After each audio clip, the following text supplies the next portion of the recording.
There we go.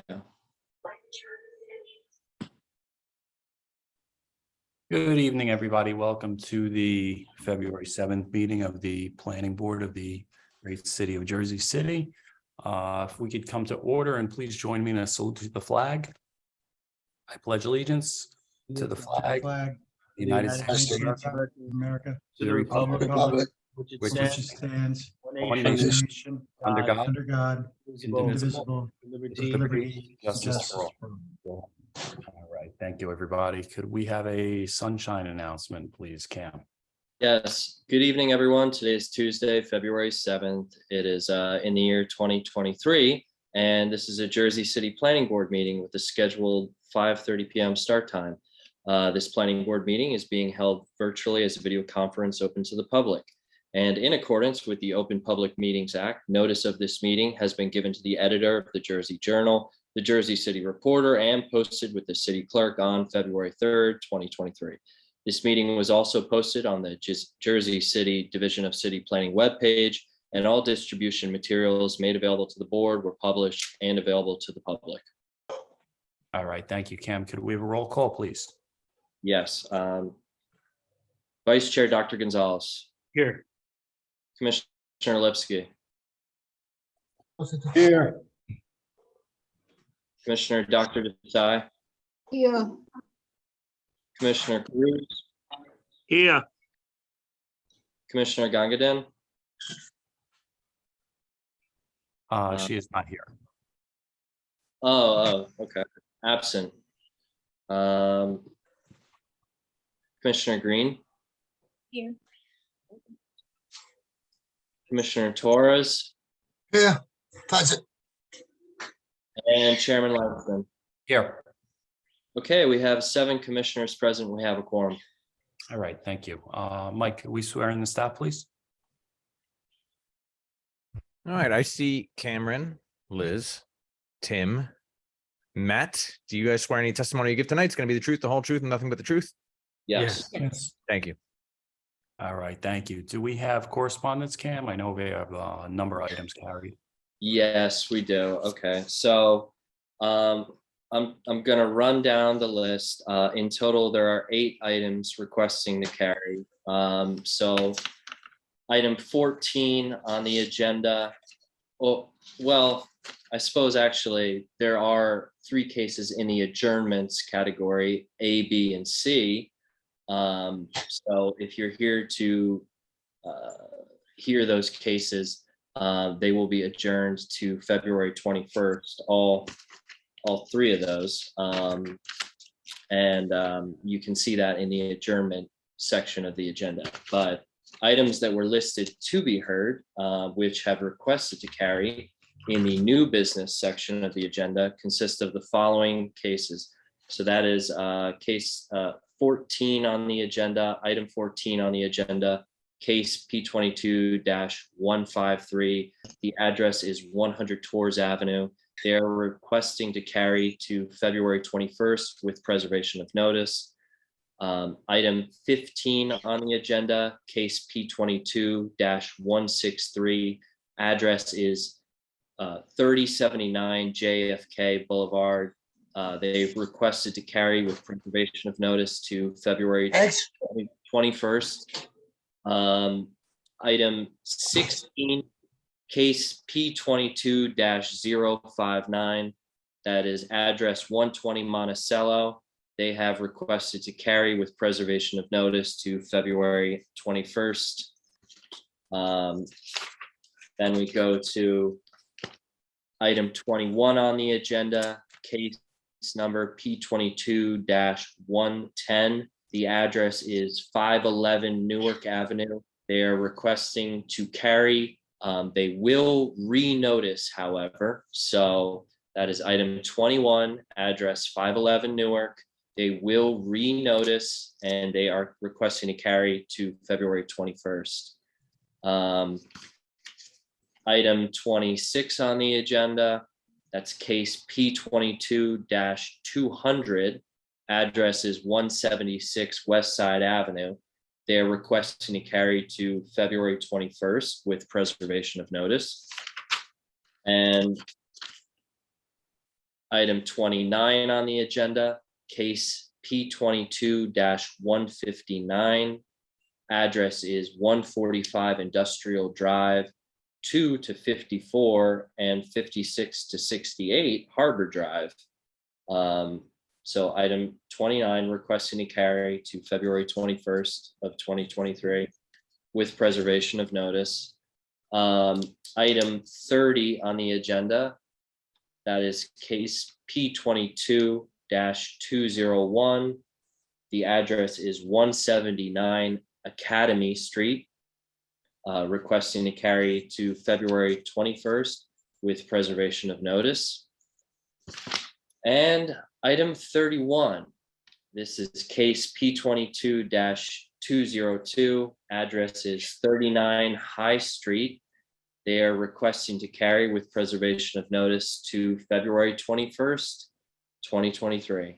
So that is 8 items on the agenda in total that were scheduled to be heard that are requesting to be carried to the next regularly scheduled meeting with preservation of notice. Those items on the agenda again are 14, 15, 16, 21, 26, 29, 30, 31. All right, thanks, Cam. So with that said, let's jump right into new business. Item 9 on the agenda is case P22-218. I'm sorry, Cam, you said, yeah, I'm sorry, C is adjourned. P22-218 is a 1-year extension for 900 Bergen Avenue. All right, promoting Charles Harrington.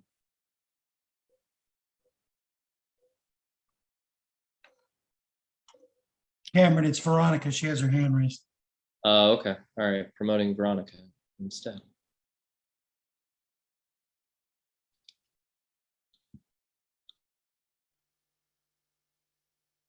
Good evening, everybody. Yes, thank you. I'm going to be covering this for Mr. Harrington this evening. So first of all, good evening to everybody. For the record, Veronica Schmiel of Connell Foley for the applicant 900 Bergen LLC. So the extension before the board this evening is for final major site plan approvals with C deviations previously approved. And the approval was memorialized by resolution dated February 16, 2021. So it's set to expire February 16, 2023. The applicant is going to be seeking 2 1-year extensions, making that date February 16, 2025. The reason being, as the board has seen with many of these extension applications, primarily being COVID-19. So the applicant is just sort of trying to regroup and needs just a little bit more time for permitting and construction. Okay, thank you, counsel. Does anybody have any questions? No, sir. No, All right, thank you.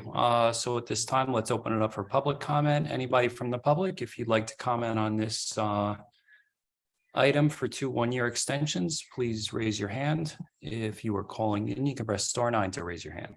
Mr. Chair, seeing no public, I move to close the public. Second. Okay, motion made and seconded. Public is closed. Tim, do you have any issues? No, planning approves of the the application is presented, the extensions is presented. Thank you. Mr. Chair, I'd like to make a motion to approve case P22-218 as presented to the board tonight. Second. All right, we have a motion and a second for approval. Vice Chair, Dr. Gonzalez, Aye. Commissioner Torres, aye, Commissioner Dr. Desai. Aye. Commissioner Green, Aye. Commissioner Lipsky, Aye. Commissioner Cruz, Aye. and Chairman Langston. Aye. All in favor, motion passes. All right, thank you, counsel. We appreciate it. Thank you very much. All right, let's move on to item 10. We're actually going to lose Commissioner Cruz for the next 3 items. He's going to recuse himself. David, I'll give you a shout when you're ready. Go enjoy yourself. All right, let's call item 10 as case P22-186 is a minor site plan for a cell antenna at 35 Journal Square.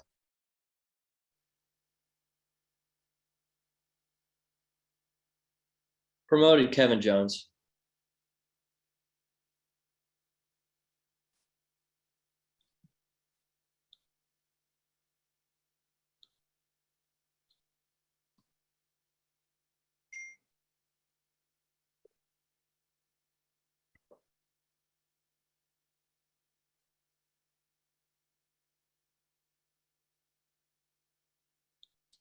There we are.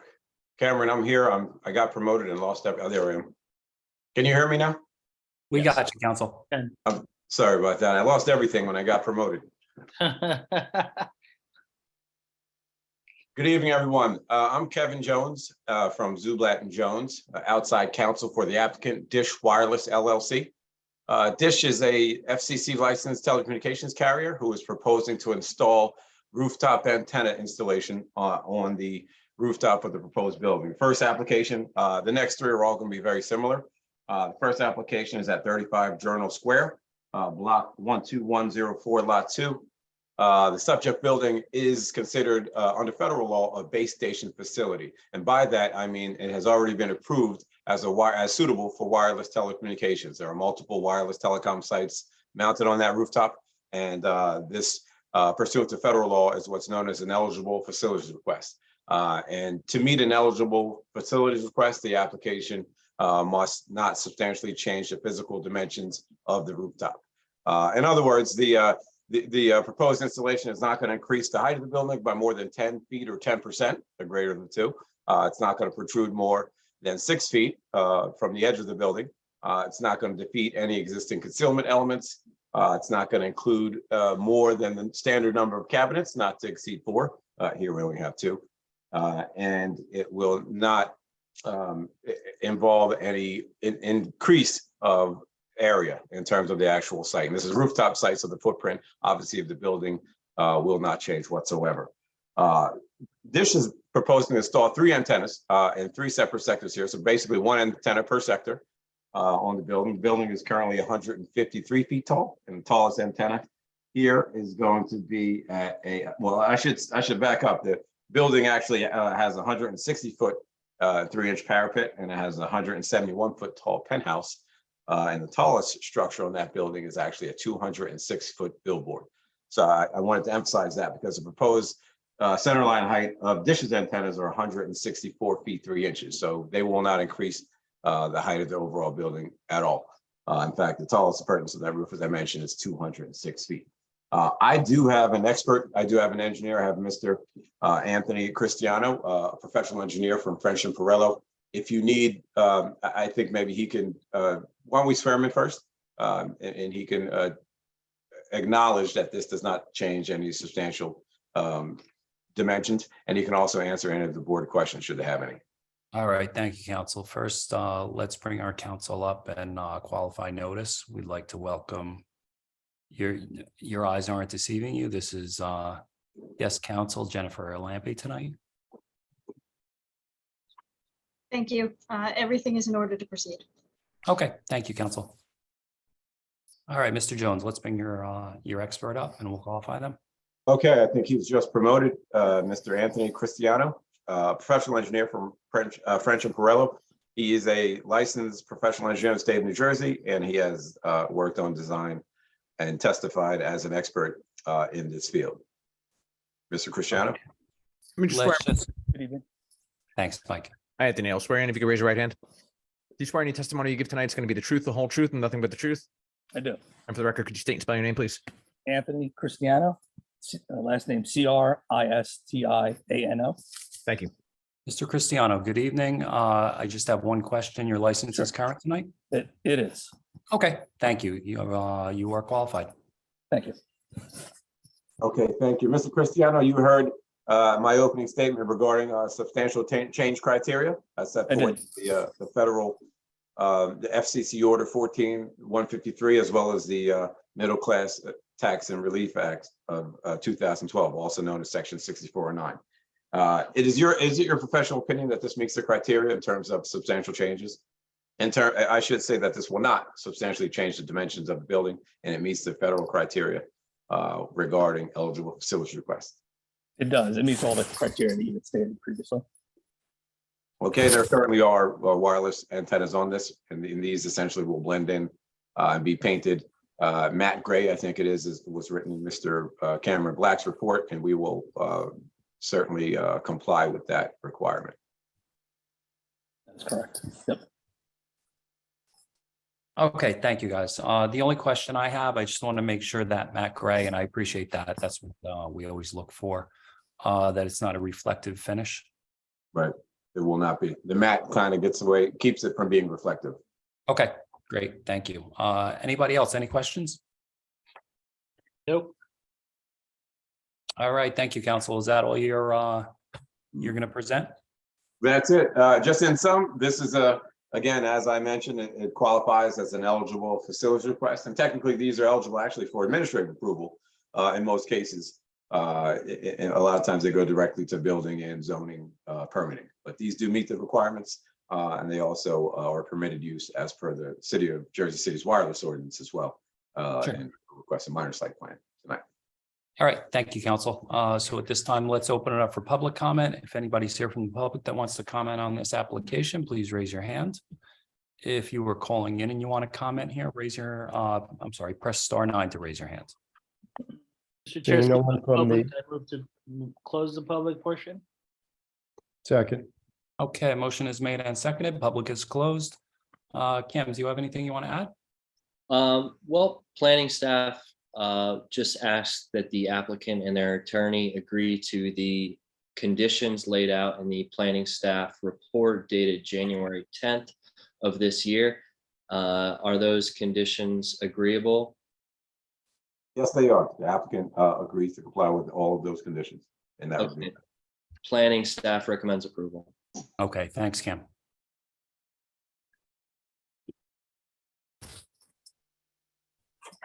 All right, do we have a motion? Mr. Chair, I'd like to make a motion to approve case P22-179 as presented to the board. Second. Okay, we have a motion made and seconded for approval. Okay, Vice Chair Dr. Gonzalez, Aye. Commissioner Lipsky, Aye. I'm sorry, I just need to interrupt for 1 second. I think the vice chair may have identified the case number. It's P22-186. Yes. I think you I said don't one. know. Yeah, you know what? I may have done that.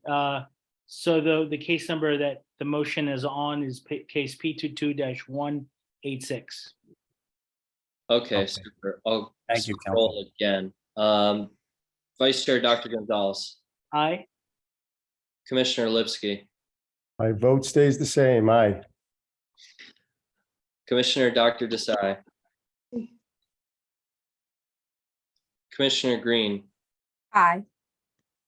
Commissioner Torres, Aye. and Chairman Langston. Aye. Motion carries all in favor, 6 voting, 1 recusal. Okay, thank you. All right, let's move on to item 11 is case P22-179 is a minor site plan for a cell antenna at 251 Beacon Avenue. Okay, Kevin Jones again from Zublat and Jones on behalf of the applicant, Dish Wireless LLC. As stated in the previous application, I'll reiterate because each application has to stand on its own. Applicant is an FCC licensed carrier who is proposing to install a rooftop telecom installation on the existing base station at the subject location, 251 Beacon Avenue, block 5505, lot 3. Property is located in the, this was in the R1 zone. Applicant again is proposing 3 antennas at a top height of the center line, I should say, the antennas are 53 feet on the 47-foot tall building. Again, this building qualifies as a base station pursuant to the federal co-location regs, section 64.9, as well as FCC order 14-153. This is an eligible facilities request because the proposed installation will not substantially increase the physical dimensions of the building. I'll go down the criteria again. The proposed installation will not increase the height of the building by more than 10 feet or 10%. It will not increase, I should say, will not protrude from the side of the building more than 6 feet. Will not involve more than the standard number of cabinets, not to exceed 4. Here we propose 2. This proposed installation will not defeat any existing concealment elements. Yep. As suggested and required by Mr. Black in his review letter. Also, the installation will not increase the footprint of the building. In other words, there won't be any expansion, no need for any additional site plan or any other relief. And this application qualifies. I should have mentioned earlier is now the fourth wireless carrier. When Sprint and T-Mobile merged, one of the reasons that took so long is because the FCC wanted a fourth carrier to prevent just the three big carriers from monopolizing, the top, if you will. So Dish is aggressively building out a cloud-based 5G network, and they have an FCC required number of sites due by June of 2023, because this is part of that build plan. So another carrier is coming for the customers and the residents of Jersey City. And again, we do have Mr. Cristiano, who's already sworn in and qualified as a professional engineer, to opine that this qualifies as an eligible facilities request and answer any questions that the board may have. All right, thank you, counsel. And let's just qualify your notice first. Everything's noted to proceed. Okay, thank you, counsel. All right, and let the record show Mr. Cristiano has been sworn in and is qualified already tonight. And if Mr. Cristiano, you could just verify that you're still under oath, please. Yes. Okay, thank you. Go ahead, sir. Okay, briefly, Mr. Cristiano, is it your professional opinion that the proposed installation that I described for this application, the 251 Beacon Avenue, qualifies as an eligible facilities request and meets the requirements for minor site plan in the city of Jersey City? Yes, it does. Okay, nothing further? That's it. It meets all the criteria you had specified earlier. Nothing Okay. further for this witness. All right, thank you. And Mr. Cristiano, let me just verify those antennas will be painted matte gray. Correct. And I do have a question on, I believe it's the east side. If I'm looking at your photo simulation, existing location number 1 and proposed location number 1. That antenna on the side of the building, does that protrude into the neighbor's property line?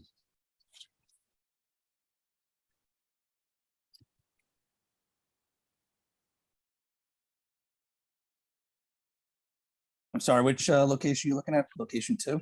Location 1. Actually, you can see it from location 2 as well. I believe there is a small setback off the property line from that side of the building, and that's why those antennas are located, flush mounted to the side of the building. Okay, but to the best of your knowledge, does that encroach on the neighbor's property?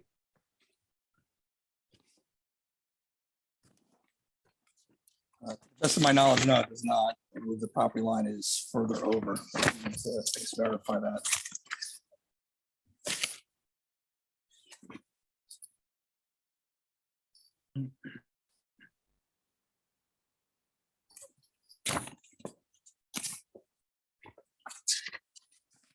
Chairman Langston, photo 2 and photo 1 are two different views, two different sides, right? No, they're And the that's same it. side, Ed. They're Because just, the photo 2 has a flue pipe going up the building too. Am I looking at the same thing? And photo 1 doesn't have the flue pipe going up the building. Or is that something we're not seeing? Oh, okay, I see what you're saying now. I went down one more. Okay. yeah, they're just from, It's two photo 1s. yeah, it's the same side. It's just from. Okay, yes, it is. The same Yeah, side. the view is slightly skewed, so you're not seeing that vent pipe. Okay, and Cam, did you review the neighboring property at all?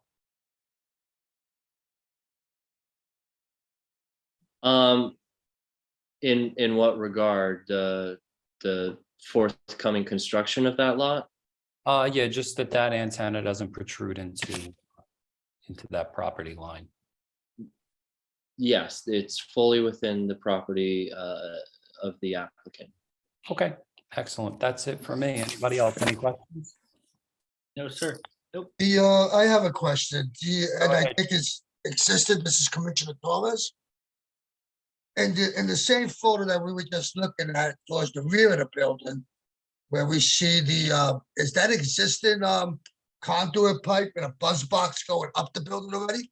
It's all existing, right? For the telephone lines, see it in the photo, by the windows? You're saying Is on location 1? In one, same photo. Towards the rear of the building. Where it sections off, I don't believe that's part of this installation. that's all, okay, That's just- You're, yeah, so you're talking about the cable tray at the back going up the the side of cable the side building? in the back and all that's existing. Right? That's existing for the other carriers that are up there. already. Okay. Oh, my. Thank you very much. All right, thank you. Anybody else? Any questions? Nope. All right, thank you, everybody. All right, so at this time, let's open it up for a public comment. If anybody's here from the public that wants to comment on this application, please raise your hand. I see one raised. Promoting Bernadine.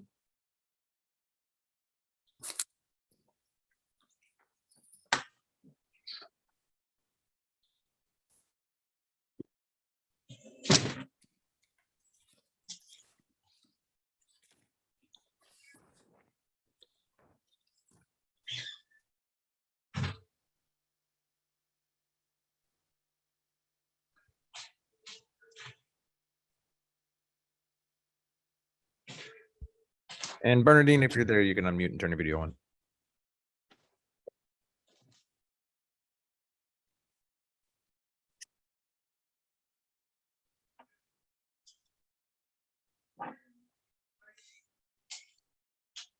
Bernadine. Bernadine, do we have you? You're promoted. But you do need to turn your video and your audio on.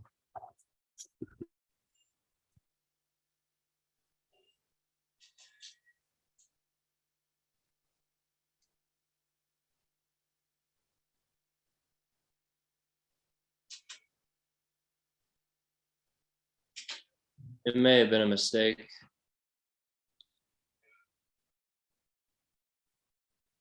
Cam, can you send a request to turn the audio and the video on? Yeah, I've been like spamming her with requests.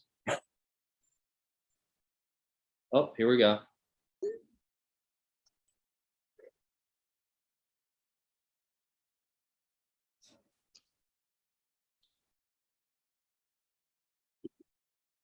There's no audio.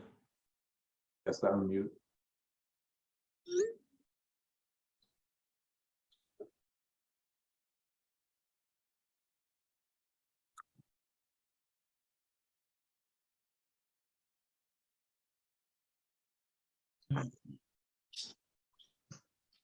Bernadine, are you there?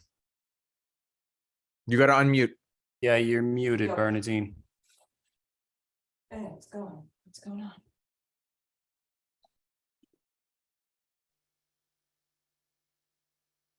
You're muted, ma'am. You have to unmute yourself. We can't hear you. There should be a microphone in the bottom left hand of your screen, and you just click it to unmute. Can you hear us? There we go. There we go. Hi, Bernadine. Do you hear me?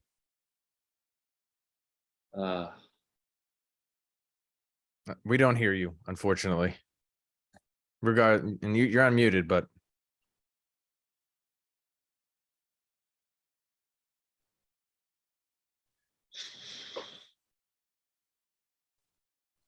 Bernadine, you might have to select the arrow on the microphone button and make sure that the correct microphone is in use.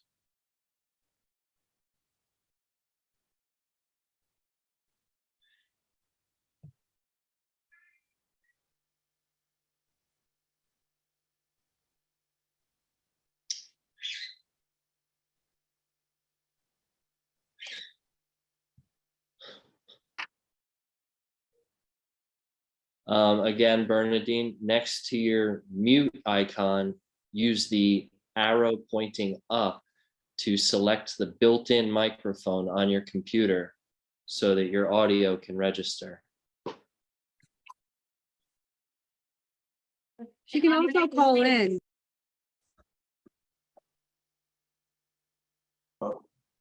Her mute is off, I think. Yeah, she just remuted, now Can't hear you. unmuted again. She can also call the number and call in if she needs to.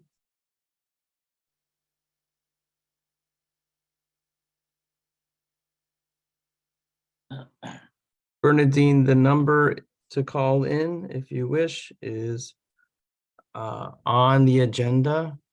And you just have to, what's the, I always forget, what's the raise your hand on the phone? It's star nine. *9, I believe, Matt. So when you call in, hit *9 and we can promote you. If you do that right now, please. Bernadine, just give us a thumbs up if you you can hear us, you can understand us. Oh, there we go.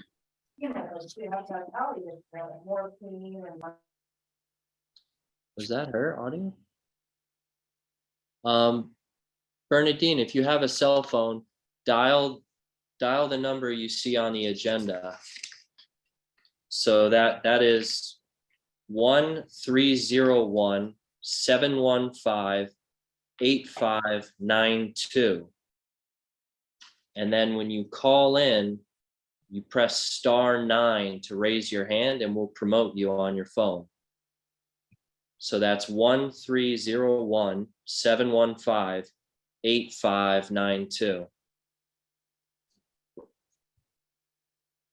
And then press *9.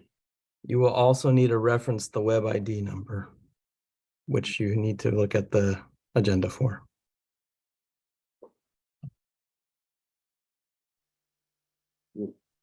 When you call that number and reference the webinar ID, use the following webinar ID. That is 861-6244-3723.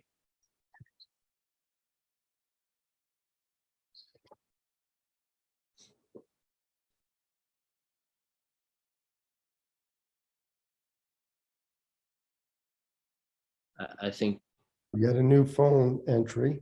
that's right. Yeah.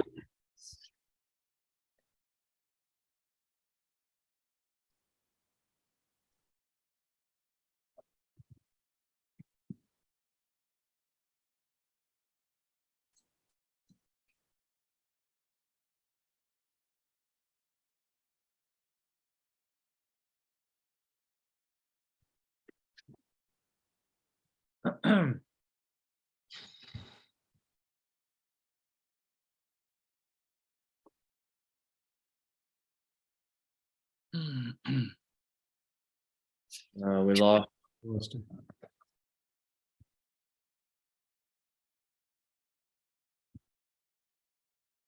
In the meantime, did we have anybody else from public? No, sir. Okay, let's give Bernadine a couple minutes here.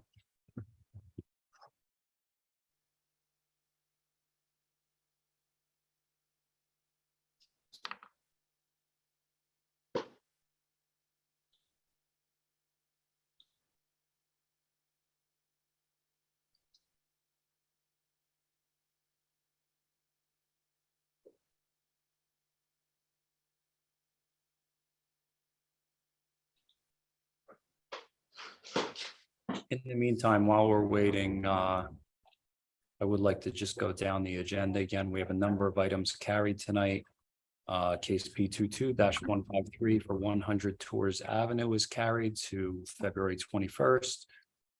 Case P22-163 for 3079 JFK Boulevard is carried to the 21st. Also item 16, case P22-059 for 120 Monticello Ave is carried to the 21st.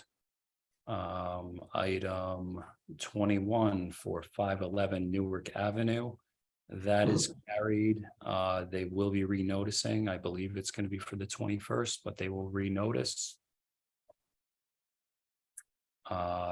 Item 26, case P22-200 for 176 West Side Avenue is carried to a date certain, February 21st. Item 29, case P22-159 is carried to a date certain, February 21st. That's for 145 Industrial Ave.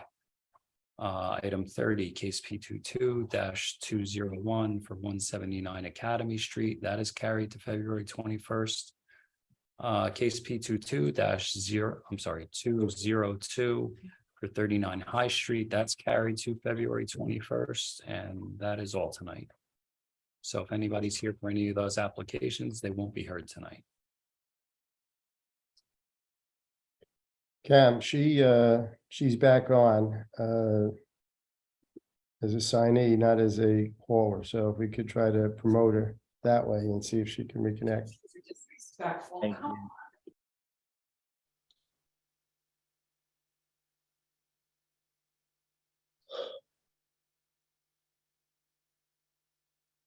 Bernadine, okay. Can you hear us, Bernadine? Yeah, we can hear you. Yes, Hi, Bernadine. Are you able to turn Hi. your back on? If you can't, yeah, it's all right.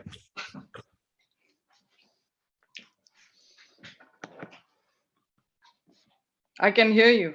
All right, great. Do you swear any testimony you give tonight is going to be the truth, the whole truth, and nothing but the truth? Yes. Can you give us your full name and your home address, please? My name is Bernadine Brito. And my address is 48 High Street, Jersey City, New Jersey 07306. Thank you. Sure.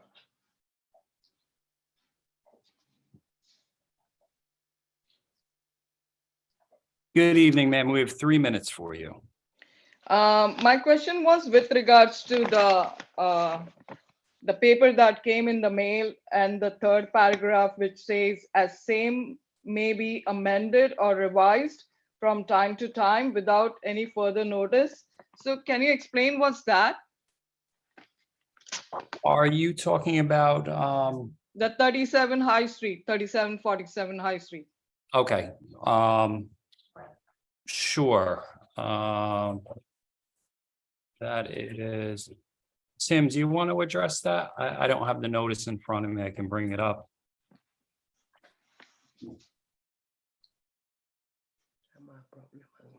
I gotta bring it up as well. Give me 1 second. Street.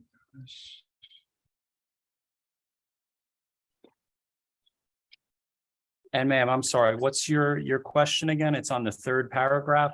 Yeah, it's on the third paragraph. It says, with regards to the permits and things, as same may be amended or revised from time to time without further notice. It's in the brackets.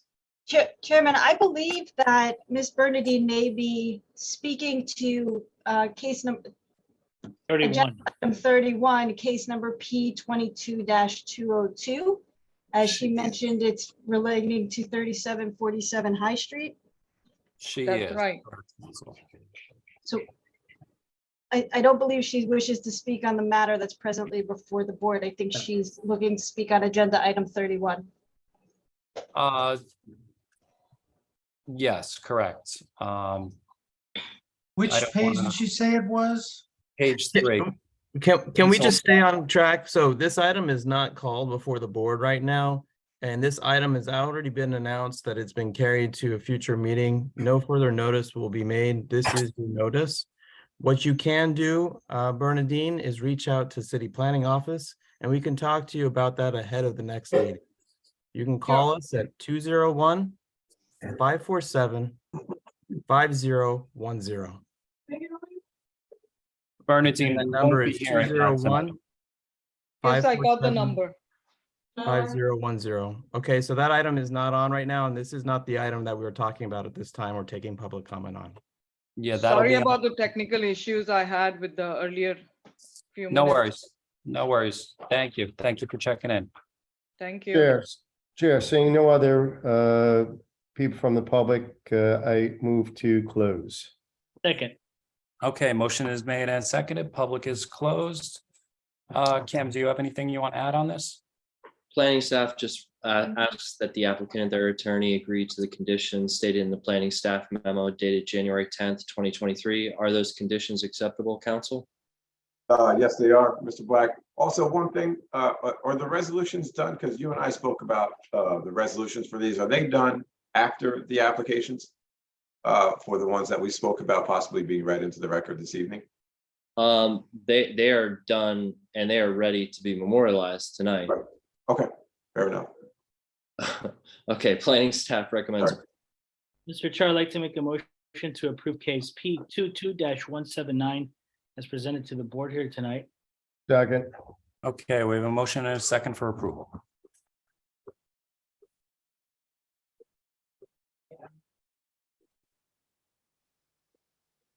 Oh, I'm sorry. I didn't think I heard a second. All right, Vice Chair Dr. Gonzalez, Aye. Commissioner Lipsky, Aye. Commissioner Dr. Desai, Commissioner Green, Commissioner Green, Aye. Commissioner Torres, Aye. and Chairman Langston. Aye. Motion carries all in favor with conditions. And council, sorry, I think I may have misinterpreted your question. The resos will need to fill in the votes after the hearing. Right. Okay, so that's at the end. That's all. That was a question. Oh, okay, yeah, now I got it. Okay. No worries. Okay, so let's call item 12 as case P 22-180 as a minor site plan for a cell antenna for 102 to 110 Columbia Avenue. Okay, thank you.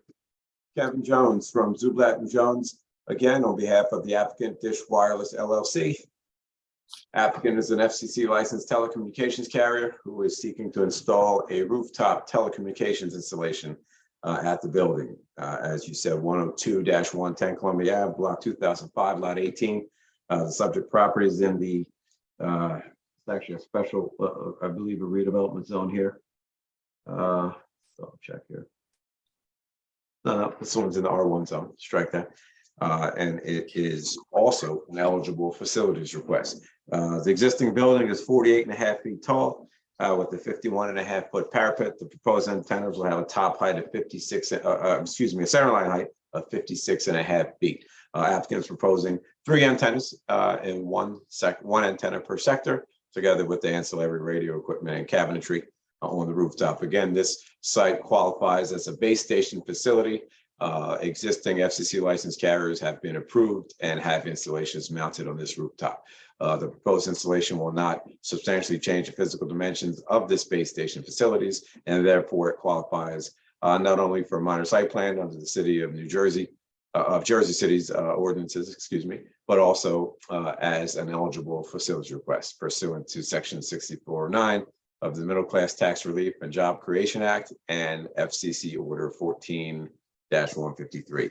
I do have our engineer, Mr. Anthony Cristiano here from French and Perillo. He's already been qualified. He's still sworn in. Chairman, did you want to acknowledge that first before I move right to the questions? First, let's check your notice. Oh, This sorry. matter is capable of proceeding. All right, thank you, counsel. Yeah, so if we could, let's just have Mr. Cristiano acknowledge that he's still under oath and is sworn in tonight. Yep, understood. Okay, thank you, sir. Go ahead. Okay, real quick, Mr. Cristiano, is it your professional opinion that this proposed site will not increase the, we'll go right through them real quick, increase the height of the building by more than 10 feet or 10%, will not protrude from the edge of the roof more than 6 feet, will not involve more than the standard number of cabinets, not to exceed 4, will not increase the footprint of the building or overall base station, will not defeat any existing or proposed concealment elements, and will meet all of the standards of any existing approvals. Is it your professional opinion that this meets the substantial change criteria set forth in the federal regulations that I mentioned earlier? Correct, it does. It meets all of that criteria. And the antennas will also be painted matte gray as set forth in Cameron Black's review letter. Is that correct? Correct. Okay, that's all I have. Chairman? Okay, thank you, council. Yeah, all my questions were answered right there. Anybody else? Any questions? Yeah, then the next application is another application from Dish, which is about a block and a half over from this application. Is there any possibility of interference or any complications? I can answer that. No, Dish is building again. They're building a brand new cloud-based network from scratch. So as carriers build out their coverage and capacity gaps, pretty much everything in Jersey City is a gap in coverage. You know, over the years, carriers come, they look and they target specific locations to fill gaps in coverage. You pretty much had, due to topography and tall buildings and things of that nature, some sites will be closer than others, but these will work together to have a uniform network for both 5G coverage and the capacity. So the data, the bandwidth, and things of that nature sometimes require sites to be fairly close. But what they'll do, they'll hand off and they'll work together with with the rest of the sites that they're proposing, both now and in the future in Jersey City. Thank you. All right, thank you, council. Anybody else? Any questions? No, sir. All right, thank you. So at this time, let's open it up for public comment. If anybody's here from the public that wants to comment on this application for a cell tower at 102 to 110 Columbia Avenue, please raise your hand. If you're calling in and you want to comment on this application, please press *9 to raise your hands. Anybody? Sure, for I see public? no public. I move to close the public. Second, Okay, motion made and seconded. Public is closed. Cam, you have anything you want to add? Just asking again that the council agree to the conditions in the staff memo dated January 9th of this year. Are those conditions acceptable, council? Yes, they are. Applicant will comply with each of those conditions. Super. Planning staff recommends approval. All right, thanks, Cam. Mr. Chair, I move to approve case P 22-180 as approved to the board here tonight. Second, Okay, motion is made and seconded for approval. Vice Chair Dr. Gonzalez, Aye. Commissioner Lipsky, aye. Commissioner Dr. Desai, Aye. Commissioner Green, Commissioner Torres, Chairman Langston. Aye. Motion carries all in favor with conditions. All right, thank you. Thank you, everyone. Thank you. All Have a right, great let's night, move all. on. Thank you. You too, council. Thank you. All right, let's move on to item 13 is case P 22-214 is a minor site plan for a cell antenna at 1065 Summit Avenue. Okay, promoted Judy Fairweather.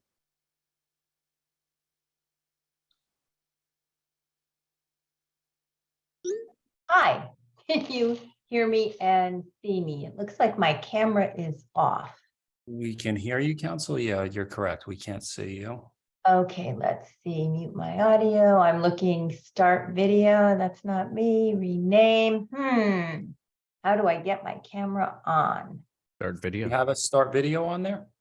Yeah, should I do a start video? Yeah, that would be it. Okay, thanks. Oh, start my video. Whoops. There you go. We gotcha. You got me? Okay, good. Hi, I'm Judy Fairweather. I am not Kevin, here also for Dish for another site. We're proposing to place 3 antennas at 1065 Summit Avenue. It's an R1 zone. The antennas will go on top of the building. I do have my engineer here who can, what I think might help the best, and or if you want to pull it up, or he can share the actual photo sim. So you can see the 3 antennas that we're proposing. You really can't see from the street. They'll be painted a matted gray, just like your professionals report would like us to do. Dish, to repeat everything he said, we're licensed by the FCC. We're a brand new carrier and we need this site to turn on our system. Judy, what is the name of your engineer?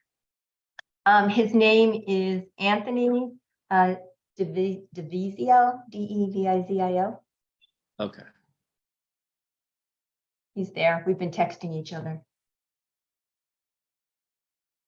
And council, did you notice for this? I'm just No, looking. we didn't have to. I'm a permitted use and I just need minor site plan approval. Understood. Okay, thank you. Okay, Anthony's been promoted.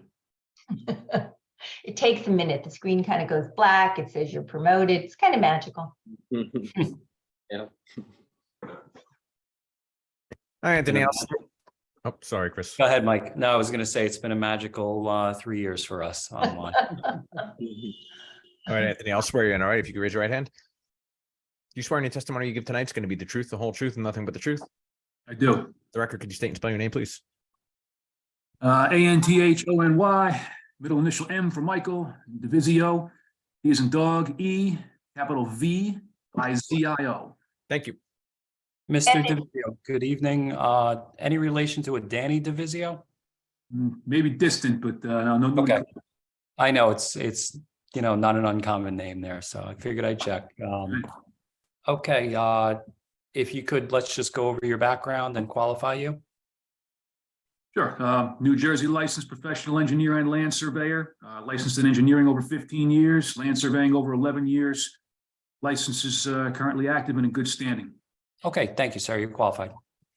Anthony, or actually, Mr. Chair, would you like him to share the photo sims, or do you guys just look at what we've already submitted? How would you like it done? We have the submission. Most of us should have it in front of us. I'm not sure if they do. Great. And Anthony, just talk to what the visual impact, is that really what this gets down to? We're permitted use, we're putting 3 antennas on top of a building. Yeah, the antennas, there would be 3 of them, spread up to cover the 3 sectors. They'll be about the center line of the antenna, about 5 feet above the parapet. They will be painted the matte gray as suggested in the review memo. And there was a few street views that were submitted, very low impact from just about any viewing angle. If And anybody's got any Anthony, particular, we'll comply with the staff memo dated January 19th of this year, correct? yes. That's pretty much it, gentlemen and ladies. All right, thank you, counsel. All right, anybody have any questions? All right, thank you, counsel. So at this time, let's open it up for public comment. If anybody from the public has any comment, please raise your hand. If you're calling in, you can press *9 to raise that hand. Seeing no one from the public, I move to close. Second. Okay, motion is made and seconded. Public is closed. Cam, you have anything you want to add? Planning staff recommends approval. Okay, thank you. Mr. Chair, I'd like to make a motion to approve case P22-214 as presented to us here tonight. Second, Okay, we have a motion made and seconded for approval. Vice Chair, Dr. Gonzalez, Aye. Commissioner Lipsky, aye. Commissioner Dr. Desai. Commissioner Dr. Desai, Aye. Commissioner Green, Commissioner Green, Aye. Commissioner Torres, Aye. and Chairman Langston. Aye. Motion carries all in favor with conditions. Thank you all very much. Have a nice evening. Thank you, counsel. You too. All right, so let's move on to item 17 on the agenda is a conditional use for 1521 Kennedy Boulevard. Applicant is Cushmart, Jersey City. I see a hand raised. I'm assuming that's the attorney. And do we have Commissioner Cruz back up?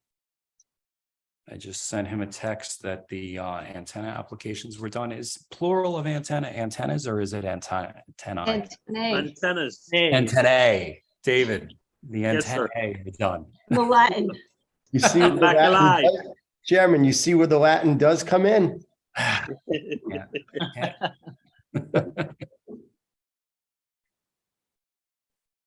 All right, counsel, go ahead. Good evening, everybody. Good evening, Mr. Chairman. My name is Frank Vitolo. I'm with the law firm of Sills, Cummins and Gross. We are attorneys for Cushmart Jersey LLC, applicant before you this evening. Thankfully, we're not here on a rooftop antenna. The applicant here is seeking a conditional use variance pursuant to Jersey City Ordinance 21-053 to operate a Class 5 retail cannabis business at 1521 John F. Kennedy Boulevard. The applicant's proposing to renovate an existing building on the property by, among other things, gutting the interior spaces, replacing existing windows with new, larger windows, and improving and upgrading the facade. Unlike some of the earlier retail cannabis applications you probably heard, applicants here were already heard by the Cannabis Control Board, which on July 11th, 2022, adopted a resolution approving Kushmart's application. The subject property is located, as I said, at 1521 John F. Kennedy Boulevard, and it's designated on the Jersey City tax map as Block 29101, Lot 17. The property is located in the neighborhood commercial zoning district. The property is not located within the boundaries of any redevelopment plan. Notice of this application was sent to all interested parties on January 13th, 2023, published in the Jersey Journal on January 14th, 2023. And we submitted our affidavit of proof of service on January 20th, 2023. And as you saw from your agenda, this was carried from the January 24, 2023 Planning Board meeting with no further notice required. With respect to review memos, we received a review memo from Matt Ward on January 23, 2023. And in that memo, which attaches a map of the cannabis buffer areas, the planner confirmed that applicant's proposed property complies with the neighborhood criteria, school buffer, and separation distance from other Class 5 retailers. I request that the plans, application, and reports that applicant has submitted, along with the city planner's report, be made part of the record before the board this evening.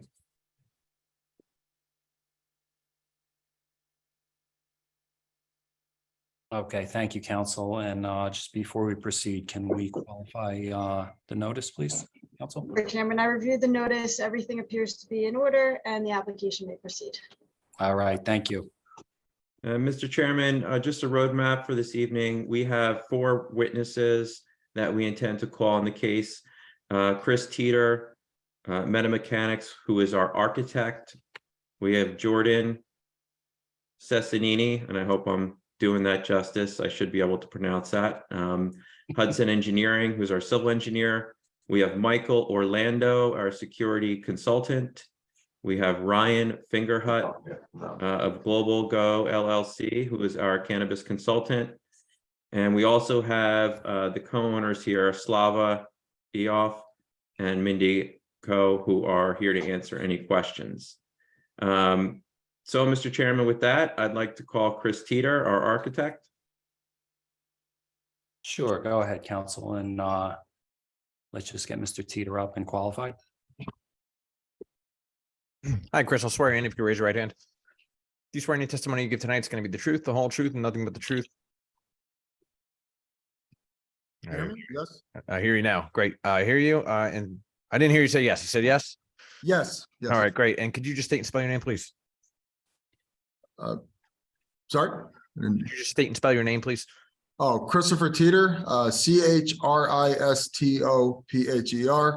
Last name Teeter, TEETER. Thank you. Mr. Teeter, good evening. You're a licensed architect in the state of New Jersey? Yes, licensed state of New Jersey since 2014. Okay, and your license is current tonight? Correct, yes. Okay, thank you, sir. You're qualified. Thank you. Okay, Mr. Teeter, I believe you have the ability to share screen. If you would just bring up the plans for this site. Yes, so as Frank mentioned, the site is located on JFK Boulevard, where my cursor is showing right here. The building is taking up most of the lot. I'll show you a site survey, all but 3 square feet. So most of the lot line is filled in by this existing building. The existing building is a hodgepodge of facade materials. And we will be cleaning that up by removing and replacing it with brick and new windows and new doors. The current site, current building on the left has windows facing JFK and on the side as well. There was a restaurant in the front area. There was an assembly, possibly a church in the middle. And there's what looks to be a storage and carpentry shop in the back. All of this will be removed for the proposed, what will be in the front, an event space with glasses remaining open, storefront. And then towards the middle will be the security closet, remaining basement cellar access, which is right here. And the future bathrooms, I'm sorry, for both spaces, which will be shared by this hallway. And then towards the rear of the building will be the actual retail space for the product, with the entrance over here on the side street. And then in the back will be the storage where the incoming and outgoing product will be. The facade facing JFK will have the new windows put in to keep it open, which will face into the event space. The facade facing, I guess, I want to say, pronounce it properly, Pomerpo. How do you pronounce that? Will be, well, face with doors closed, and then with glass windows in the retail, and then again at the event space. The actual entrance will have a sign above it, Cushmart for the company for access. With regard to the sidewalk and paving, that'll be reviewed by the engineer to follow me.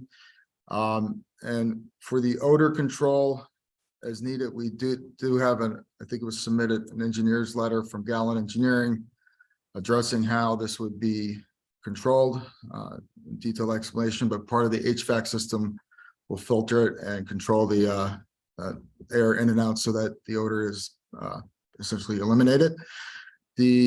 As noted, the entrances are for the retail is on the side. I'd say approximately it's 70 feet from JFK Street back. And then with regard to security, again, it's through this door into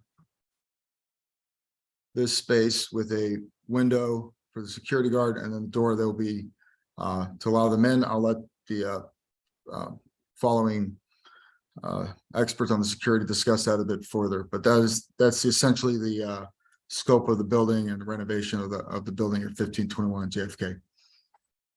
Okay, and Mr. Teeler, just to go back to the rendering or the colorized slide there. Yeah, so on the left-hand side, it's showing a Corten steel sample. What is that? Is that the door material? Yes, that's a door material. It's basically a finish on a metal. But yes, that's the finish. Okay, and then of course above it is the Benjamin Moore is the color of the facade. Yeah, so, and as I noted, the actual facade is a bit of a hodgepodge of stucco, brick, block, somewhat damaged. We'll basically replace brick where needed, do brick veneer. So the entire facades facing streets, public will be brick, and then we'll paint over it in green with that Benjamin Moore color paint. Okay. All right, Mr. Chairman, I don't have any other direct questions, but I'm sure the board has some questions. Okay, thank you, sir. I actually have no questions for Mr. Teeter. Anybody else? Nope. Okay, thank you, So sir. I have a question for Mr. Oh, go ahead, Ed. Thomas. You said something with the exhaust system blowing out of the building. Building's 1 story high. In which direction do we have this exhaust going? Like closer to any other properties? Or in the center of the building or front?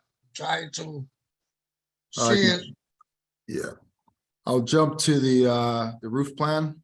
Okay, yeah, that's what I was looking for. And I'm like, So we have heating, we have the heating and cooling units towards the front under the billboard. yes, To the left of us is a parking lot for an auto dealership. To the right of us is a street, and to the back of us is also a parking lot. So there's really no occupied buildings. going into nobody's windows or anything close to that, right? Yeah, correct. We're pretty far from any actual, well, across the street and. No, yeah, but I mean, pretty Nothing- much more than your 20-foot distance, 10-foot distance and stuff like that. Yes, Not absolutely. that close, yeah. Okay,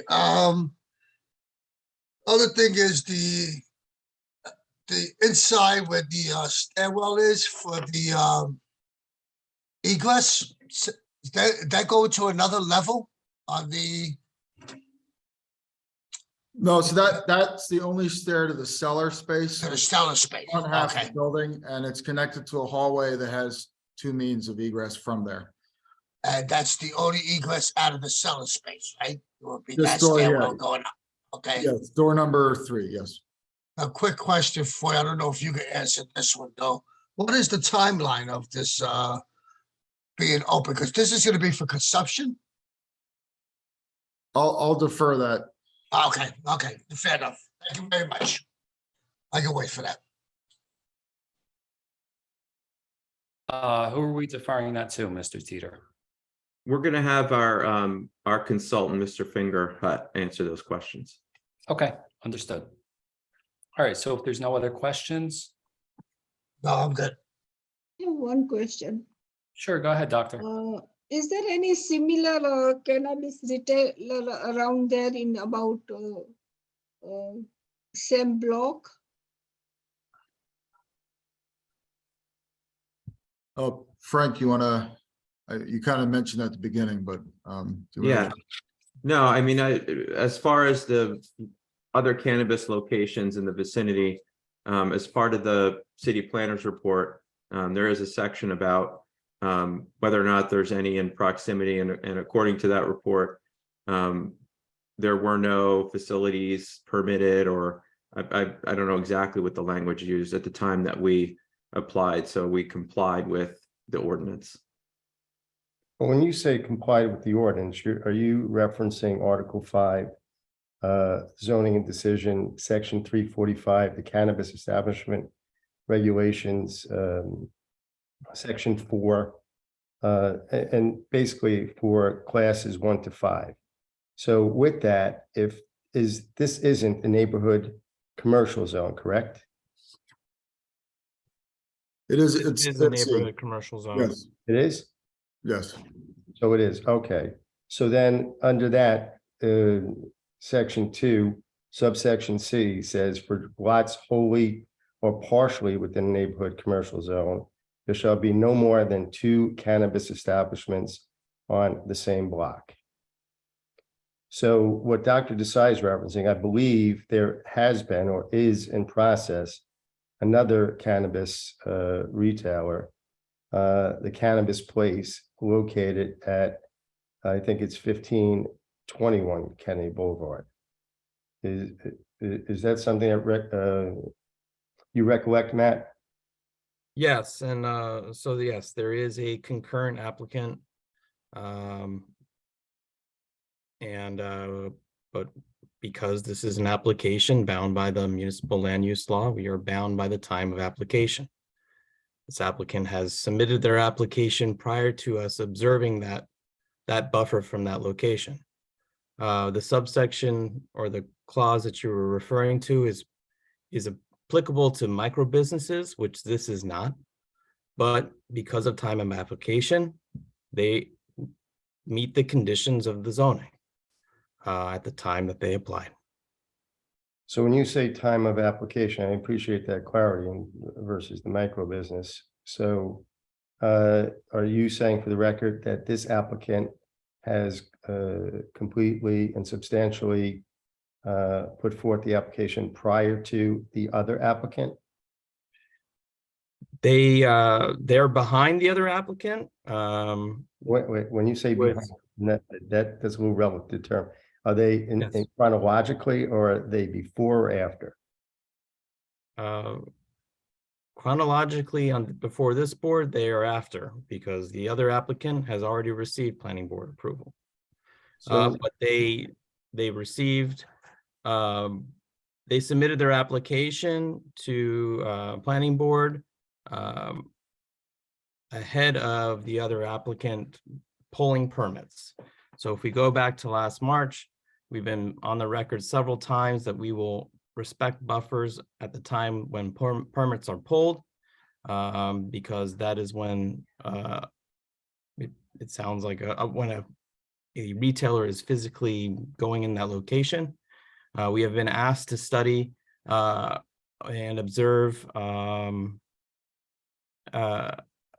when a council resolution of local support is passed, And so we're studying that, and we're potentially bringing an ordinance to codify that into the statute, but it is not right there right now.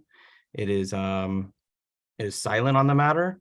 And we've already put on the record that we observe permits. So until there is something that codifies that, that is the standard procedure moving forward.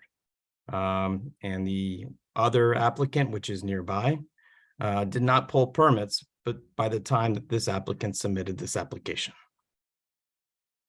So the other applicant, having received planning board approval, and I believe they've got the Cannabis Control Board approval, and I believe in September received city council approval. That's incomparable to their having drawn permits. I'm not following the question. Can you repeat it? So I'm saying if three governing bodies, Cannabis Control Board, our planning board, and our city council approved the other applicant, then that's irrelevant, even though it's irrelevant because last March we put on the record that we will observe the boundaries when permits are pulled. And because the statute is silent, the council has asked us to clarify when we should draw those boundaries. And rather than leave it into the control of the applicants as to when they pull permits, they've asked for it to be something that's within the city's control, which is the local support resolution from the municipal council. So I plan to bring that ordinance ahead before the planning board very soon. Even if that passed, this applicant would not be bound by that law because of time of application. So, but is it my understanding or misunderstanding that this applicant has pulled a permit and can move forward?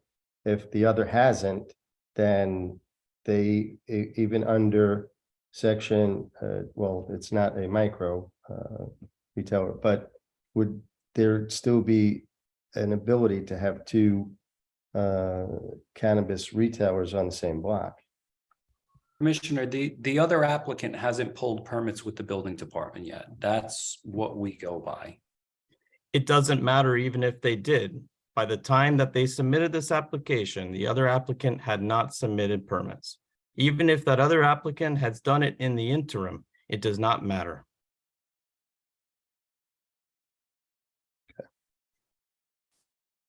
All right, anybody else? Any questions? So you going to give the permission to the second one also?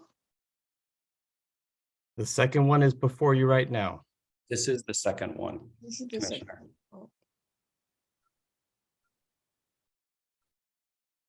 And I'm Yeah, no, I'm thank you. confused with one thing, gentlemen. So as this goes forward, the money that's being spent, and when we said we want like local people, you know, I know it's open to anybody, but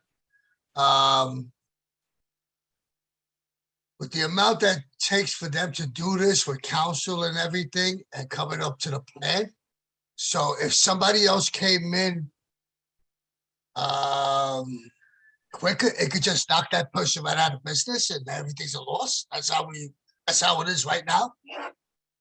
I don't think I'm making myself clear, if you can follow that. That's what's happening here? well, in some sense, yes. Okay. In another sense, no. We have two concurrent applicants at the same time, which are within the buffers from one another. But because they're concurrent and because of time of application, they're both able to move forward and have jurisdiction before the planning board. If one of them came later, they could still request approval, but they would be before the zoning board for a conditional use variance. Okay. Because the buffer is a condition of the conditional use.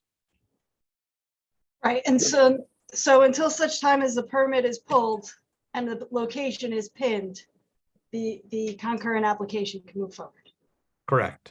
Or so, Matt, are we certain that the other entity that was approved by this board has not pulled permits. Doesn't matter. At the time that this applicant applied, they had not pulled permits. I can say that with certainty. I do not know if they pulled permits since then, but it does not matter. And so at the time this application was filed, the other applicant was not yet on the map. The permits hadn't been pulled, so it wasn't picked to the map. Correct. Okay. Okay, anybody else? Any questions? Okay, council, let's move on, please. One, Cameron, just for a point of clarity. So if they hadn't pulled permits by the time the current applicant had pulled permits, but had subsequently pulled permits and have all their other ducks in a row and are building out, is that a problem? It's not when the second applicant also pulls permit. It's when the second applicant filed the application. No, Council, I get that, but if the other has pulled permits and is constructing a facility, will we be shooting ourselves in the foot by moving forward with this application? They didn't pull permits. Well, no, what Matt's saying is he's 100% certain that they didn't pull permits by last March by the time of the filing of this application. Right. If you find the application deficient in another manner other than buffers, that is up for the board to decide. But on the basis of the buffer alone, the time of application is on the side of this applicant. Fair enough, but my only concern is bears repeating, is that if the other applicant have every other governmental approval and was granted permits by the city of Jersey City to build a cannabis dispensary a couple of doors down from where this applicant is applying, will that be problemsome for this application? I have no further things to say. I just answered that very same question. Well, then I don't understand it. And I've been on the planning board quite some time, but that's. Perhaps we can have an executive session about this, but also we're looking to clarify this at the next meeting. Yeah, but I mean, fair enough. I mean, but if we have two competing interests, we approve this and this other applicant has gotten permits from Cannabis Control Board, the city council, and this governing body, and has pulled permits since the filing of the application of this application. I don't see how that has any bearing on this applicant's jurisdiction before the planning board. So I guess another way of saying is both could coexist on that block. Yes, it's the timing of the application that governs. Okay. So Council Lampe, my question, you could, I think, clarify it for me, is you're saying is if we move forward on this, both applications can exist on the same block. Yes, because the permits weren't pulled at the time that this application was filed. The permits for the other application weren't pulled at the time that this application was filed. So the location doesn't yet exist. It hasn't been pinned to the map. This application can move forward on that basis. But when you say pinned to the map, so if the other one's not pinned to the map and they're building, do they get shut down? They can't build without the permits. What if they draw permits? That's my point. If they have permits. Commissioner, the application is in front of us legally. The permits weren't pulled at the time of this application. If they were pulled after, that doesn't matter to us tonight. Correct. The permits were not pulled at the time of application. So this is a legal matter in front of us tonight. I understand the legality of it. I'm just understanding the practice. That's what we decide on.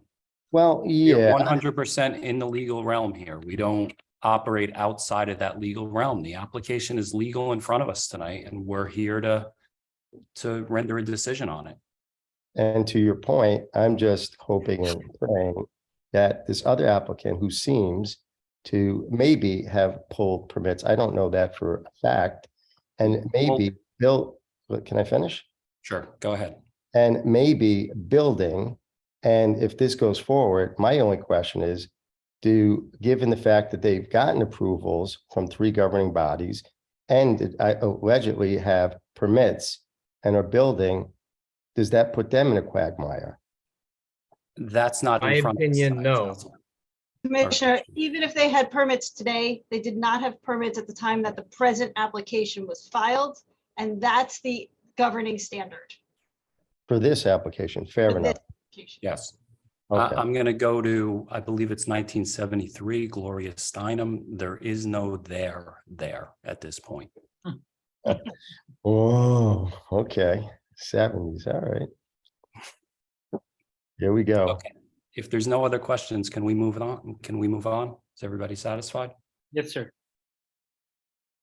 Okay, Mr. Okay, Chairman, Council, the thank floor is yours. thank you. Thank you so much. Our next witness is our civil engineer,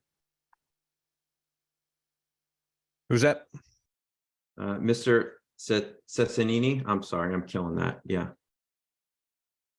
If there are any other professionals part of this application, please raise your Please hand. raise your hand. Yeah. There he is, Jordan.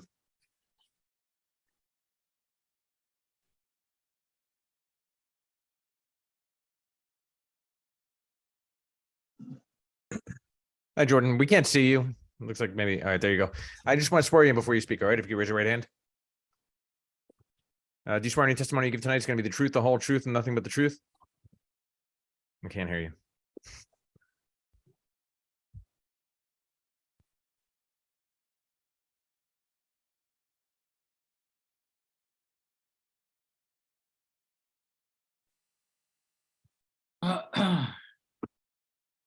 No.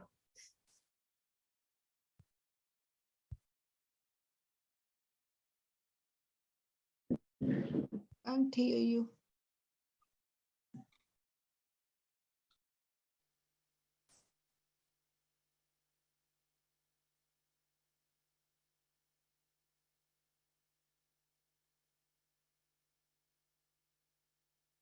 No, we don't hear you Still yet, sir. cannot hear you.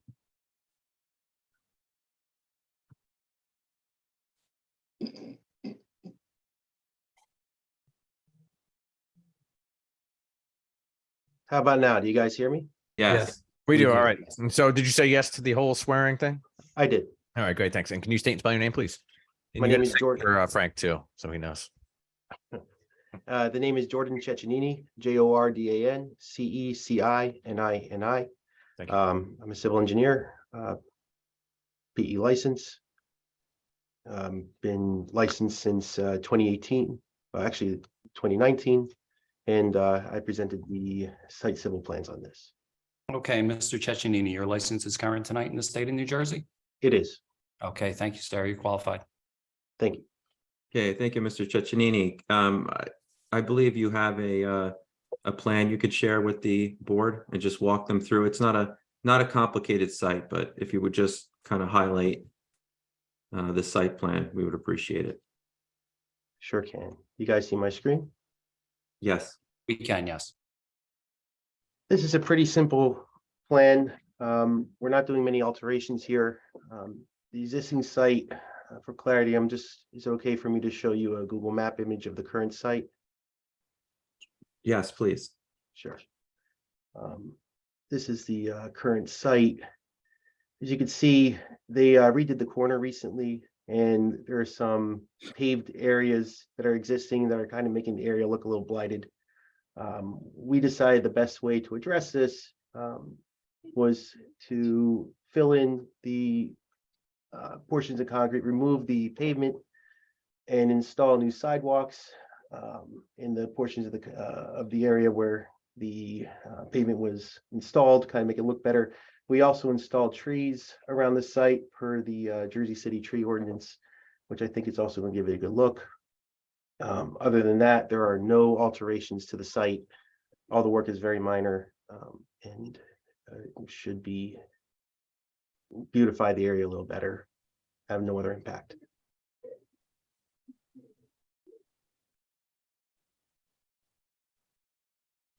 Okay, is that all you have, Jordan? That's all I have on the site plan that we put together. All right, Mr. Chairman, if you have any questions for this witness? Okay, thank you. I have no questions. Anybody else? No. Okay, thank you, Mr. Ceccanini. No problem. Thank you. Thank you, Mr. Chairman. We'd like to call Michael Orlando. Mr. Orlando, if you're on this meeting, if you could just raise your hand, please, so we can promote you. Promoted Michael.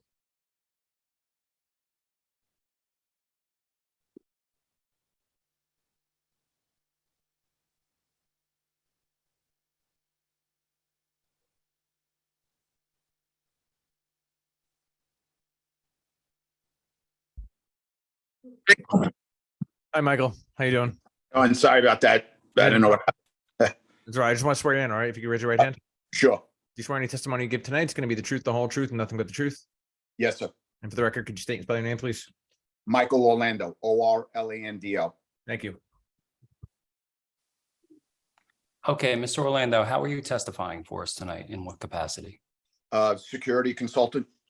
Okay, if you could just run down your background for us. Sure. 21 and a half year New York City police officer. Background in running UN General Assembly. Started the Eye in the Sky program for the NYPD. Since retiring 7 years ago in the New York City Police Department, did various consultant work in Colorado, Nevada, and California on cannabis, not only the growers, the dispensaries. Worked hand in hand with Colorado to develop their security standards, which I think are the top of the line standards that all other states are used by. Okay, thank you, Mr. Orlando. You're qualified, and I never would have guessed New York City cop with that accent. Not in a million years. All right, I'm actually going to share screen for you, Mr. Orlando, just so you can take the board through the security plan. Can you see the screen here? Oh, I'm sorry, hold on. All right, can you see the screen here? Yeah, it's downloading. Yes, sir. Okay, so let's start from the, I guess we'll call it the rear of the facility. And why don't you describe for everyone what sort of security equipment and plan you have for the facility, starting from where the storage portion is? Sure. The first thing I conveyed to the group was that lighting is 99% of the deterrent, and also for the whole security system. Everything runs around that you have to have a well-lit area inside and out, and that is the ball game with the lights. So I got the audience for the building and we doubled it. So we not only have well-lit on the outside, but we also have motion sensors that even extra light it. And then everything would be focused to wherever deliveries come in, enter, and leave. Also will have its own lighting system. So we would have all the lighting systems well lit on both sides of the wall. Okay, and what are we looking at here on the drawing? Those cone shapes, is that the lights on the corners? And correct. All of that on the outside. We're just talking the outside right now. Yeah. So that's planned for the back of the building and the front. Okay, and if you can take us into the interior, can you just describe what sort of security measures are inside? Yes. So again, cameras. There is not a blind section inside the retail location. Also, there's not a blind section inside where customers come in while they wait to come into the dispensary. So the cameras are state-of-the-art cameras that not only 360 and they all interface with each other. They all have backup generators where if the power goes out, that the system stays on running. So it's all 2023 technology. There is every inch of the grounds is 100% secure with the cameras going in and out, and also we're able to identify who's in, who's working and crystal clear in 4K. Great. And can you just describe, before the architect showed us where the entrance is, it says labeled security entrance towards the top there. Can you describe what kind of manpower we will have securing the facility? Sure. That's the most important area with the security. Not only to have a physical, have the electronics there, but have a physical presence there. Everybody's ID will be checked. There'll be a log 100% of the time for in and out and for the time. So the person will go through a security check there, and all the IDs will be performed inside this location right there for deliveries and for customers. Okay, is there anything else you want to highlight for the board on this plan?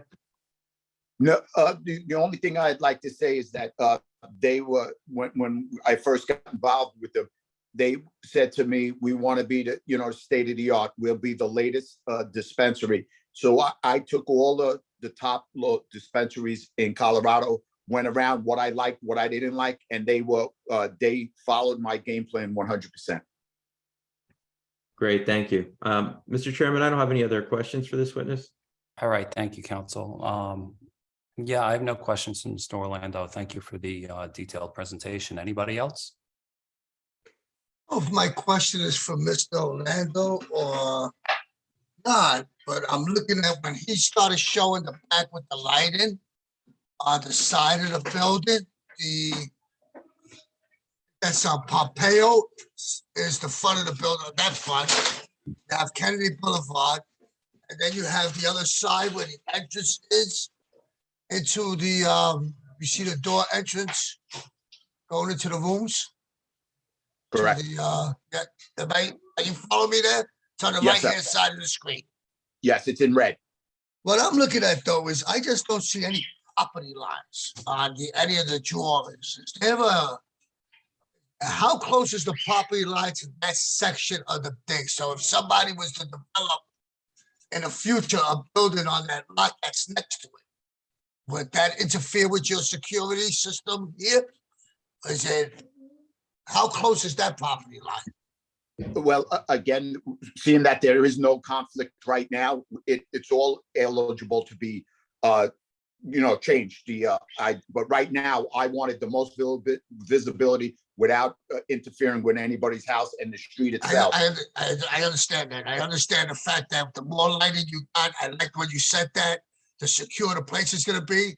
And the more lighting you put on that corner, the secure is gonna be for the people that go to Dunkin' Donuts and walk across the street too. Yep. When you have lighting, it does properly placed, does make the streets safer.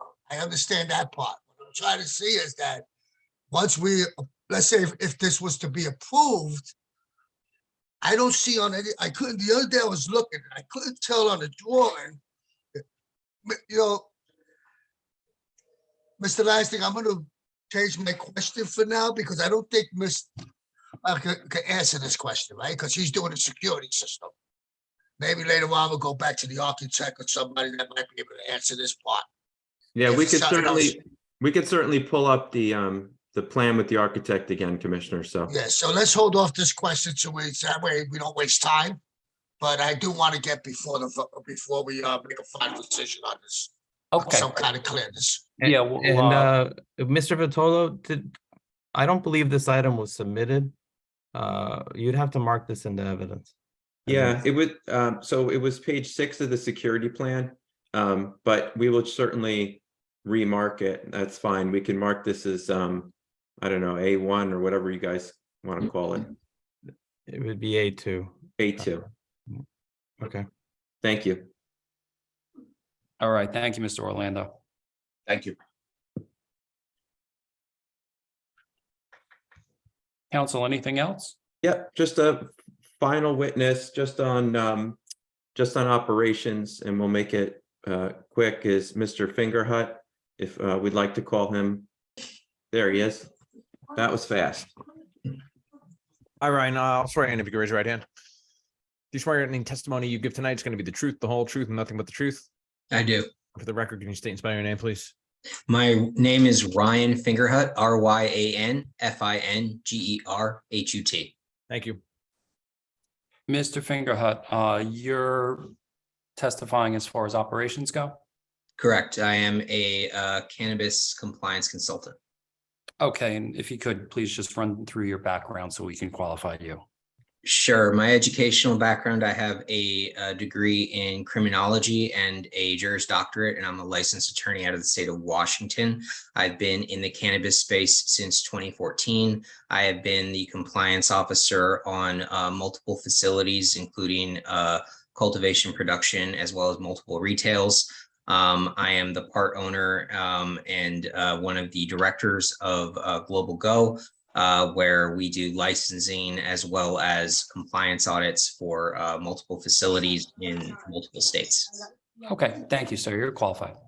Thank you. Okay, Mr. Fingerhut, Commissioner Torres had a question earlier, I think, about the front of the facility, what that's going to be used for. Why don't you just describe for the board how this facility will operate, like in what sections is what going on, et cetera. Just give them an overview on that. Sure. So to speak of the area in the front of the facility, currently the state has not yet issued any regulations around consumption lounges or anything like that. There's a large part of this facility that may be used for that in the future. Currently, it is planned to be used as an event space. This space will be open to individuals in the community for adult activities. As a for instance, we have offered it to legal aid to hold clinics for expungement of people's records for cannabis. We've offered it as well as to local community leaders for use for job expositions and things of that. It will be, screened from any part of the cannabis facility. It has a solid wall and the only entrance internally is a steel door that is locked and has biometrics. And there is a camera on that door to assure that it remains closed. And that's the current plan for that section. As far as the flow of the facility goes, if you wouldn't mind putting up, I guess what is now example A2 again, I think that might help the commissioners. Yeah, sure.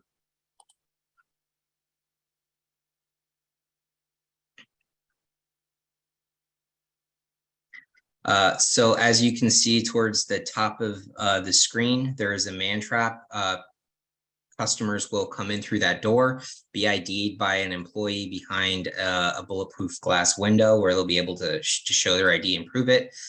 This area in here where the women's bathroom wording is, that is an area that will be used for control. The idea is that we don't want any lines to the exterior of the facility, so serpentine ropes will be set up there so that we can have a number of potential customers lined up. A security guard will be at the head of that serpentine rope to control who can go in and who can go out of the retail floor space. People will only be allowed onto the retail floor space as they have an employee who's able to handle them or a small group of individuals who are all purchasing together. Currently, there are planned to be 3 registers. You can see that sort of factored in. Those orange buttons are panic buttons. There will be 1 per register. There's also, as you can tell, a camera over each register in addition. And so people will come in, they'll line up within the facility. They'll be granted access. They'll come and purchase their cannabis. And there will be no loitering allowed. They'll be then politely but firmly shepherded out through the security entrance again, back onto the street.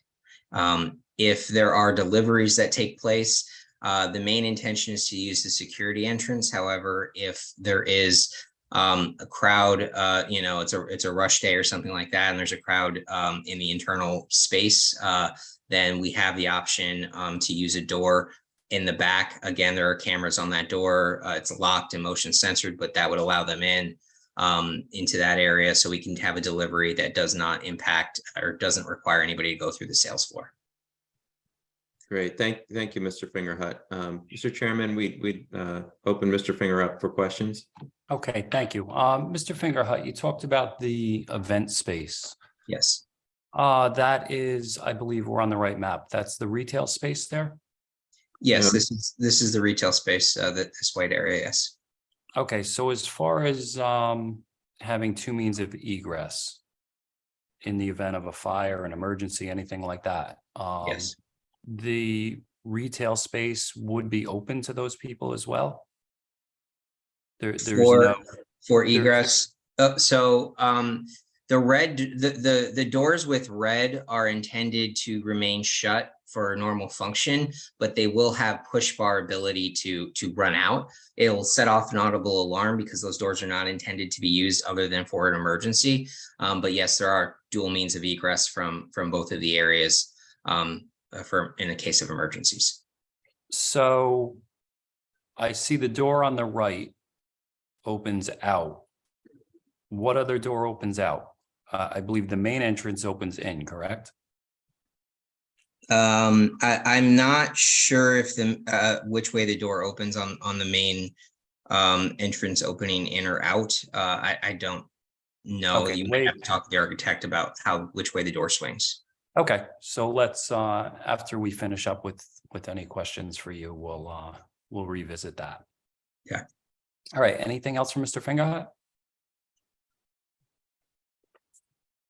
All right, thank you, sir. Commissioner Torres, one more time. Go ahead. So going back to Chairman Langston's question, Yes. you're saying the retail space 0108 is gonna be used for certain activities, people from the community that want to take the space? That's the section you're talking about? No, This area up here that's in, you know. Okay, that's what I'm the area we're talking about. Okay. All right, that threw me off for that minute. Okay, so now the next question that is, that I asked earlier, could you answer that question for me? The time of operations for this facility and the time they're gonna be allowed to be outside in and out, especially if you have two questions. Time of operations for the facility and time of operations for the events that might be. Are they gonna be same or late nights? So if you're asking if the time of operations for the retail facility and any potential consumption lounge would be the same, the answer there is no. The state is currently has their regulations for consumption lounges in the comment period. They have not yet been finalized, I believe. And the city, the CCB specifically wanted us, and we did. We separated out the application. So right now we're just moving forward with the retail section.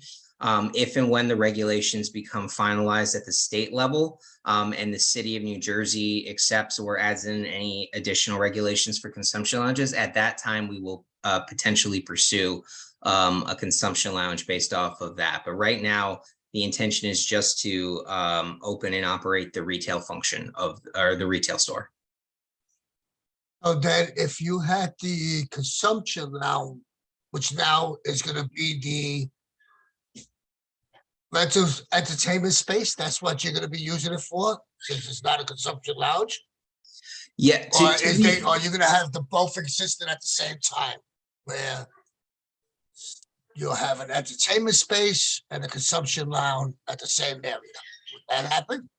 So, no, that will not happen. The intention is basically that we have a certain section of this building that we're not going to be using, at least not initially, until we can get it licensed. We are offering that to the community as an event space for them to hold appropriate events there, such as expungement clinics, such as job drives or something like that. We are not planning to run that for profit or anything of that nature. It's more of a space available for volunteer type of activities. Okay. Yeah. And then if you wind up getting the consumption license, then that space would not be available anymore because it'll be used for the consumption end. Correct. But we have been working with multiple organizations within the community to sponsor those types of activities in other places. It was simply that we had this space available and we thought we should offer it to the community if we're not using it. Okay. Thank you. That's it. Yep. Okay, anybody else for Mr. Fingerhut? All right, thank you, sir. So, Mr. Chairman, we'll briefly recall Mr. Teeter, the architect, to answer your question on the egress doors or the doors. Great, thank you. So I'll stop share and it stopped. If we could, let's leave that drawing up there. Okay. Unless Mr. Teeter wants to share his screen. Mr. Teeter, do you want to share yours? Just because there was a question about the that Commissioner Torres also had about the property line. Yeah, Yeah. I can cover both of those, yes. Okay, go ahead. Yeah, so I have the property survey here in front of you. The building fills the entire lot except for this corner. So it goes from line to line fully. And then on this side is there's parking in the back and there's a car dealership on the right. So, okay, so you're saying that if somebody was to knock that garage down and want to build a building, all those doors that we're looking at and approving today will have to be changed and eliminated? No, all our doors are facing this street on to the left, and then the windows are facing the right. These walls on the right, we need to go back to that other drawing. yeah, I'll do that right now. All this faces the public. Yes. So Yes. none of that will change. If you're questioning the lighting, there is lighting in the security plan shown on the other side where there are no doors in the security plan, but if there were someone to build a building there, it doesn't affect our doors.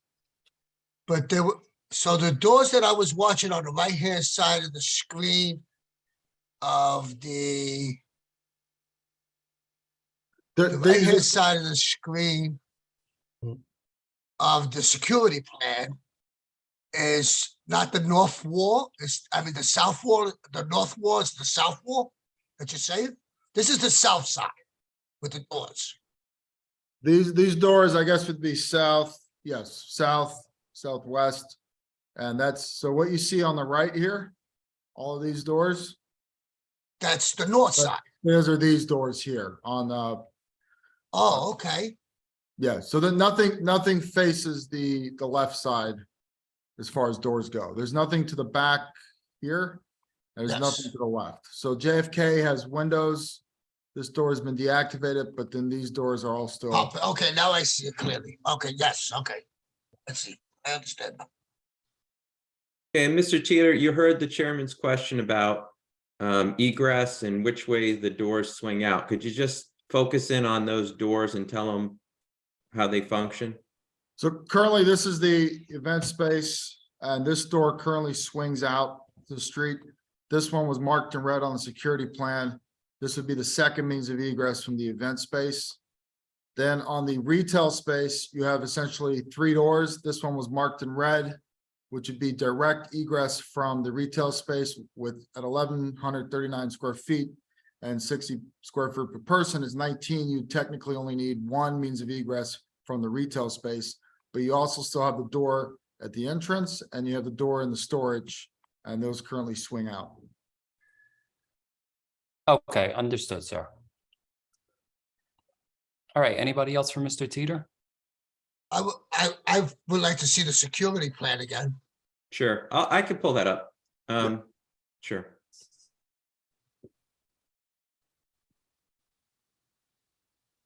There you go. Okay. Right. So when he showed before the plan with the garages and that would be the This north side, and this is the north section. Yeah, so the survey It's kind of flipped around here. It's flipped, yeah. Okay. All right, thank you very much. Sure. All right, thank you, Ed. Anybody else? Oh. Okay, thank you, everybody. So, Council, Mr. anything else? Mr. Chairman, that concludes our case in chief. We don't have any other testimony. Okay, thank you. Mike, do you want to go on with public comment before we take a break? Sure. It's always a tough question. You know, I see one hand. Yeah. I don't know if I'm going to see any more though. Oh, there's See 3 if you- now. Why don't we take a break then? Okay, why don't we take 10-minute break, everybody? It's 7:23. We'll be back at 7:33 and we'll open up public comment. Thank you.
All right, I apologize, everybody. I'm a minute late. Could we come to order again, everybody?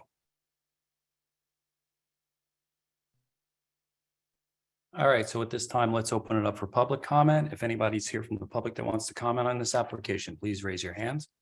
If you are calling in, you can press *9 to raise your hands. Osbert has been promoted and has been waiting patiently. Okay, Matt, I actually also, okay, never mind. I got confused. Why is Jordan Cicini's hand raised? He's a professional. I think we can lower that. Yeah, Mr. Cicchini, if you could just, I'm a member of the public. I live in the neighborhood. Oh, Jordan? Oh. Yeah. Okay, all right. So, see, that's why I was confused. All right. So Osbert, you can speak first, and Jordan, you'll be promptly afterwards. All right. Hi, Osbert. If you're driving, we can't speak with you. All right. Are you driving your vehicle? Can you hear me? Osbert.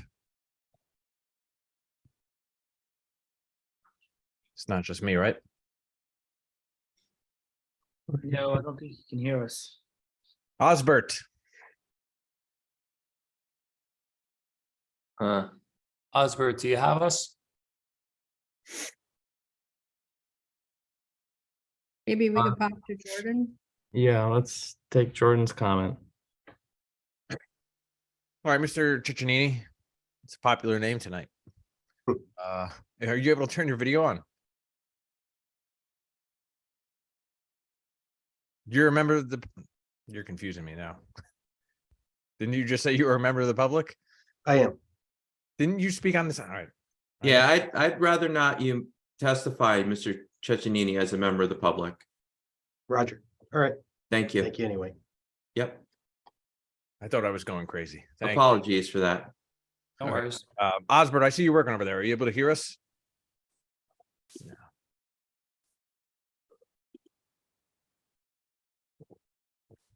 We cannot hear you, Osbert. Maybe your microphone is not working.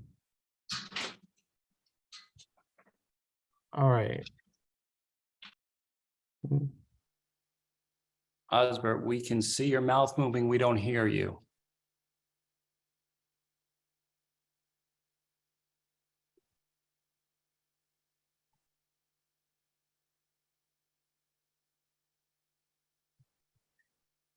Osbert, we don't hear you. We can see you're speaking, but we can't hear you. Oh, we lost him altogether, it seems. Promoting Gene Daly.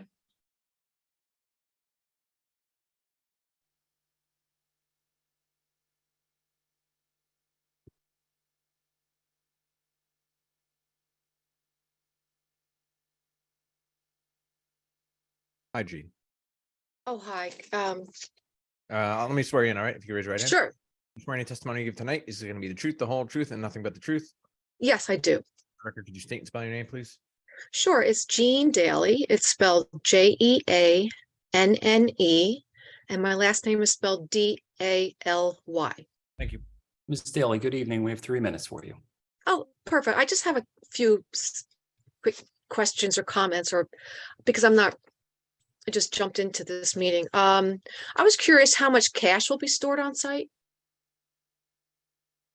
If someone could answer that. These are the questions I just have. How much cash would be stored on site? I noticed that when you had the reception area up top, that was going to be for the public. Will that during these times, will those people have access to the bathrooms, which unfortunately, or some way they have to go through the dispensary itself in order to use those bathrooms? So I wasn't sure how that space was going to work. Also, I was curious about metal detectors and things like that, because, in certain, expensive jewelry stores or very high-end jewelry stores, they'll have first an enclosed foyer that's all bulletproof, and they have a security guard and they have a metal detector, and they make sure everyone's clean, if you will. They don't have anything, and then they allow them in. Because my concern is for the teller. I mean, the whoever's going to be up front, who has to check the IDs. And I'm just worried about that person's well-being and how that would be handled. So that's my only comments. Thank you. You can demote me. Okay, thank you, Ms. Daly. We appreciate it. Can you hear me now? We can, we'll get to you in 1 second, sir. We just have to get Ms. Daly's questions answered. Council, I know I don't want to hear how much cash you're going to have on hand. I don't know if anybody would be willing to testify to that. Yeah, I do have Mr. Orlando. He can answer the security question.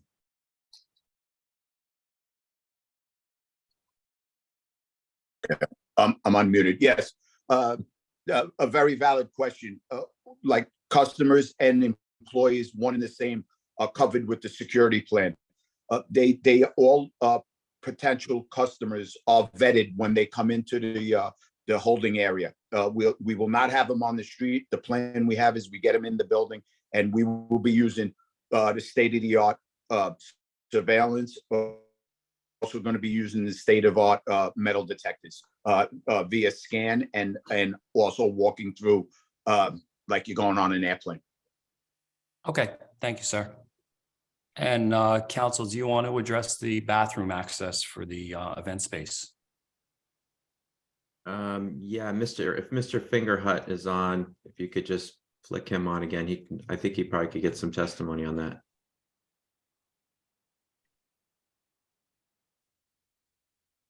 I saw him for a second. Mr. Fingerhut, we see you. Oh, sorry about that. I didn't realize I was on. So the event space, well, to be honest, I don't know if there's a final plan for that with the bathroom access.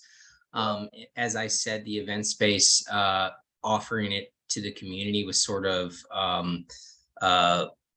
something that was thought of later. One of the things that we could do is have a security guard at that door during planned events, because this won't be a publicly open space that anybody can just walk into at any time. People are going to reserve and run events for a certain hour, you know, as I said, clinics for expungement or things of that nature. So we could station a security guard at that locked door and have them escort people, you know, to the bathroom. I'm trying to pull up the schematic again, but I believe that there's a hallway that door opens up to a hallway that goes directly to the bathroom. So the security guard could also be stationed right there to assure that nobody enters into the retail space, even if that door is unlocked and people are accessing the bathroom at the same time. Okay, thank you, sir. We appreciate it. All right, if we could, let's bring Osbert up. Good evening, Chairman. My Hi, name is Osbert. Just hang on a second. Let me swear you in before you go. If you could raise your right hand. Do you swear any testimony you give is going to be the truth, the whole truth, nothing but the truth? I do. And for the record, if you could just state and spell your name and confirm that you're not driving and give us your home address too, please. Thank you. Yes, I confirm that I'm not driving. Number one, safety first. My name is Osbert Orduña. My address is 5036 Holiday Drive. Thank you. Mr. Okay. Orduña, good evening. We have 3 minutes for you. Good evening, Mr. Chairman, and members of the board. My name is Osbert Orduña. I am the CEO of the Cannabis Place.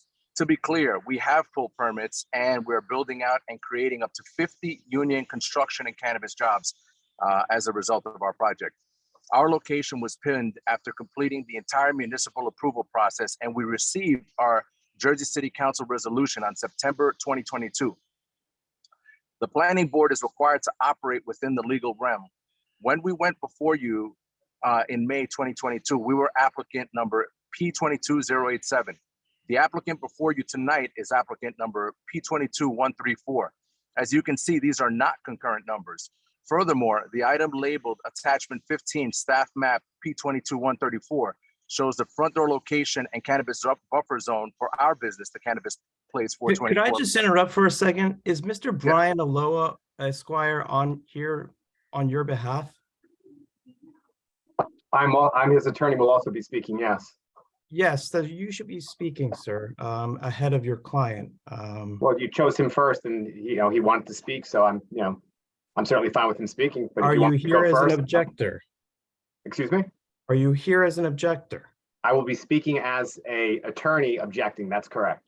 You should have raised your hand at the very beginning. We would have. I did promoted raise you my hand and I'm directly here. forward. How did I get here? All right, so I think we should conclude Mr. Orduña's comment, and I promoted you, and you were able to speak ahead of Mr. Orduña giving your comment. Right? I'd like to clarify that I will still get a fresh 3-minute opportunity to comment and provide a public comment as well. I would like to actually ask our board counsel, if you could weigh in on this matter. Mr. Aloha, if I'm saying that correctly, is Mr. Orduña's Oh, yeah, but that's fine. counsel. We would object, by the way, to hearing testimony from Mr. Orduña if Mr. Aloya is also going to testify.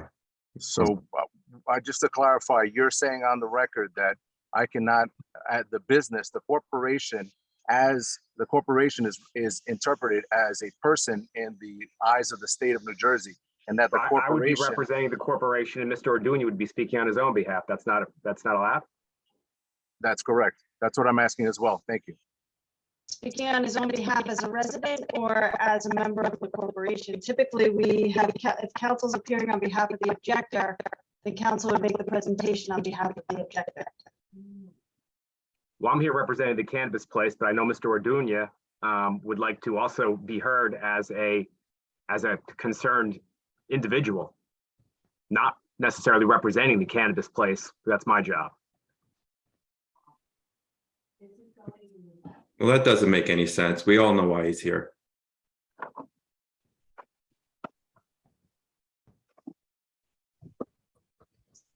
It's up to the board. I think that it's, if I may, I think that it does a huge disservice to the community, both as a community participant, as a person that's active, both in Jersey City and in New Jersey, as part of the National Hispanic Cannabis Council, as part of the Service Disabled Veterans and Cannabis Association. I bring a wealth of knowledge regarding cannabis operations throughout the state, in addition to just Jersey City. And so I think that it would be fair for me to receive my 3 minutes of public comment. I don't think it imposes in any way on the board. And again, the corporation, in the eyes of the state of New Jersey, a corporation is its own separate entity and its own person. And therefore, the corporation is represented by its counsel. I'm here speaking as an individual.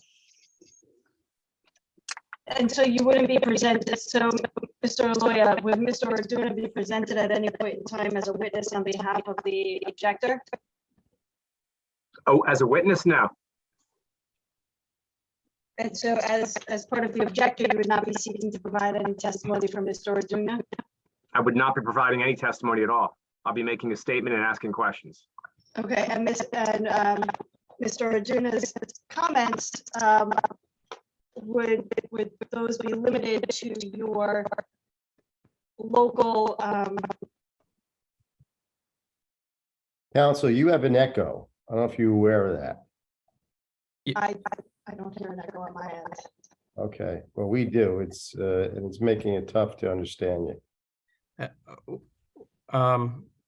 I'll just jump in because I think that we can provide more information, and maybe the board should motion to carry this item. We can provide more information as to when these applications were submitted, when CCB approvals were approved, when local support resolutions were passed, and when applications were submitted. And we can do that in an update to our staff memo. And if the board wishes to have that information, I would recommend that we try to carry this item for tonight for a future hearing. Mr. Chairman, let me say this. I mean, that makes sense to me in the sense that this road to getting approval is muddy at best, in the sense that when we were here last year about this time, the plate tectonics of our universe shifted from having to come before us, then having to go to cannabis control, and then getting council approval, and then state. And then if Mr. If the Osbert, Mr. Orduña's establishment on that block or in that vicinity, I don't know if it's actually on that block, is granted all the government things, to Matt's point, I would certainly feel a lot more comfortable knowing exactly where we stood. Because if we approve this, that was my whole point before, if we approve this particular application and it has some sort of opposition or detriment to the other, I certainly wouldn't feel happy with that, or if they wind up in court based on something. So to Matt's point, I would make that motion to table till we get further information. Can Just I to be be clear, heard? that isn't my point, but I hear That's you. my point. Can I Okay. be heard on this, please, Mr. Chairman? I'm sorry, you're muted. You're muted, Chairman. Sure, go ahead, counsel. Thank you, everybody.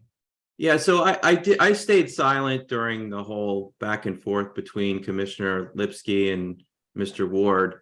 But I'm gonna have to speak on it now because you're looking to carry what we've already established is a legally appropriate application that's before you based on what the rules are right now. The rules right now are that as long as permits were not pulled, it's time of application rule and our application was filed timely. And with all due respect, this is not the first time this has happened in Jersey City. I appear before the board, the cannabis board, and these questions have arisen. And there is another side to the coin in your argument, Commissioner Lipsky, and that is, you know, when they set up this whole rubric and they wanted to advantage local people and minority people and others, you know, who could get faster to the courthouse than a bigger operator or a multi-state operator? They get the fastest, best lawyers, best consultants. So by making this a race and just to see who could get there quicker is not at all equitable. And I think the way that Jersey City has done it and has set this rule that as long as the permit isn't pulled, you know, there's no real race and you're entitled. I think that was the most fair and equitable way to do it. And I think it'll work. I think after this initial round, I think that's when you enforce the distance limitations, because then it makes sense, because it's fair and you know, it's not just based on how many resources you have or what great lawyers you can muster. And there's all sorts of things that can happen. As you guys know, you know, there's scheduling issues, there's people get pushed, they get carried, there's objectors on one, there's not objectors on another. So it's completely arbitrary to say, you know, it's this race to the finish line. And that's not how Jersey City's doing it. And they're right. I think they're doing the right thing. So respectfully, I mean, we're before you tonight. We're legally and appropriately here. We followed the rules. And I think we should be heard. I don't, you know, there's nothing Mr. Arduña just said changes anything. He said he already pulled permits. And as Mr. Ward said, and he's right, so what? I mean, it's when we filed our application, there were no permits pulled by the other actor. That is the rule. That is what everyone's being guided by. And I would hate to see us get prejudiced further by getting carried. I mean, who knows what's going to happen over the next month in this cannabis regime we're under. Something could change, and then we're on the outside looking in. So, you know, we're before you now. It's clear Mr. Arduña is here tonight because he does not want a competitor. I've been doing this a long time. You cannot object to a land use application because you are afraid of competition. It happens all the time. And unless you have a good faith basis to object to an application, you don't have anything. So I could be heard. I'll explain myself. So without Sorry, that, sir, let's have one at a without time, that please. legal hook or without some good faith basis, there is no grounds tonight to adjourn this because we followed all the rules, checked all the boxes. So I'm sorry for going on, but you know, that's our position. And I think if it's carried and something goes wrong, that's when you'll end up in court, because we'll have prejudice being caused by improperly carrying an application that we've already established tonight is properly before you. So counsel, I've stated my opinion already tonight. I believe this is legally in front of us. We have jurisdiction over this application. That being said, if my board wants more clarity on completion dates from city council, from the Cannabis Control Board, obviously I'll let my board have that time. So, Mr. Chairman, to that point, Now, and Commissioner, give me 1 second. Let me finish my thought, please. yes, And with that said, I believe you're correct and I know you're correct on when the permits were pulled and that this is legally in front of us tonight. Us getting clarity, my board asking for clarity, doesn't change that. Doesn't change the fact that your application was in before any permits were pulled by the other applicant. So I don't think it hurts your standing in the least. It puts you back 2 weeks. So my board wants further clarity, I'll give it to him. And Chairman, I do have this information. We would be looking at it fresh tonight. I can pull it up and can share my screen, but I would leave it with the board as if they want to, as to whether or not they want to motion to carry this item or review the document now. Chairman Langston, I like clarity. You know that as long as I've been on this board. I am not going to absorb the clarity that's put in front of me. At the same time, in a time zone of 15, 20 minutes before we make a vote, or an hour, that's not clarity for me. I'm just speaking for myself, and I held this stand before other applications, different applications, nothing to do with cannabis, that when something was not clear, at that moment, my stand was we could wait for clarity.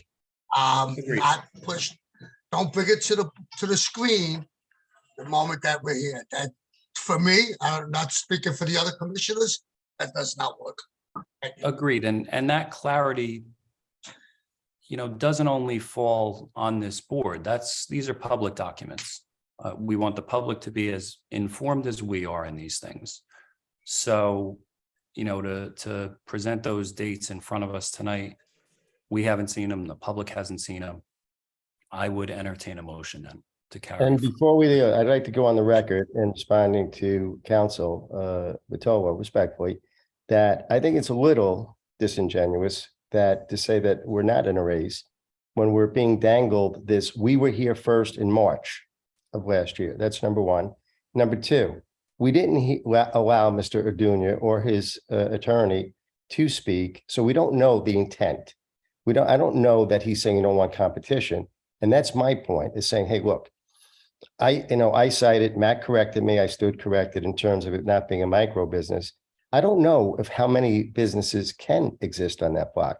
I just don't want Mr. Orduña, if we approve this, given that he checked all the boxes to get where he's at, that he in some way gets penalized for it. I believe in the free market. And I think that, a Burger King and a McDonald's could exist on the same block, as long as they fulfill all the zoning and planning and legal mandates. So if that's the case, I don't think delaying it 2 weeks. I think Matt is spot on. And I appreciate his openness to supply us that clarity so we could look at it. And at the next meeting, allow Mr. Orduña and his counsel to give a statement. I like balance. Thanks, Chairman. Agreed. And I do want to correct the record. I don't believe we didn't allow Mr. Orduña's attorney to testify. Correct. I believe he should have put his appearance on record right from the get-go if he was contesting anything. But As well as we didn't allow Mr. Orduña himself to finish. He humbly and respectfully asked for additional 3 minutes after we cut him off. Chairman, if I may, go ahead, counsel. I just wanted to make sure that the record's clear. I came in and was able to join and sat quietly waiting my turn. So if you want me to make appearance, I certainly will. I've provided, as I think I should, all the respect to the board. So I'm not speaking. I'm ready and prepared to speak, but it's not my place to speak at this point in time. So I'm just, I have no objection with what the board is doing, and I'm just, Counsel, generally, any contesting attorney does put their appearance on record right from the get-go. We like to have. Even before the hearing started? As we start the hearing. Oh, I apologize with the new format. I did not realize that live. I've picked up on things like that, but I That's didn't realize okay, that yeah, the board we're- wanted, so I apologize. Other for people that. have emailed us, sent us letters, or phone called if they are objecting, so that we are aware of their presence in the attendee list. Take note, and I I sincerely only- apologize for that. I only knew that you represented Mr. Osbert or Dunya because I remember you from when you presented your application to this board. I mistakenly thought when you hit hand raised that you would see my name as an attorney would take me first. Frankly, I was surprised you were taking Well- others before me, but again, I wasn't going to object to. Right. Being Well, first. let's So I just be clear. You were promoted and had the ability to speak ahead of Mr. Osbert swearing in. 100%. And again, I was just giving respect. I wasn't trying to trick anyone. I'm here as an attorney. All right. I've appeared before the board before. All right. Understood, counsel. And with that said, why don't we get your appearance on record? Just usually we like to have an opposing attorney cross-examine any witnesses while they're still up on the screen and you understand we're a very busy board and we like to have things run smoothly. Absolutely. And I apologize for any mistake No on my worries. part in that and confusion. So Brian Aloya, Aloya Law Firm, 2 Broad Street, Suite 510, Bloomfield, New Jersey, representing the Cannabis Place 420 Corporation. Okay, and now that your appearance is on record, given my board's request for information, I would entertain a motion to carry at this point. Chairman, I make a motion to carry, let me see, the item P 22-134 until the next meeting with notices in place. Second. Okay, I have a motion and a second to carry to February 21st. Could I have a roll call, please?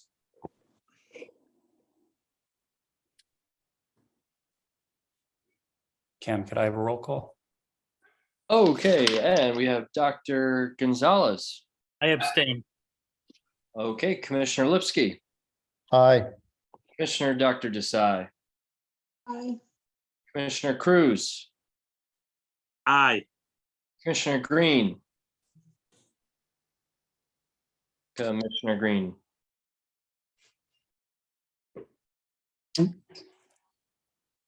Commissioner Green, I think I heard a yes. Aye. Aye. Yes, aye. Commissioner Torres, Just to be, I just want to be clear, I vote will be for postponing this to the next meeting, right? yes. Correct. Okay, then I vote aye. And Chairman Langston. Aye. Okay, motion carries. All in favor to carry to the next regularly scheduled meeting, February 21st, 2023.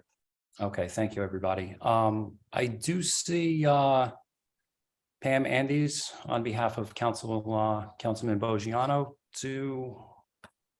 can we promote Ms. Andes? Promoted. I want to thank everyone for their time this evening. We appreciate it, and we will certainly see you in a couple of weeks. So thank you. Thank you, Council. We Thank appreciate you, your time. Council. We wish everybody all the best, truly.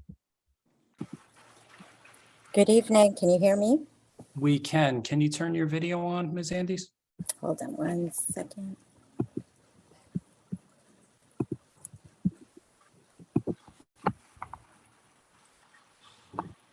Good evening. How are you? I just wanted to touch base with you. Do you have a question on anything tonight? Or was that part of that application? Yeah, I, it's a comment and a question on this issue. I just wanted, I know you're carrying it over. I want to thank the commissioners for their comments, especially on the clarification. I wanted to ask, who is the legal counsel for the Division of Planning on this meeting? Mr. Lampy.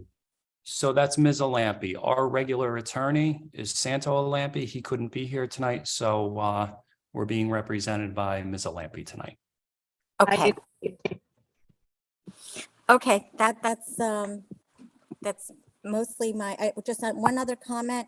That security consultant, Michael Bloom, I found his security planning to be very valuable, and I don't know if we could, tap his brain separately, but I thought his design and planning would be something that the councilman would appreciate. So that's Agreed. pretty much it for my comments. So thank you for carrying this over.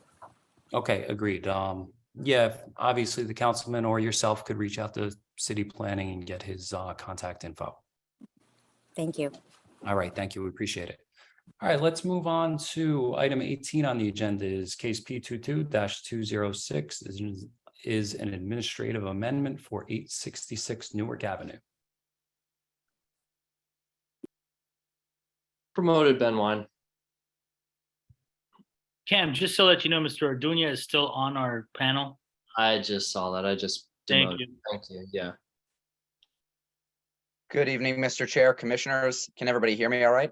Yes, sir. We can, Council. Hi, good evening, everybody.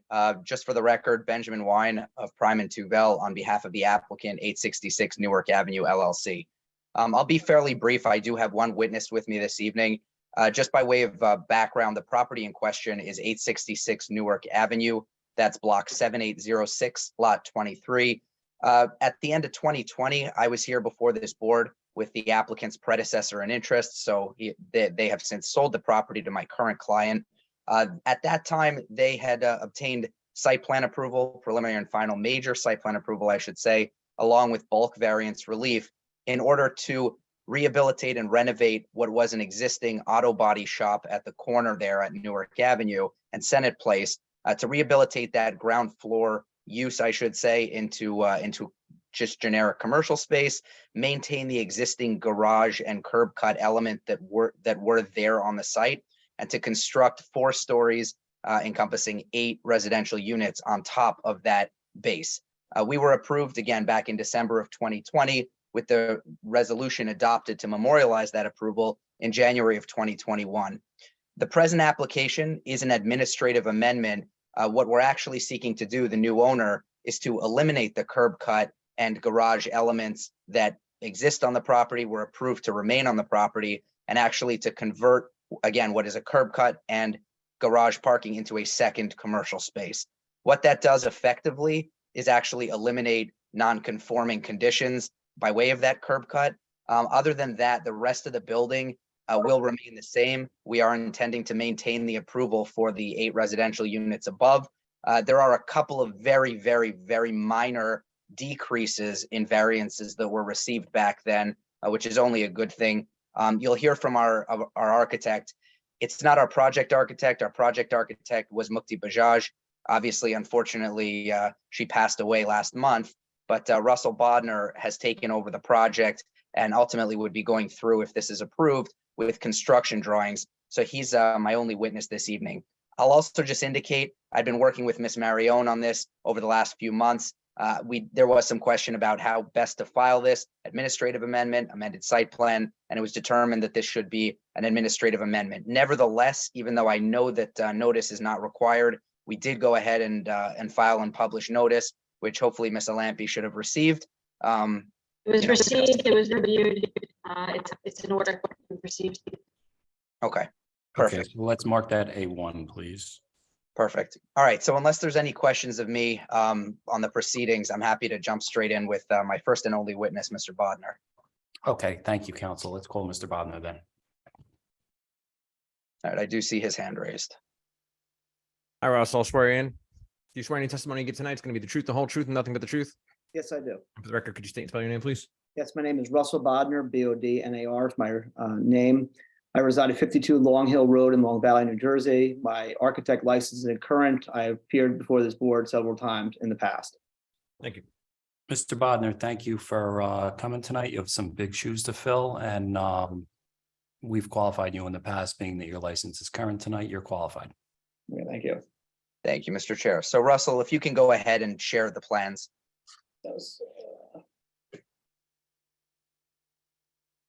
Okay. And to be clear, just before you do that, just to be clear, for the record, these plans were submitted. They're not a new exhibit, but I guess, Russell, since they're not your plans, I guess if you could just identify them for the record. Yes, this is the plans are for 866 Newark Street. I'm sharing sheet A3 at this moment. I can actually go back to the top page if you would like, but I figured we'd just jump right into the approved site plan and the proposed site plan, which is kind of one of the biggest parts of the changes to the project. This project's located on Newark Avenue and Senate Place. It's a corner building.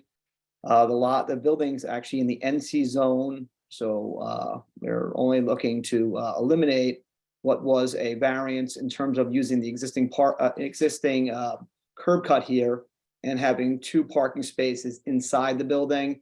We are actually going to eliminate that curb cut, and we are going to replace it with a street tree and continue and the new sidewalk that we're proposing in that location, as well as the pavers, the Holland stone pavers that we're proposing in that location as well, to increase the street frontage and the overall decorative nature of what's going on in that side of the property. That's our main thing on the site plan. If we jump back down to the floor plan, basically, this is our location for that. You can see here on the upper level, the commercial space in the front of the building on Senate and Newark was 644 square feet. It will now be 634 square feet. This entire parking garage area here, which has only had 2 parking spaces in it, is now going to be this commercial space at 803 square feet on the lower level. See that? Actually needs to be brought out a little bit more, so I can bring this down here. You can see that some of the changes were just really done in terms of making the commercial space different from the parking area, and they relocated the sprinkler room and some electric room and readjusted the lobby and the trash room back in the back here. So basically, the reality is the main change in here is just a commercial space going from 1 to 2, and the parking is being eliminated. I looked through the entire set of plans. The only thing I actually noticed further down in the set was there are some minor changes to the interior, but there are really no changes to the exterior of the building. It's still looking the same exact as it was before. There's some code changes that I think Mukta got. There was a code seminar class that a lot of my architect friends went to that I didn't have a chance to go to. They got some bad information. There was some information that they gave people that told them that the stairs had to get enlarged, but really the stairs did not have to get enlarged. So Mukta went through the process of making the stairs larger, but they really don't have to go to make them larger. So I think we'll just stay with the original stairs along the way anyhow. And if we continue down to the next level, where is this? Thing always drives me crazy with this, because it's on the edge here. The only other noticeable notation I saw was the roof deck. The roof deck went from 1040 square feet to 1093.5 square feet. So I can get that plan to kind of pop up on me, but it does not seem to want to pan down. This sometimes this does not want to pan. Russ, you might have to shrink your screen to, Yeah, I guess, to get that pan. scroll bar. Yeah, I think I'm gonna shrink it here. Now I get to the control bar. It was not letting me shrink it. As we can see down here, the roof deck, the elevator lobby on the upper level is a little bigger than the elevator lobby in the lower level. On the lower plan here, on the proposed plan. So that's how we ended up with a little larger roof deck area. So I think that's what, the only other really noticeable changes on here.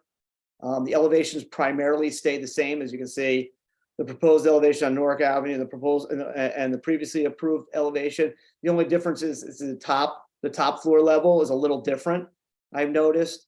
And on the side elevation, one door and a window has changed. And obviously the bottom level has changed, where we got rid of the garage door and added a window was added to where there was a grill for ventilation.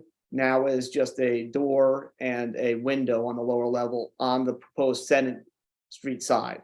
Otherwise, the remaining building stays the same. The apartments are all 2 bedrooms, 1.5 baths. They range from 790 square feet to 820 square feet. So I believe this is a pretty simple application.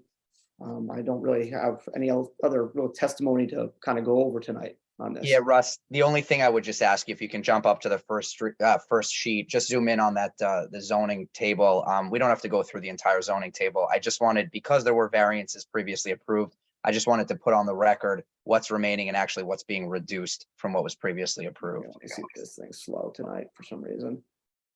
Here you go. This is the zoning table. If I can get this to zoom, of course, it's blocking me from zooming. Here you go. Come on, zoom. Ugh, it does not like to zoom tonight. This computer's been acting up a little bit today. I actually noticed this earlier today. It will not let me zoom. Okay, the only different, really the reality is these used to say, there was a couple of notations in here about the parking, and all these variances are now no. So there's no variances across the entire board in the variance column. I'm sorry about not being able to zoom. I don't know why it seems to be in a weird spot today of acting up. All right, then Russ, no problem. I think the only one I just wanted you to really highlight as well were the two that were being reduced, which are the mechanical roof coverage being reduced from 27.73% to 27.11%, where 20 is permitted. And then the other one, and again, you could just confirm this for me if you can see it on your screen. The other one would be the roof structure setback was at 5.5 feet where 9.75 was required. It's now been increased ever so slightly to 5.583. So again, a little bit closer to conformity. But again, I personally missed those earlier.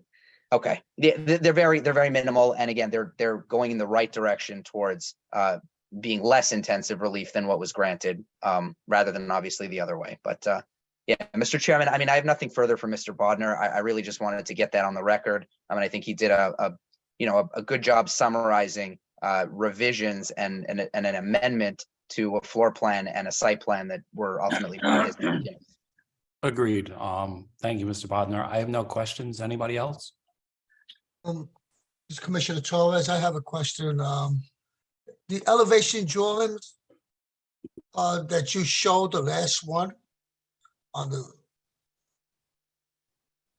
last drawing that you had shown us, something I noticed on another project one time, and I just caught my eye again. Right there, you can stay on that one there.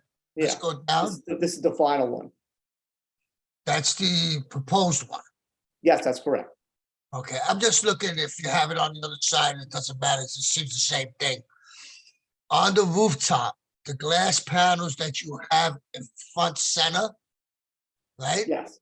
There's a setback there of 5 feet? No, actually, the glass panels are actually at the facade. The setbacks actually to the building beyond this space right here. Okay, so now do you see the space between the bottom of the glass panel and the roof? Yes. So that's flush with the facade. So you have about a 5-inch space in between the bottom. Yeah, the panel? this is a Or is there a kicker there, some type of plate that would stop anything from going through that?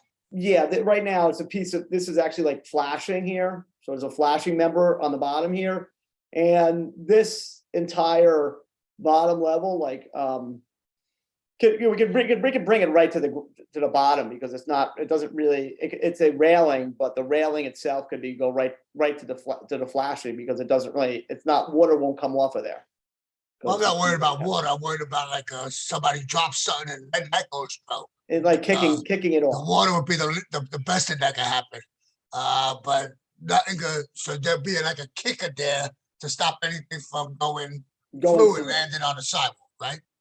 Yeah, we can, definitely, we can make it so the glass panels are flush to the parapet height, to the top of the parapet. The top of this parapet here, we can make this panel completely flush, so that glass will go right to the bottom of, there will be no opening anymore there.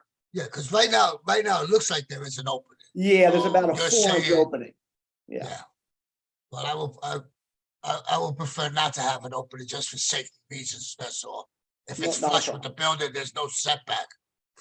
If there was a setback, then it wouldn't matter, because it just stay right there. Yeah. All right, thank you very much. That's all I have. Anytime. Yeah, I appreciate that.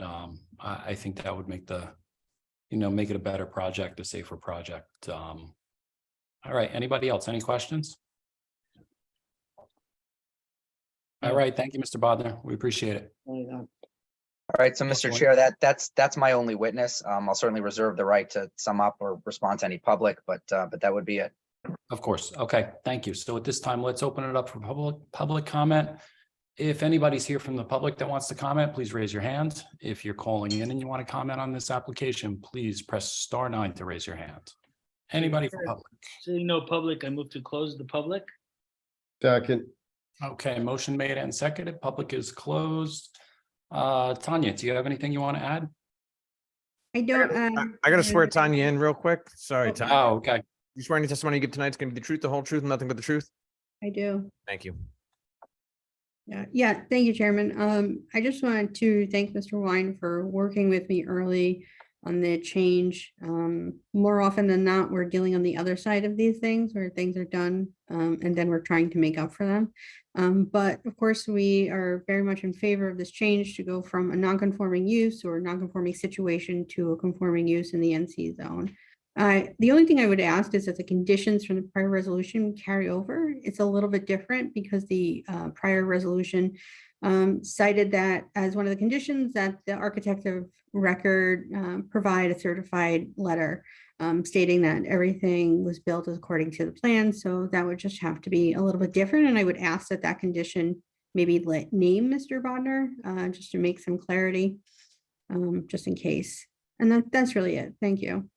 Yeah, Ms. Marion, we certainly obviously have no issue carrying forward with the conditions of the prior approval. I'll also run the language by you probably for that final condition or that altered condition. And, as long as you're comfortable, if Ms. Lampy's comfortable or Mr. Lampy, whoever wants to review it, then yeah, that's what we'll do. Okay, thank you, counsel. Chair, then I'd like to make a motion at this time to approve case P22-206 as presented to the board tonight.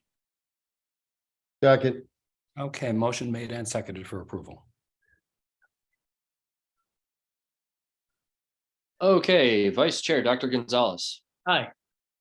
Commissioner Lipsky, no, just looking at this architectural drawing, which I like, it just dawned on me with that little corner in the top. If this is Ms. Bajaj's last rendition and has her name, maybe it might be nice if the owner or the applicant would be kind enough to put a plaque in there for good karma, but it's only a suggestion. I vote aye. Commissioner Dr. Desai, For me, it's I, and it's in India Square area, so I would always say I. Commissioner Cruz, Aye. Commissioner Green, Aye. Commissioner Torres, Vote aye. and Chairman Langston. I can't even believe I'm gonna vote in favor of taking away a curb cut and planting a tree there. Amazing. I'm gonna vote aye on this. And motion carries, all in favor. All right, thank you very everybody. much, everybody. Have a good Thank you, evening. counsel. You too. All Take right, let's care. call item 19 is case P22-207 is an administrative amendment for 220 to 238 Monticello Ave and 221 to 227 Fairmont Ave. Promoted Gene Polino.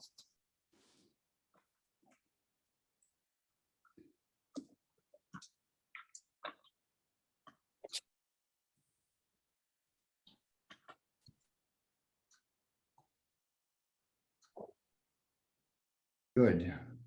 I wasn't sure I can get my camera going. Good evening. Can you hear me?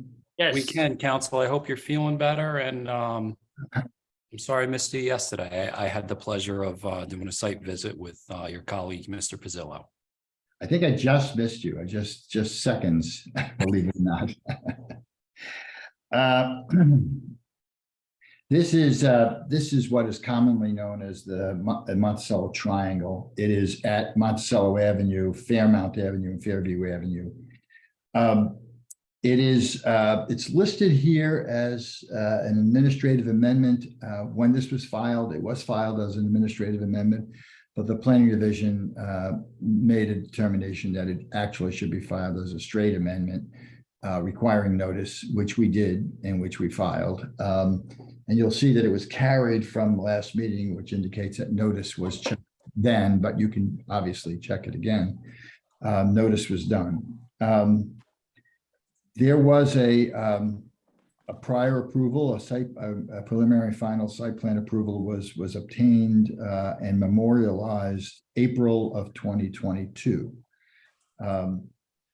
It was an approval for 304 units with an affordable housing component. 8 affordable housing units, moderate housing, with parking for 125 cars, bikes 177, all above what was or within what was required. Retail of 9,000 plus square feet, and it's a 10-story building. Perhaps council would like to confirm that again as to whether or not notice was provided and provided. Thank you. The notice was received, it was reviewed, everything is in order to proceed. So since this is, thank you, council, since this is. And Gene, if you could, let's just please mark that as A1. Great, thank you.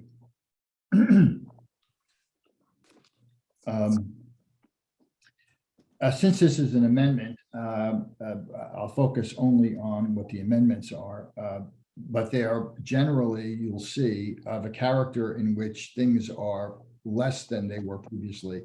For instance, the building height has been lowered, and there's no changes in the parking count.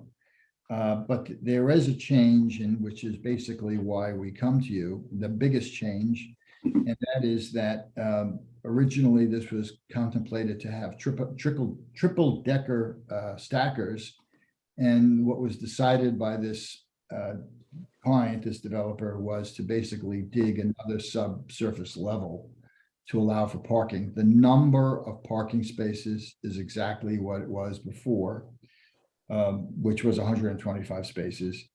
And other than that major change, there are some minor changes. There's a change in the overall height of the building. It comes down about 1.5 feet.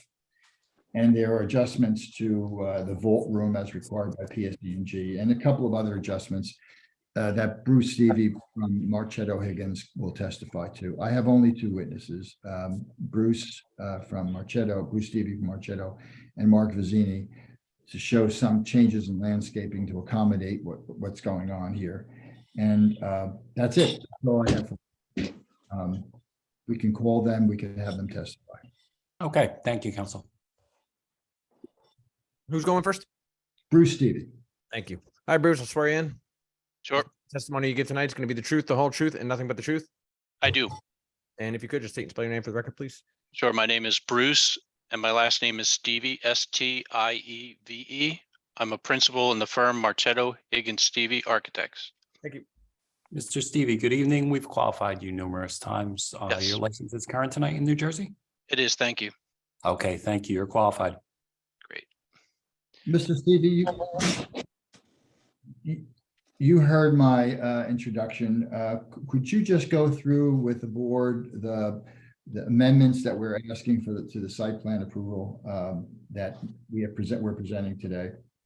Yes. So I'm going to share my screen. Basically, for the board's assistance to the board, I've attached to the previous approval drawings, and then behind it I have my revised drawings. I also have a couple of rendering exhibits in here, so we may want to enter this as an exhibit, this presentation. I will want to do that. That's correct. Yeah, council, I'm going to ask that this be marked as exhibit B, I guess. A2. That's fine. So, Mr. Stevie, if you could, before you present that, can you describe what we're looking at? How many slides? Sure. Let me just out of this. So I have a presentation that is approximately 32 slides. I'm sorry, 33 slides, and they include the previous approval drawings with the current submitted drawings, the revised drawings. There are the previous renderings for the project and the proposed renderings for the project.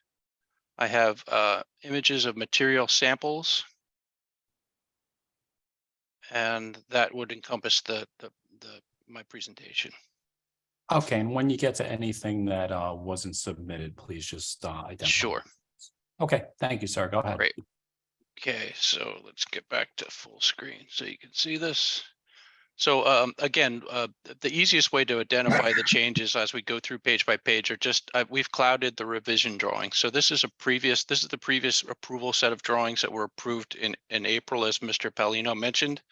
And then this is the proposed drawing cover sheet. So all that's been changed on this is an updated rendering of the proposed building with some modified materials and the addition of 2 additional drawings that relate to the parking, as Mr. Palino mentioned. This is drawing A1. So this is the original previous approval drawings. This showed the semi-automated stackers, triple stackers that were in the project. These stackers generated 2 small deviations. One was for parking space size and the other was for drive aisle size. So we were granted 2 deviations for those parking spaces. This project has gone through a design development where civil engineer, structural engineer, and mechanical electrical engineers have all weighed in on the building now. And it's gone through a series of modifications for the constructability of the project. And one of the revisions was to, in doing the soils investigations, it was determined that we could lower the basement level of the building slightly and achieve standard parking. And that standard parking would be in standard parking dimension, the 9x18, which is standard parking in Jersey City, with the 22-foot drive aisle. So that would eliminate 2 of the deviations. The parking count would stay exactly the same. We're still proposing 125 parking spaces where 125 were previously approved. They're just now standard parking spaces instead of automated parking spaces. This is the first basement level. What I showed you before was the lowest basement level. So this is again from the submitted drawings. This is the previously approved ground floor plan, and you can see that we had the entrance to the parking garage on Fairmont Avenue. We had a mechanical area facing the plaza space, and then we had units along Fairview Avenue. In the proposed ground floor plan, the retail stays exactly as it was. The residential lobby stays primarily as it was. We did shift 2 of the units that were located along Fairview onto Fairmont, and that allowed us to adjust the driveway location to work with PSE&G's transformer vault requirements and allow us to get the clear headroom that we needed to get down into the basement level. So that was the primary change on the ground floor. On the upper floor plans, there were some adjustments made to the units too, based on structural design and building codes. And so that resulted in some adjustments of some of the window locations and some of the unit configurations. So we now have a fully developed floor plan with all the structure and mechanical, electrical, and plumbing integrated. So this, the footprint of the building did not change. However, the interiors of the building changed slightly to accommodate these unit layouts and the structural system for the building.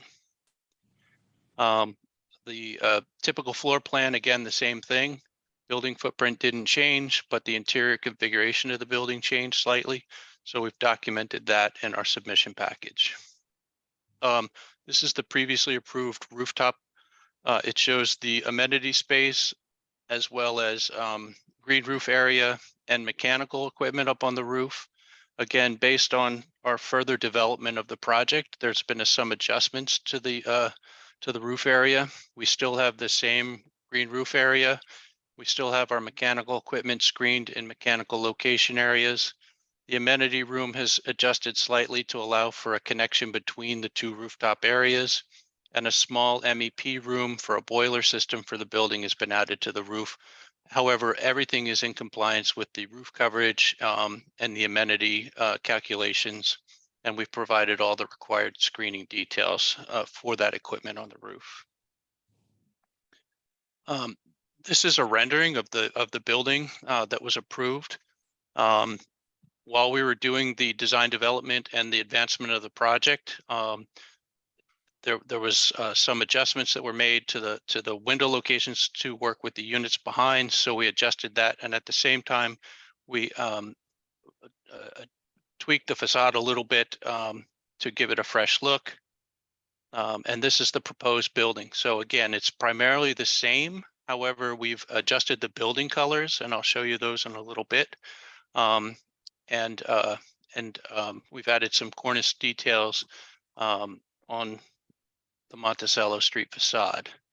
The other item that happened was the retail base of the building and the amenity spaces along Fairmount were captured within an arcade that goes along the front of the building, and I'll show you that when I get to the building elevations a little bit more.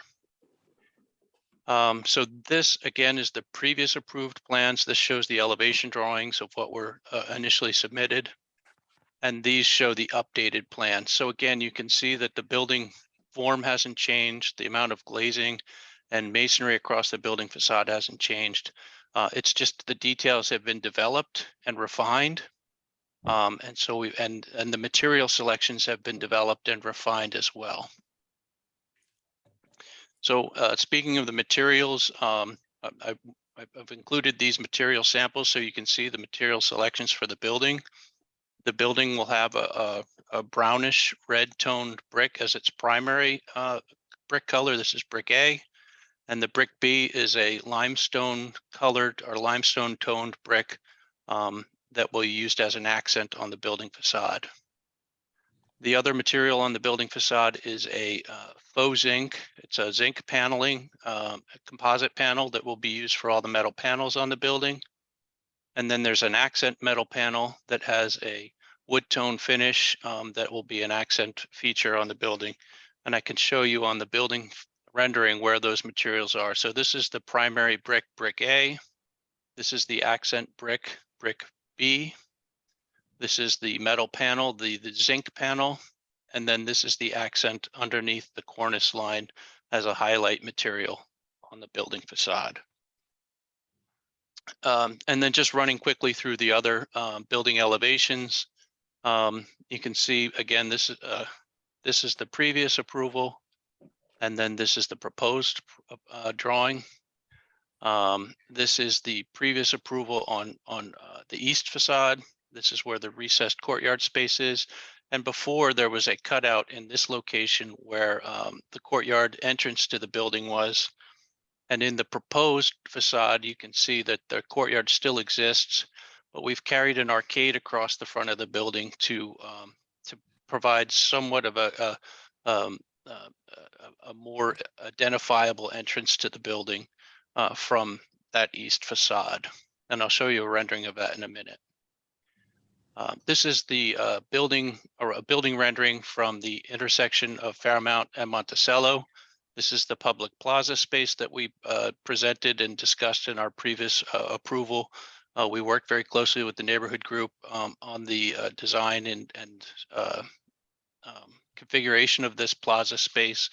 And then this is the proposed. So again, the plaza space doesn't change at all. The only thing that I'm showing in this rendering is the altered materials and the refined design, the refined building design. As Mr. Pellegrino also mentioned, with the development of the project, a structural system was put in place. When we did the structural design, we previously asked for a building height of 119 feet 11 inches. That was done to accommodate, at the time, what we anticipated would be a light gauge metal constructed building.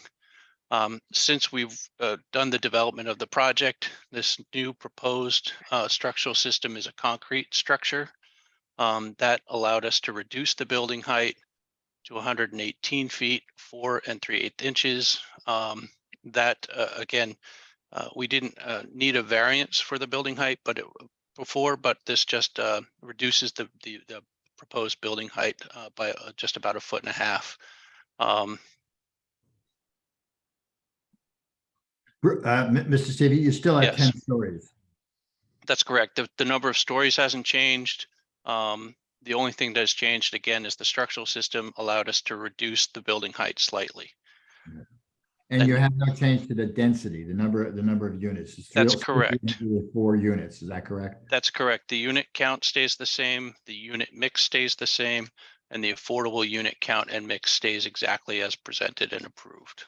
And even the number of parking spaces stays the same, even though you're digging out a sub basement, is that right? That's correct. The parking count stays exactly at 125 parking spaces. The only thing that changes is we no longer need the deviation for minimum parking size. Right. And then again, the rest of these drawings basically are just the fill out drawings that show the details at the base of the building. And then this is the rendering of the entry courtyard and the more refined entryway that we've presented now in this updated building design. That's all I have in my exhibits. I have no other questions for this witness. Okay, thank you, Mr. Stevie. I have no questions. Anybody else? I have Okay. one witness, Mr. Vizzini. Is he on? I hope Hi, Mark. he's- Mark. Hello, everyone. I'll swear you in, all right, if you can raise your right hand. Do you swear any testimony you give tonight is going to be the truth, the whole truth, and nothing but the truth? I do. Record, could you state and spell your name, please? Mark Vizzini, Vizzini. Mr. Vizzini, good evening. Always a pleasure. Same. Your license is current tonight? It is, and in good standing. Okay, thank you, sir. You're qualified. Thank you very much. Mr. Vizzini, Now for the just- exciting stuff. So the site changes are very de minimis and they kind of react to the changes to the plans that to the architecture that Bruce just presented. So let me just call up my plans here. Let me know when you guys can see them.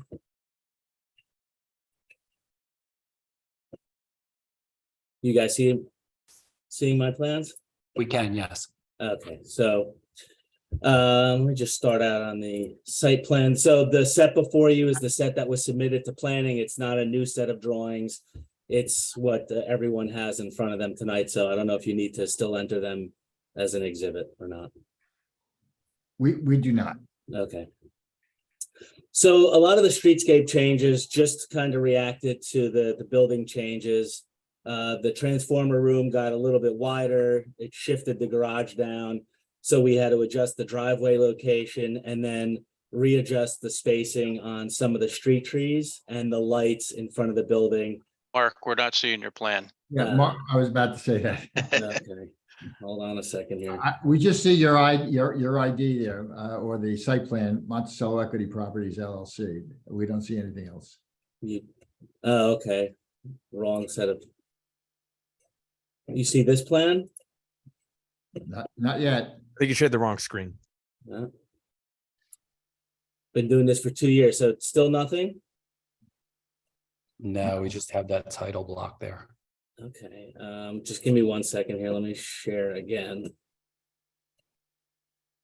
Okay. You see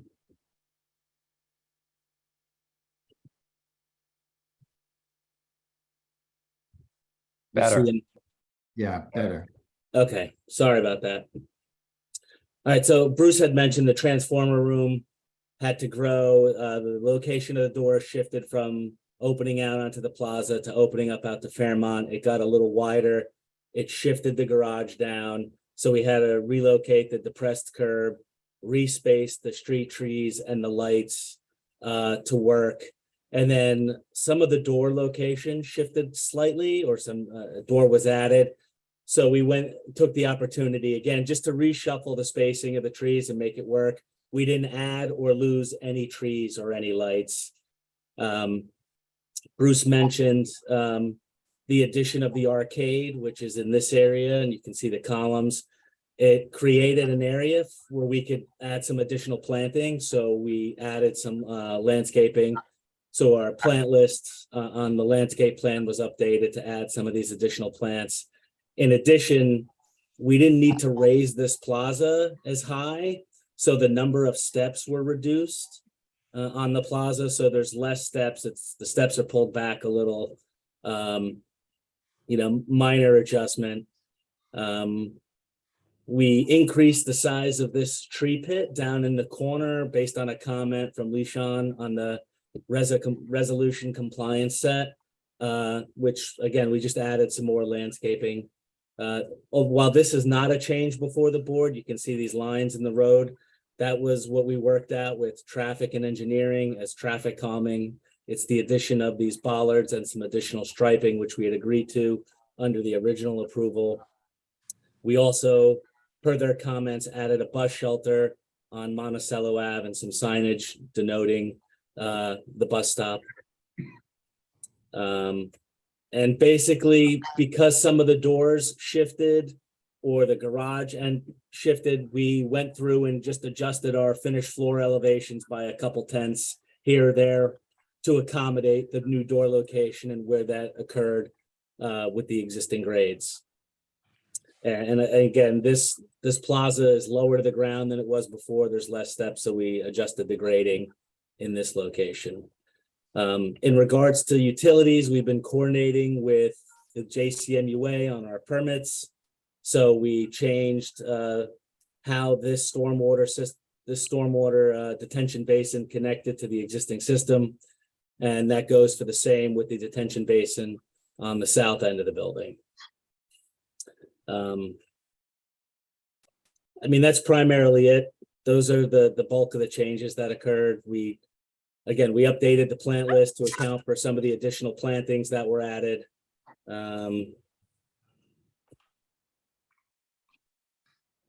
Yeah, that's it. There are no other additional changes to the site. I have no Okay. other questions to this witness. All right, thank you, Mr. Mazzini. I have no questions. Anybody else? I did want to note for the board that all of the conditions of the original application, the original approval, they remain. There should be no other changes except as we indicated here. Thank you. Okay, thank you, council. We appreciate it. So at this time, let's open it up for public comment. If anybody from the public wants to comment on this application, please raise your hand. And if you're calling in, you can press *9 to raise your hand. Go to Gene Daly.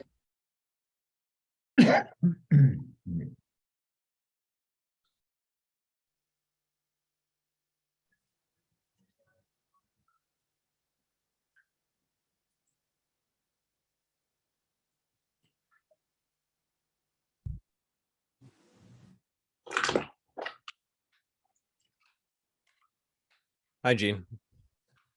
We don't hear you. I'm sorry, was there a question? No, she hasn't said anything yet. No. Oh, okay, there we go. There Hi, we go. Gene. Okay. If How you are could doing? just, we're doing great. You're already under oath. If you could just confirm that you're under oath and give us your address, because I didn't ask you before. Sure. I confirm I'm under oath, Jean Daly. And my address is 110 Sussex Street. Thanks. Ms. Daly, Uh, good evening again. We have 3 minutes for you. Perfect. I'll just sort of rattle off my 3-minute thing and then hopefully get some answers. My questions were about the affordable units. Will they be evenly distributed throughout the structure, or will they be lesser apartments, let's say? And also would like to know the construct of these. Will there be 1-bedroom studios, 2 bedrooms? Kind of piggybacking upon that, I was curious if the parking is something that tenants have to pay separately. And if this is an resident who is part of an affordable unit, will they be granted affordable parking rates as well? Another thing I'd like to ask is please, could you guys please put building numbers and proper addresses with your signs? Because half the time these buildings that have names, they don't have actual addresses there. And God forbid there's a fire or an emergency, you have no idea what this darn address is. And it's a real I believe it's a real problem, and it's all throughout the city.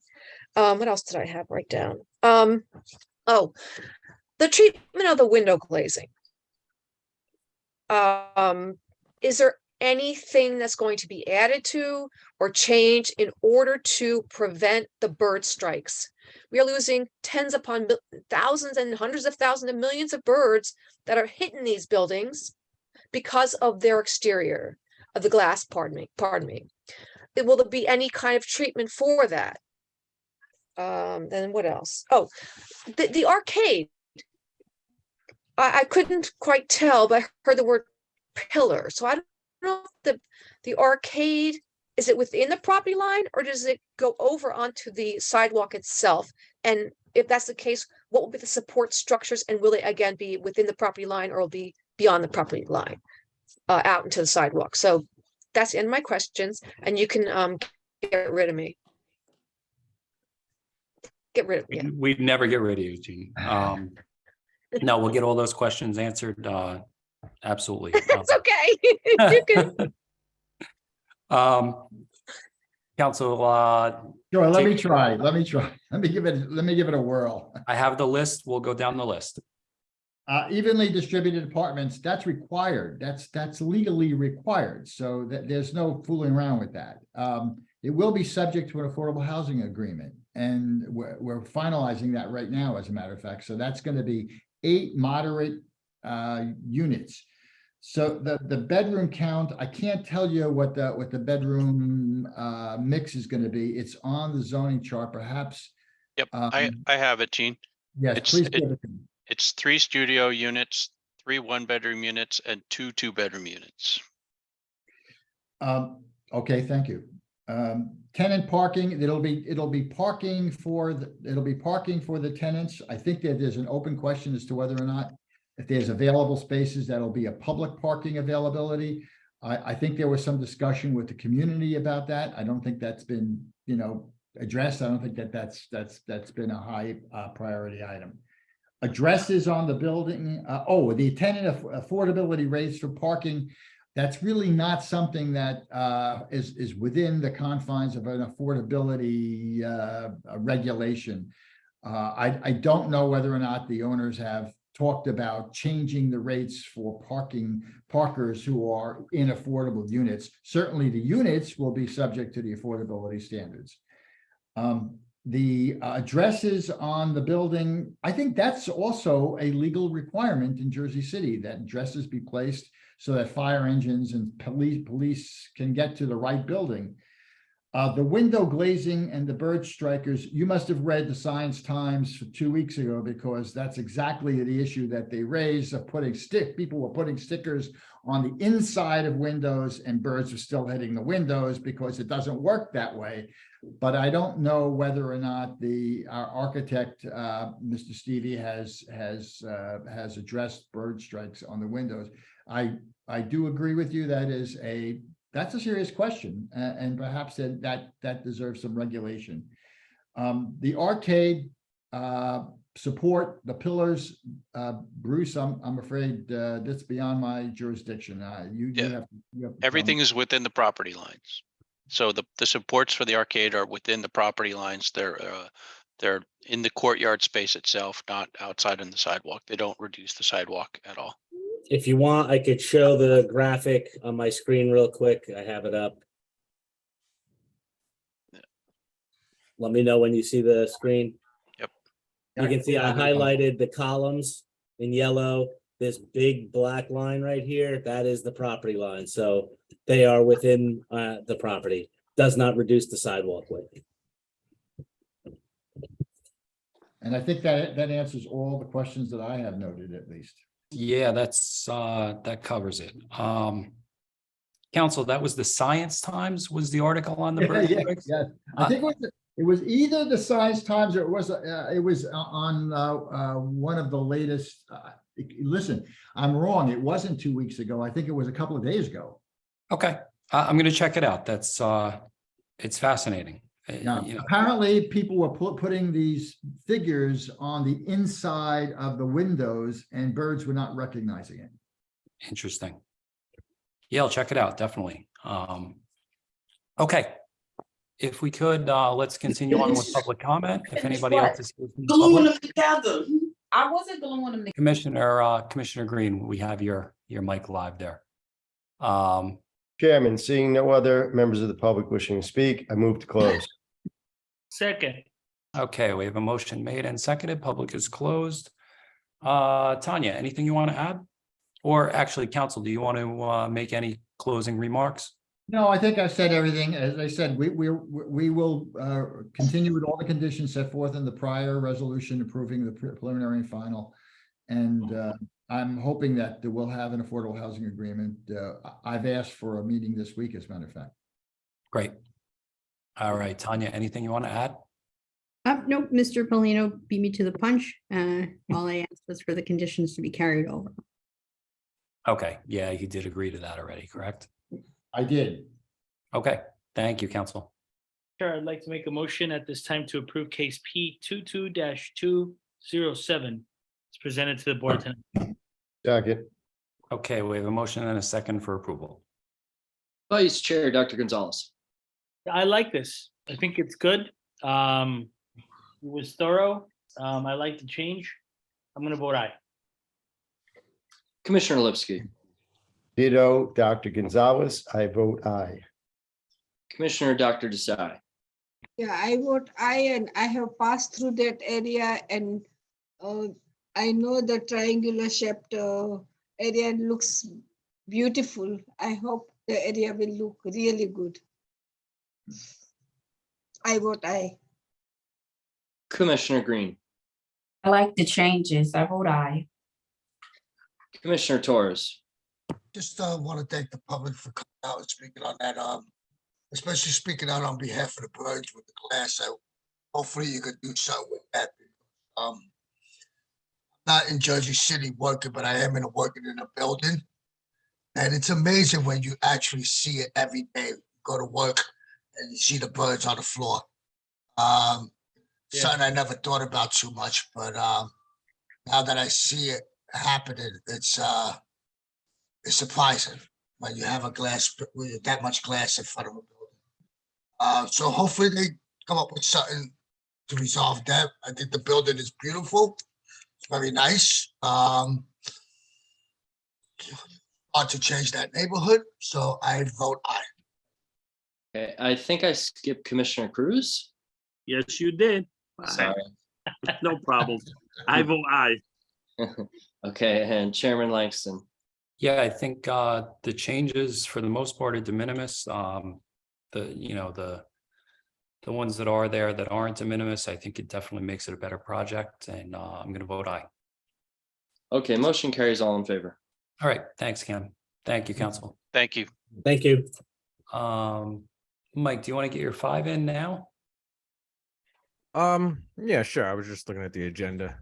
You never know how those are gonna go. So this. Yeah. All right, it's 8:56. Let's come back at 9. Let's call it 9:02. We're into 8:56 already. 9:02, we'll be back.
All right, could we come to order again, everybody?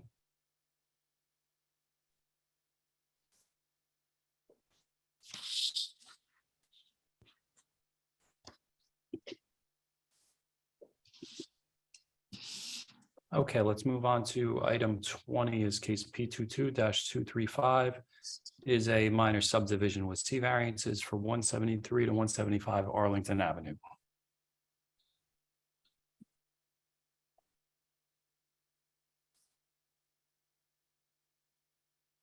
Counsel, you're on mute. Still on mute. Do you want to talk to us? There you go. All right. Apologies. For the record, Tom Lean of Connell Foley on behalf of the applicant. The application before the board this evening, as the commissioner said, the chairman said, was for a minor subdivision with C variances. It is a notice case. This was carried from January 24th. So I would just request that jurisdiction before the board be established by council. Yes, council, we've received a notice, reviewed it, everything appears to be in order, and the application may proceed. All Thank right, you. thank you, counsel. And let's mark that A1, please. The application before the board this evening relates to two vacant parcels located on the southern side of Armstrong Avenue. They do in total relate to 70 feet of frontage and 100 feet of depth. In reviewing the possible development potential for this property and acknowledging that it is in the R1 district, the intent here was to continue the pattern of housing along the block, which is mostly 1 and 2 family housing. Unfortunately, we are just short of having 3 conforming lots. So in discussing with city planning, it was agreed that the best use of this property was to subdivide it into 3 parcels of equal size, approximately 23 1/3 feet by 100. As long as we could demonstrate that 3 1 and 2 family houses could be developed on the property without requesting variances. Plans were provided to the board this evening showing that that could be done, but we're not asking for any approvals in relation to that development. We are simply asking for the subdivision. It's really just a demonstration that those 1 and 2 family homes could be built on the block. I do have Mr. Lewis, who is here on the screen currently. However, as I said, we're not asking for any approvals in relation to those developments. The only thing we're really asking for the board is the variances to approve those undersized lots.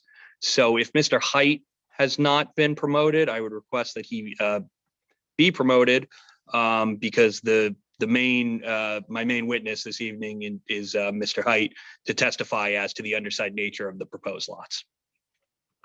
I'm here. Hello. Hi, Charles. I'll swear you in. Hi, Mike. Do you swear any testimony you give tonight is going to be the truth, the whole truth, and nothing but the truth? I do. For the record, could you state and spell your name, please? Yes, Charles Height, last name spelled Heydt. Thank you. Mr. Height, good evening. We've qualified you so many times by now. Your license is current tonight as a planner? It still is it still is current and always good to be qualified before this board. Thank you. Okay, thank you, sir. You're qualified. Okay, I'll jump right in. This is a straightforward application. I will share my screen just for a visual. So give me a moment to pull this up. We did review the plans as Mr. Lean described. We are dealing with 2 existing blocks, lot 10 on the left here, and then lot 9 on the right. They are individually compliant with the lot size and lot width, but when you consider them both as 2 adjacent vacant parcels, the lot width is actually a total of 70 feet wide by 100 feet deep. So together there's 7,000 square feet in overall size, which is substantial. So when you look to evaluate what would be the appropriate subdivision, it's really just a redistribution of the lots to what we are creating. On the next slide here is a 3-lot subdivision. So this is the equal distribution of 70 feet across the 3 lots, which yields a lot width of 23.3 feet. When you multiply that by the lot depth of 100, you get approximately 2,333 feet. Both of those dimensions are just shy of the minimum requirements for the R1 standard. So those are the two variances requested in this application. But part of the discussion, as Mr. Lean mentioned, was demonstrating viable site plan developments. That's supposed to be shown here on the right. So again, we are representing that these three individual parcels proposed can easily accommodate one or two family homes on the subdivided property, and that's what's being shown here on the right on each of the three newly created lots. As was discussed, we are in the R1 zoning district. What's being proposed are 1 and 2 family homes, so there's no use aspect related to these applications. These are two bulk requirements in terms of the lot size and lot width. We are deficient by less than 200 feet for lot size and less than 2 feet for lot width. So in my opinion, they're still, the proposed subdivided lots are still very viable to accommodate the proposed use, the intended use of the district. I do believe that this is a more efficient subdivision of properties.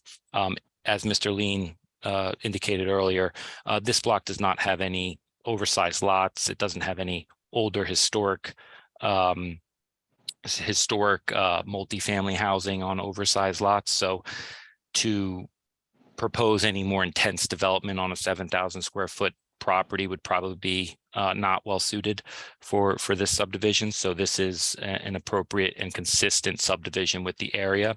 Most of the other homes on this block are 1 and 2 family homes with 25 feet in width. There are a few undersized properties or deficient in terms of lot width, but the majority are 25 feet in wide. So this is relatively consistent with the proposed 23.3 feet in width.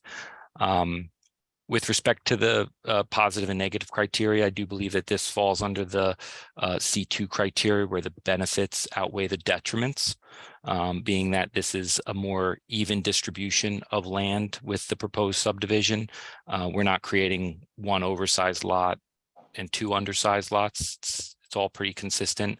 And as you walk by the street, after the homes and site plans are approved and homes are built, the deficiency in lot width would almost be imperceptible to someone walking along the streetscape. I'll stop sharing my screen real quick. So in terms of other aspects, I do believe we've coordinated that there's not anticipated any curb cuts. We are proposing or contemplating street trees along the street that will aim at creating a more pedestrian oriented atmosphere, more walkability. We're just shy of a few properties off of Martin Luther King Boulevard and in a very walkable neighborhood. So we aim to keep that pedestrian oriented design with this subdivision. The goals and objectives of planning are still being advanced. It's an appropriate population density that we're establishing. We're consistent with the R1 district with the 1 and 2 family homes. That's purpose E. We're guiding development in the state that's consistent that's meeting the general welfare. That's purpose A. There's no design plans that are being submitted tonight. So hopefully the design will be consistent with the surrounding properties, but that'll be at a later point in time for site plan review, if there should be need any. With respect to the negative criteria, there's no substantial impairment to the zone plan or zoning ordinance with this. We are trying to incorporate objectives and goals of less oriented or automobile oriented design. So that's some of the design aspirations of no curb cuts and street trees. We are still reinforcing the single family, 2 family R1 zoning with the proposed subdivision. So it's consistent with the zoning ordinance and master plan. And then lastly, with respect to the general welfare, these are vacant parcels today. So generally vacant parcels are seen as a blight on neighborhoods. The subdivision of land will give way for an appropriate development of 1 and 2 family housing in future. So in my opinion, it's addressing a current negative impact on the general welfare with a positive intent. And again, the lots are going to be 2,333 square feet, which is substantial space to accommodate a proposed 1 and 2 family home in time. So that's my complete testimony. I ran through a lot. I'm typically quick with these things. I try to be, but I'd be happy to answer any questions. All right, thank you, Mr. Height. Yeah, I have no questions. Anybody else? All right, thank you, sir. My pleasure as always. Thank you. Thank you. Council, anything else? I have no other witnesses unless there are questions for Mr. Lewis about whether the sites can accommodate these size lots. We submitted plans that show that they can and would conform to the bulk requirements for the R1 district. The subdivision itself, it speaks for itself. It's been submitted and signed by a licensed surveyor showing the proposed meets and bounds for each of these sites. So other than that, I have nothing further to add. Okay, thank you. Yeah, I appreciate Mr. Lewis coming out, but you know, I have no questions as far as a site plan goes yet. Unless anybody else does. No. Okay, thank you, everybody. So at this time, let's open it up for public comment.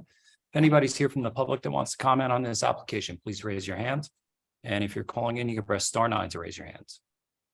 Voted Gene Daly.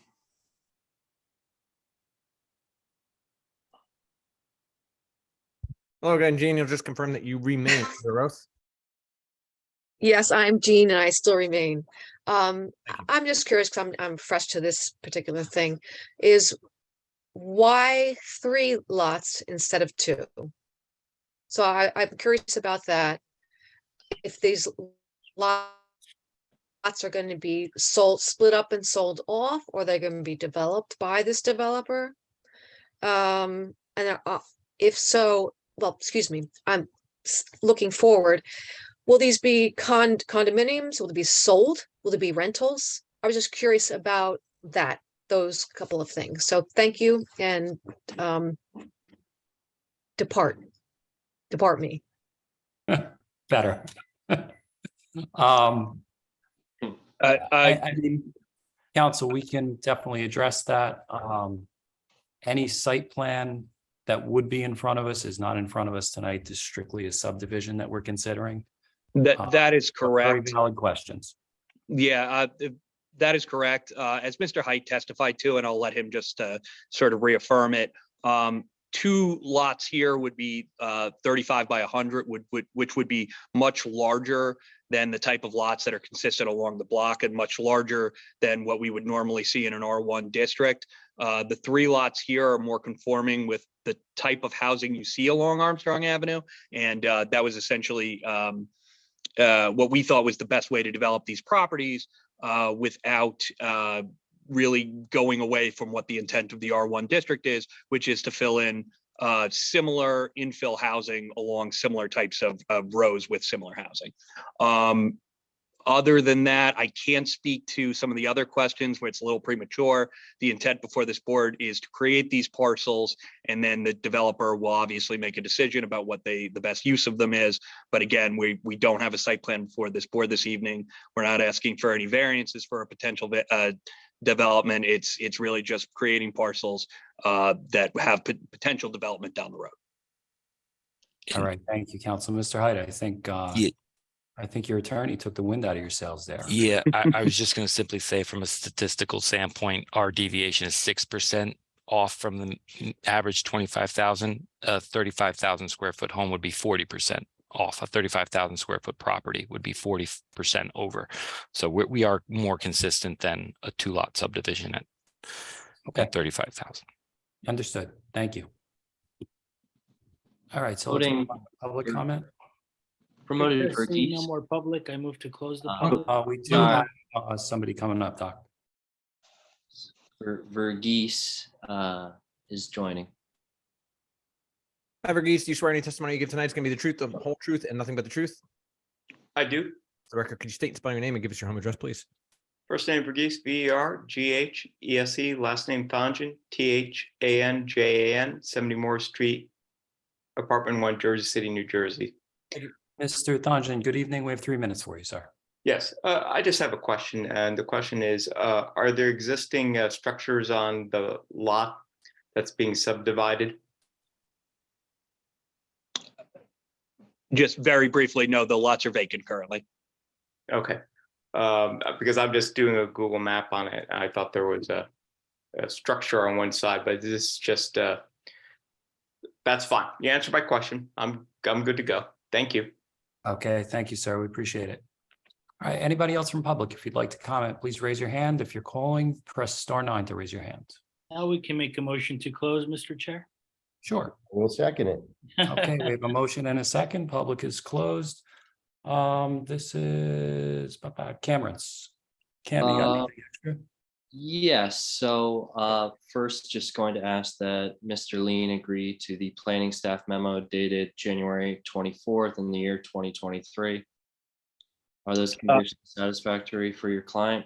Yes, I have reviewed them and they are acceptable.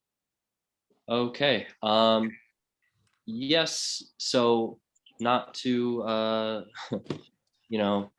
beat this one down too hard, but Mr. Height covered all of the planning testimony, and planning staff finds that their findings regarding the variance, we share the same opinion, and with that, planning staff recommends approval.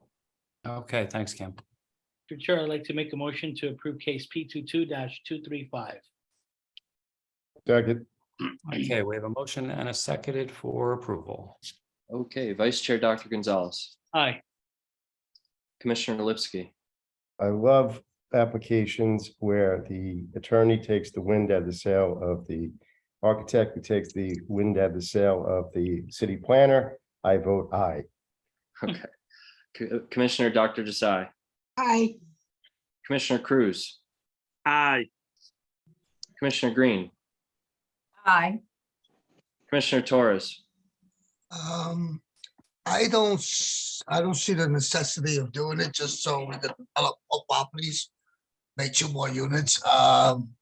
If it's a little bigger property, then actually that's a good thing. Maybe we'll have a bigger family then.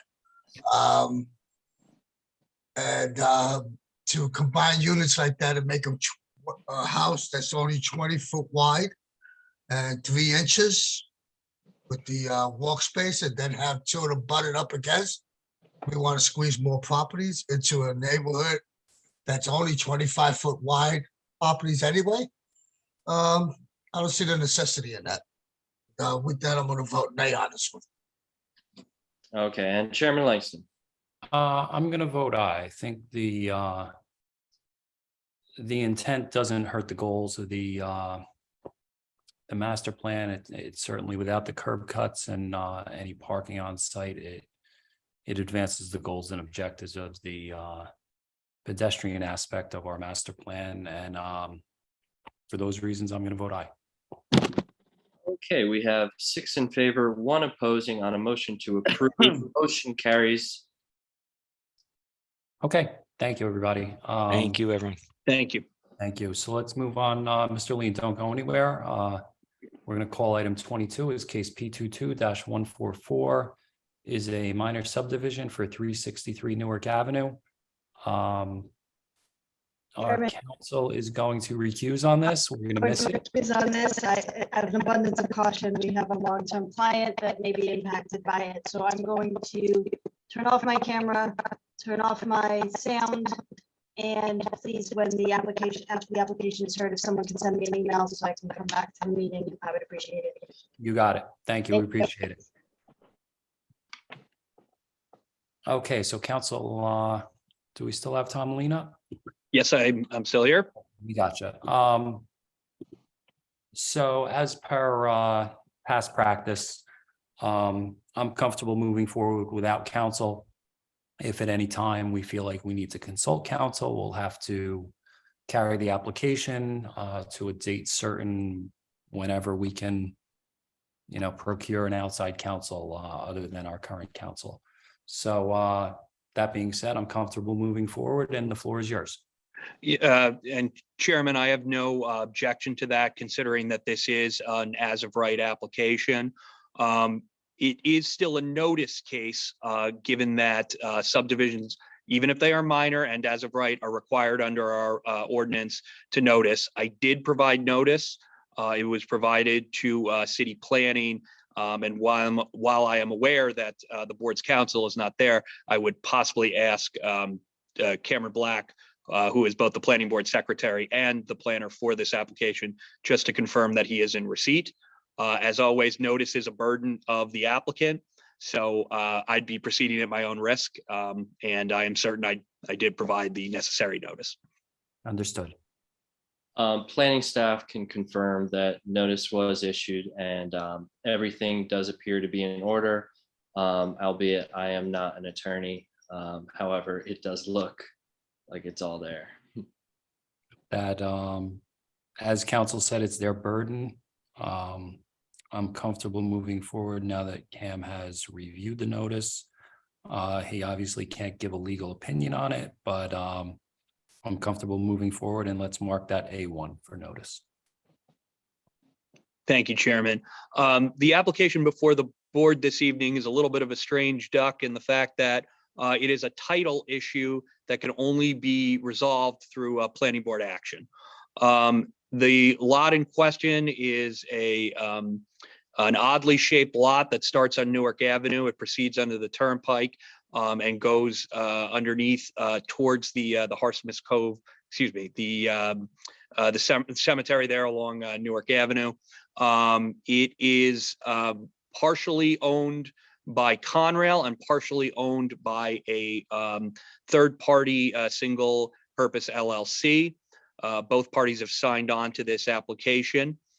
The intent really here is just to fix the title and correct some tax map boundaries to properly identify the actual parcels owned by each of the parties who are in question here this evening. The parcels cover both existing lot 120 and a portion of lot 109 in block 10801.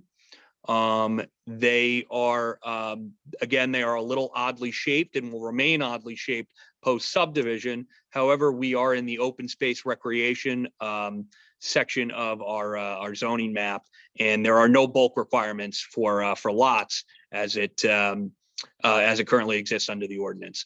So the intent here really is just to draw new boundary lines, make sure we have meets and bounds that accurately depict the lots, because the current tax maps really couldn't be drawn and described in a meets and bounds by a surveyor if we were to try and do so without subdividing this and creating new boundaries just to show which party owns which parcel.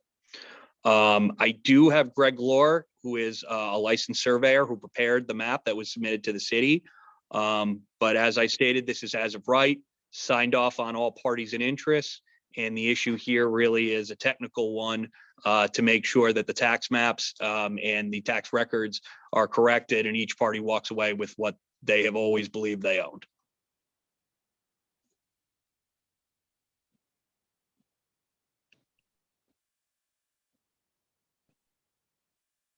So council, I'm sorry, you're calling your witness or we're not calling your witness? It's up to the board. I could have him get up here and just quickly show you the location of the existing lots and the proposed new lots. But this is as of right, and out of the sake of expediency, I'm also okay proceeding given that this is an as of right application. I'll leave it up to the board. Does anybody have any questions on the subdivision? I think just to flash, it wouldn't hurt, given that there's gonna be a name change. Just, Sure. and he brought Mr. Glore, so quickly. Sure. All right, Okay. so if we can promote Mr. Glore, I would appreciate that. Thank you, Chairman. He is promoted, so I'll just swear you in, Greg, if you could raise your right hand, unmute. Can you folks hear me? I hear you, I see you. And do you swear any testimony you give tonight is going to be the truth, the whole truth, and nothing but the truth? Yes, sir, I do. The record, could you state and spell your name, please? Greg Glore, last name spelled Gloor. I'm the Director of Land Surveying for Dresden Robin. I'm a second-generation surveyor and have been licensed in the state of New Jersey for 30 years. As I speak to you this evening, my license is in good standing. I've prepared a number of applications that have appeared through the board through the last 12 years, and I've appeared just a handful of times, including last month. So hello again, everyone. Mr. Glore, good evening. You took all the questions out of my hands. Okay. You're qualified. I'm trying to follow Mr. Lean's lead. And we don't often hear Planners who second generation surveyor. And we also like planners who take the wind out of chairman's. Yeah, thing. That's it. I was just trying to get every word in I could, that's all. Would it be helpful if I shared a screen? I do have an exhibit. I could show the map and give Quickly. some color and context. Yeah, of course. Sure, if you could. Here we go. Let's see if we can get this going here.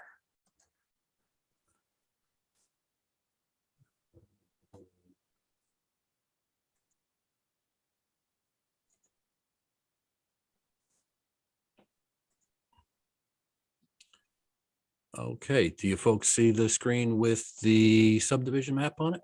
We Yeah. can, yes. Okay, this is the subdivision map that was, I believe, submitted, and I believe you folks have it in the file and on the link for the site. The general area where the land rights are going to be reconfigured are in this highlighted yellow portion that I just did for purposes of being able to show this tonight and talk to it. But I thought maybe before we get into that, I would show essentially the same map with a little bit of an aerial image laid behind it, just to give it some regional context and awareness of where we're talking about. Because as Mr. Lean said, there's it has to deal with the western end of the 6th Street embankment and some railroad lots, which are obtusely defined. But I'll just start by telling you, we have the western end of 6th Street where it meets Newark Avenue and Division Street and form that little triangular lot. The block that's right there. Immediately to our south is, I believe that's Benson Park, and there's a softball field and a basketball court that abuts us immediately to the south. To the north of us is a residential building at 361 Newark Avenue. That's there. Our lot protrudes underneath. This is the Turnpike extension at the point where it crosses Newark Avenue. So this extends into vacant lands, which mostly are owned by Conrail. And as Tom said, Mr. Lean said, obtusely defined lots that are all essentially owned by Conrail, with the exception of, we have the Jersey City Cemetery right here at the western extreme of our property, right where the National Docks rail line passes through. This is operated by CSX and is a freight line, and you can actually see at the time this picture was taken, there was a train running through there. So that's where we are. All of the reconfiguring of the land rights is on this parcel, which includes the remnants of the abutments. You can see them on the picture here. There's the masonry remnants that are underneath the turnpike, and then they're here passing along. As you folks have probably driven up and down Newark Avenue, you can see those. This is just illustrative purposes to talk about where we are doing this work. I'll switch back to the exhibit, which was actually put in. Let's just come through here. This one is taking a little bit of time. There we go. We're back. We're essentially taking this piece of land, which was at one point Conrail's property, and we're dividing it here. This is the subdivision line, creating two lots, lot 120.01, which is 19,081 square feet, and the remnant parcel, which is 23,887 square feet, which will remain, I think, under the ownership of Conrail.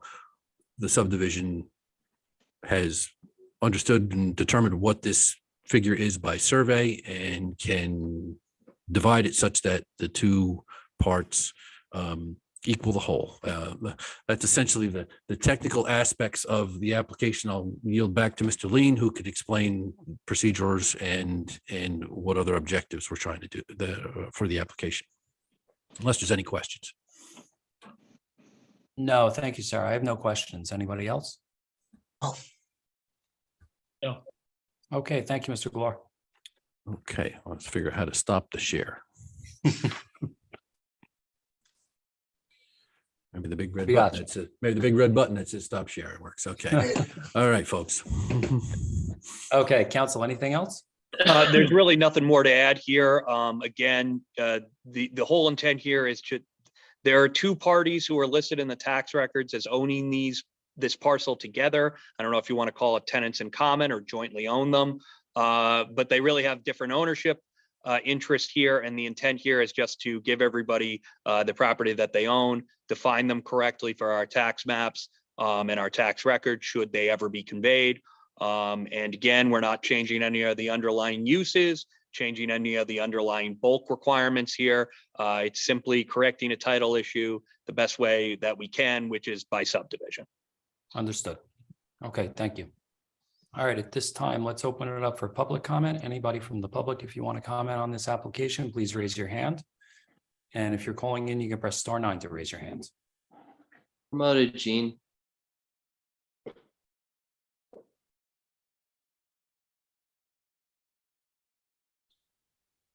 Hi, Gene. We don't even need to say it, right? Okay. We're good. Yeah, I actually do have some concern about this, and that is because I volunteer at the Harsmith Cemetery. The train line, they got an easement from the cemetery when that train was first put through in the 1800s. So the true owner of that line, that property, and it may extend farther south, no, sorry, excuse me, farther eastward, may be in fact the Harsmith Cemetery. And I think it might be worthwhile to go see their documents just to make sure there are no, because you did say it was vague and a little ambiguous where these lot lines were.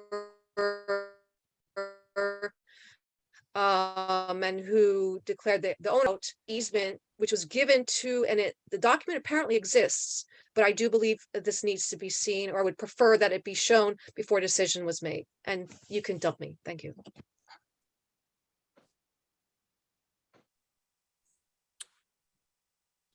Mr. Lean, if you'd like me to I respond. was muted. I apologize. Yes, I will. I'll allow Mr. Glore, a licensed surveyor who prepared this document and reviewed many of documents going back quite a while in confirming the lot lines that are proposed. I'll let him testify to this. Okay, thank you. All right, I can add some information which, and Mr. Lean, you have to guide me here, whether it's relevant to this app because of the application, but I have prior experience in surveying the cemetery boundary. And I know from firsthand that the limits of the cemetery does provide for a rail corridor that exists in there. I did not prepare documents to show all of you that tonight, but I can tell you in my experience of surveying the cemetery boundary that the boundary of there's a limit short of the railroad of what the cemetery thinks it owns. That's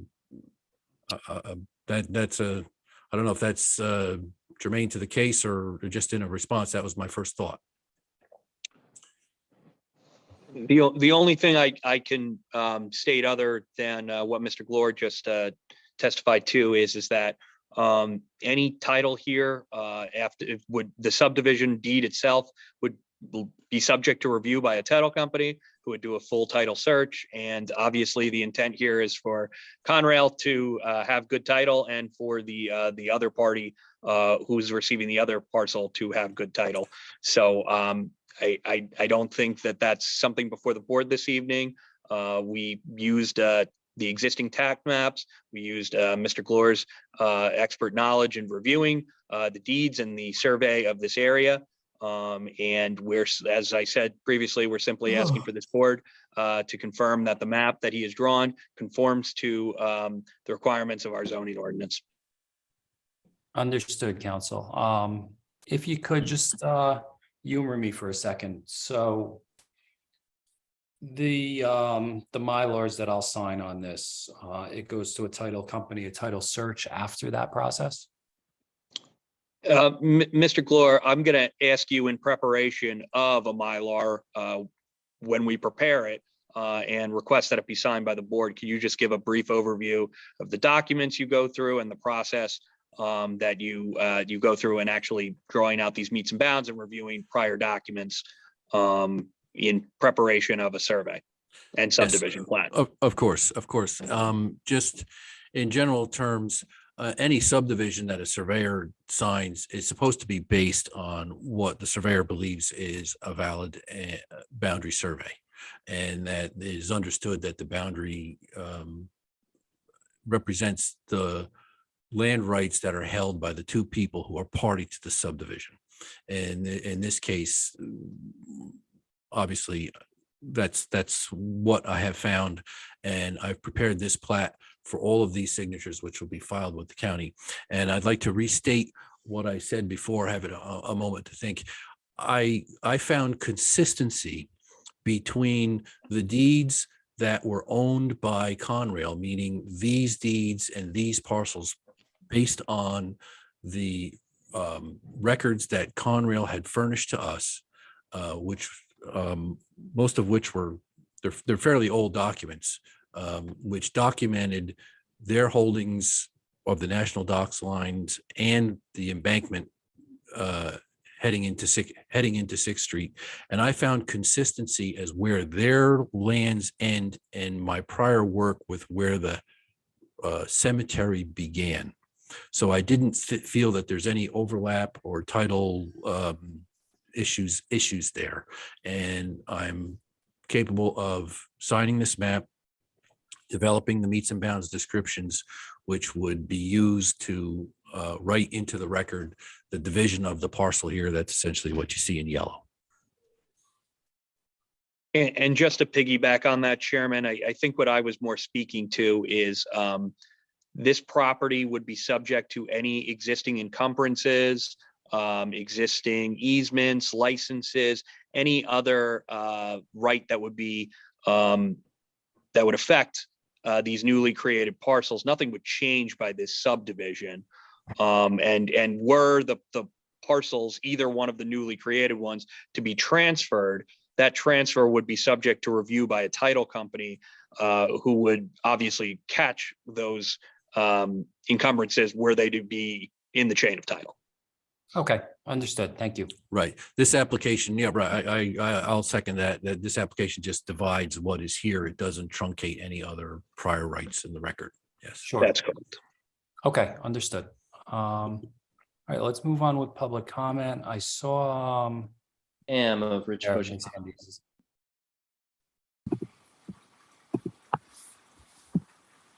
Hi, Pam. I know you spoke before, but I didn't get to swear you in. So if you could, I'll just swear you in. Do you swear any testimony you give tonight is going to be the truth, the whole truth, and nothing but the truth? I swear. For the record, could you state and spell your name and give us your address, please? Pam Andes, PAMANDES, 191 Van Horn. Thank you. And Ms. Andes, you're speaking on behalf of Councilman Bogiano tonight? Yes, I just got off the phone with him, as well as Harsimus Cemetery. The councilman, you know, I know that what you were just saying, there'll be a surveyor process done, but he wanted to know if Harsimus Cove was approached, any of the board members discussed about what was going on. He would like them, you know, he would like a courtesy for them to be involved in the conversation, just so that they're aware of what's going on. Understood. Mr. Lean, I mean, obviously notice went out. Did, Notice did go out, and Chairman, I understand, and you know that I appear before this board all the time. I make every effort I can to apprise the community of what's going on. But again, the issue before the board this evening, it almost changes nothing other than the rights of two private parties and what we know to be true, which was incorrect meets and bounds designations on our existing tax maps. Nothing is proposed to be developed. Nothing is proposed to change anything in the existing conditions other than the rights of two parties to be able to look at their land and say, well, this is where it starts and this is where it ends. So I apologize for maybe not reaching out to let everybody know what was going on, but we generally do that outreach in almost every other situation than the one at hand. Okay. all right, thank you. Is anything else? Just to add, the one thing I would say is were we to do this through just a simple deed transfer between the parties, we would have. Unfortunately, because these parcels are subject to our land development ordinance, we're left with no other option for the board to approve our subdivision to correct what is essentially a dispute between two parties. Not even a dispute, an agreement between two parties. All right, thank you, Mr. Lean. Miss Andes, anything else? Nope, that'll be all. Thank you. Okay, thank you. We appreciate your time. All right, I see Mr. Tankin's hand.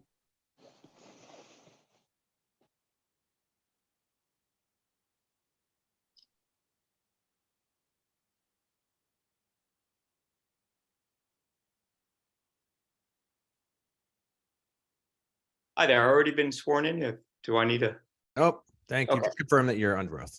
Okay, just a And we have couple. 3 minutes for you, sir. Yeah, just probably two quick questions. First, there are two groups in Jersey City that's very involved with embankment, saving the embankments and stuff. For this plot of land, there's some embankment concrete structures. Is there also the elevated portion to those structures, or is it just the concrete pillars, for lack of better words?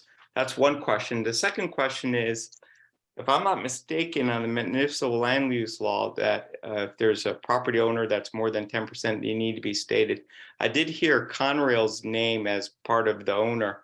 Who's the other owner of this lot, and how long have they been owning it? Thank you. Those are my questions.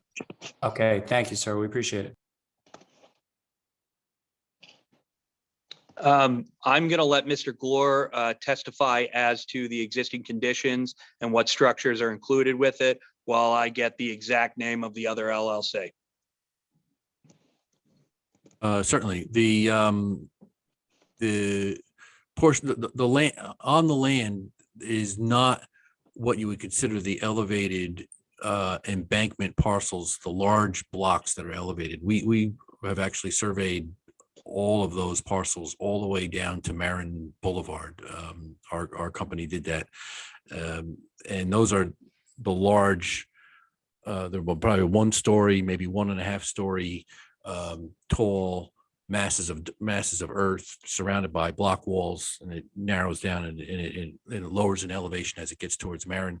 These are not that. What's on these parcels are individual pedestals that are probably I would say 8-10 feet wide by almost the width of the corridor there, maybe 30 feet.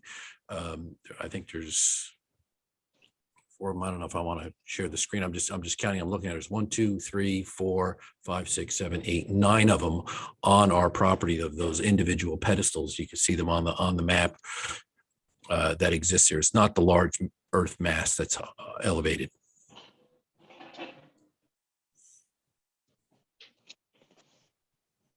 Okay, understood. And I can confirm the name of the other LLC is 446 Newark Avenue LLC. I cannot, one of the reasons that we're before the board this evening is, again, to correct a title issue.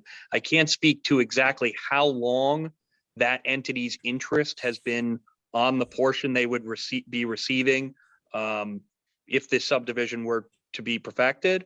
All I can state on the record is that it is their property. We have no other reason to believe that they haven't owned it.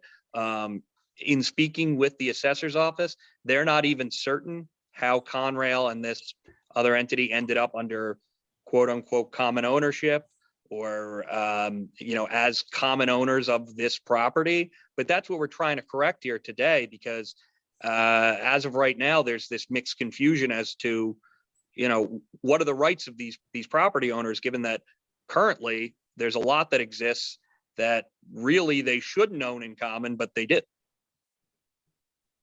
Understood. And Mr. Tangent, I see your hand raised again. You are only allowed to comment once per application. I'm going to ask, because I've been asked to handle the land use portion of this application. I don't truly speak for either party other than as Connell Foley for Conrail, and as somebody who does a lot of land use in Jersey City. I'm going to ask that Patrick McCauley, who really for Connell Foley is the representative of Conrail, he just asked me if he could be promoted because I think he might be best suited to give a quick and dirty answer about what the ultimate goal here is. But in my view, the issue before the board is really just an as-of-right subdivision. So I ask that to be kept in mind, but I think he's going to speak to some longer term goals of this subdivision. Okay, gotcha.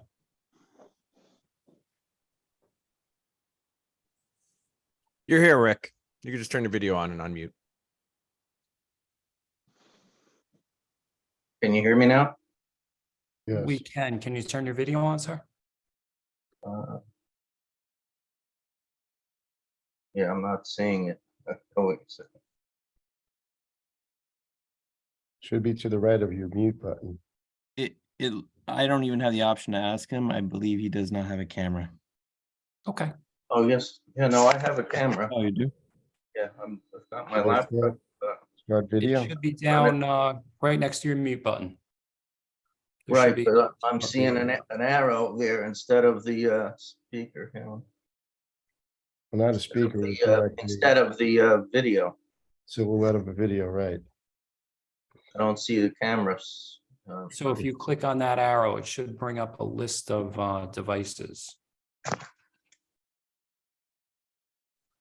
And your camera should be in there.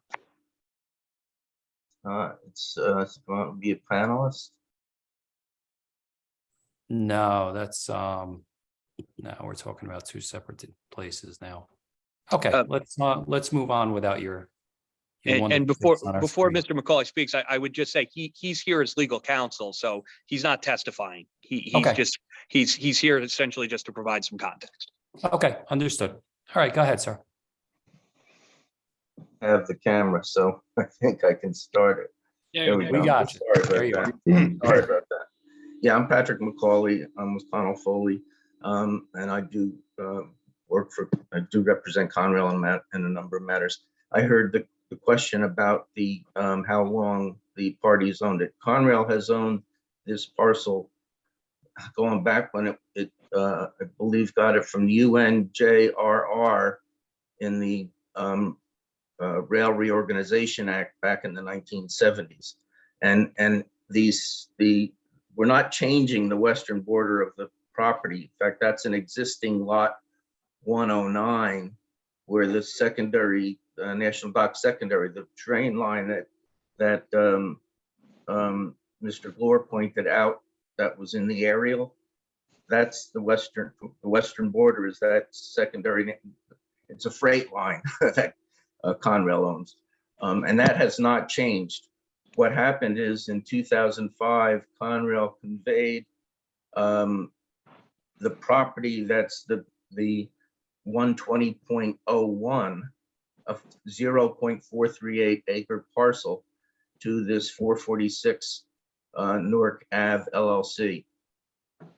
The overall intent is that that Newark 446 Newark Ave LLC likely is going to convey that property to the city we're not involved in it, but they're working on an agreement with the city to transfer that piece and to the city, that parcel, that 0.438 acre parcel. Conrail will retain property to the west, which includes that National Dock Secondary. So as Tom pointed out, this is really to just clarify the ownership, because at the time that the deed was done in 2005, there was not a formal subdivision. And this was to actually go through the subdivision process instead of subdividing by deed, doing it by a subdivision plat.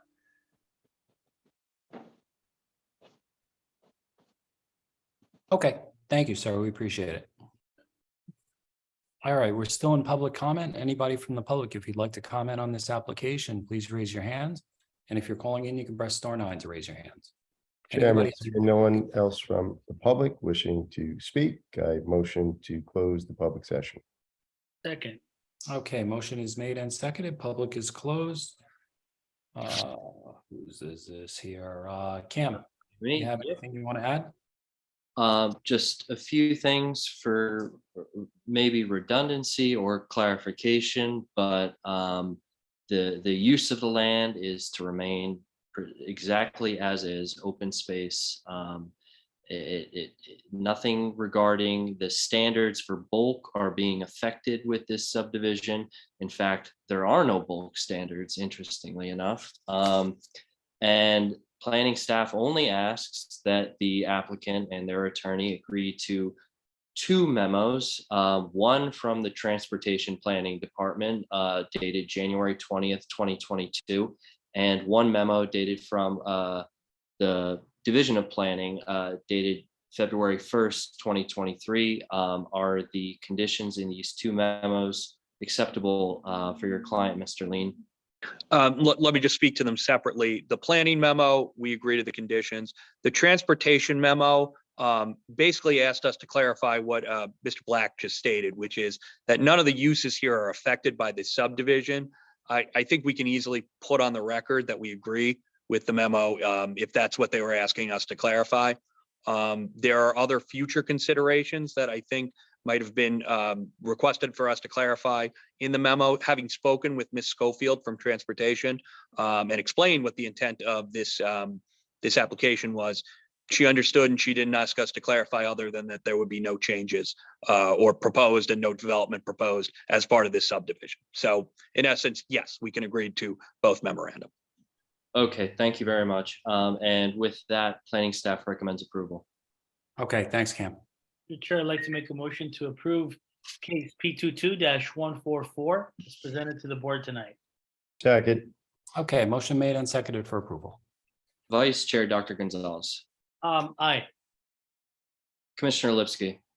Yeah, to Miss Andy's point and Councilman Bogiano's, Mr. Lean and Conal Foley do an outstanding job reaching out to the community. And certainly I've been involved in some degree with Parsons Cove. If we can keep them at least in the loop so they don't feel like they're out of it, it would be tremendous. And I vote aye. Commissioner Dr. Desai. I vote aye. Commissioner Cruz. Aye. Commissioner Green. Aye. Commissioner Torres. You know, that open space there doesn't look like a lot of those pillars and stuff. As a kid, we used to play a whole baseball game right there. Outfielders, shortstop, all of us, right there in that little spot because the adults had the big field and we couldn't get on it. And we would stay there all day doing it. And as an adult, when the fields were all taken, that's when I took my little league team and coached them how to play catch ball in that little spot west of the basketball court. And so when they told me I didn't have a field to go to, I knew where to go. Right by number 5 school, under the turnpike, west of the baseball field, and we could play there all day. Nobody's gonna chase us away. And I'm glad they're gonna keep it like that, keep it open space. And with that, I vote aye for this. This is great. Thank you. Chairman Langston. Aye. Okay, motion carries all in favor with conditions. Okay, thank you, everybody. All right, Thank you. let's- Torres. Thank you. Thank you. Commissioner Torres reminds us that Jersey City is not just brick and mortar, it's heart and soul. That's what it's all about. That's why I'm here. Love it.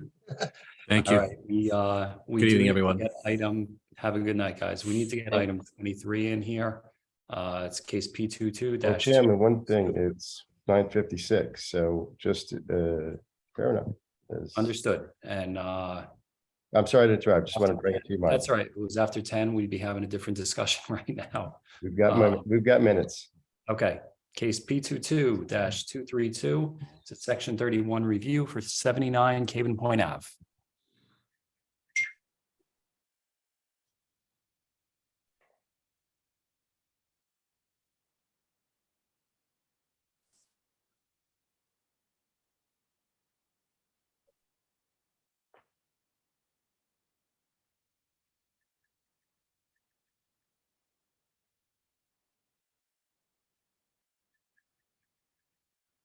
Hello, Benjamin. Your lips are moving, but we cannot hear you.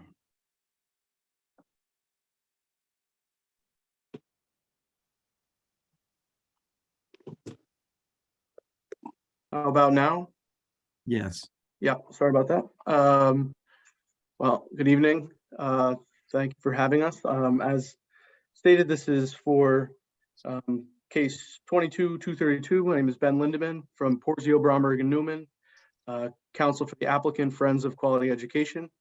We are here for a section 31 review for a charter school project and its offsite improvements.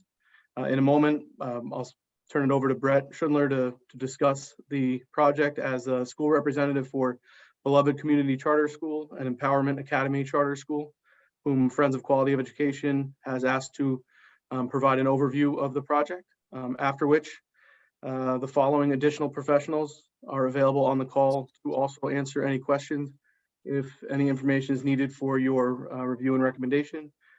Jeff DeRosier, of a civil engineer, Alan Juba, landscape architect, Matthew McChesney, architect, and Matthew Seckler, traffic impact consultant. But now, Brett, I see you're here on the call. If you'd like to speak about the project, that'd be helpful. Thank you. I'm going to share my screen here with you. And we probably should unfortunately get the mayor sworn in. Okay, so I guess Don't that's a believe good, we need to qualify you, sir. I guess that's a good thought there. Hi, Brett. Do you swear any testimony you give tonight is going to be the truth, the whole truth, and nothing but the truth? Yes. And for the record, could you just state and spell your name, please? Brett Schundler, B-R-E-T, and Schundler is S-C-H-U-N-D-L-E-R. Thank you. Mr. Mayor, good evening. I do want to instruct the board before you start. This is a section 31 review. This isn't a site plan review. It doesn't fall under the same criteria as a site plan review. We are strictly here. Our role tonight is to accept its compliance with the master plan. We have no say whether this gets built or not.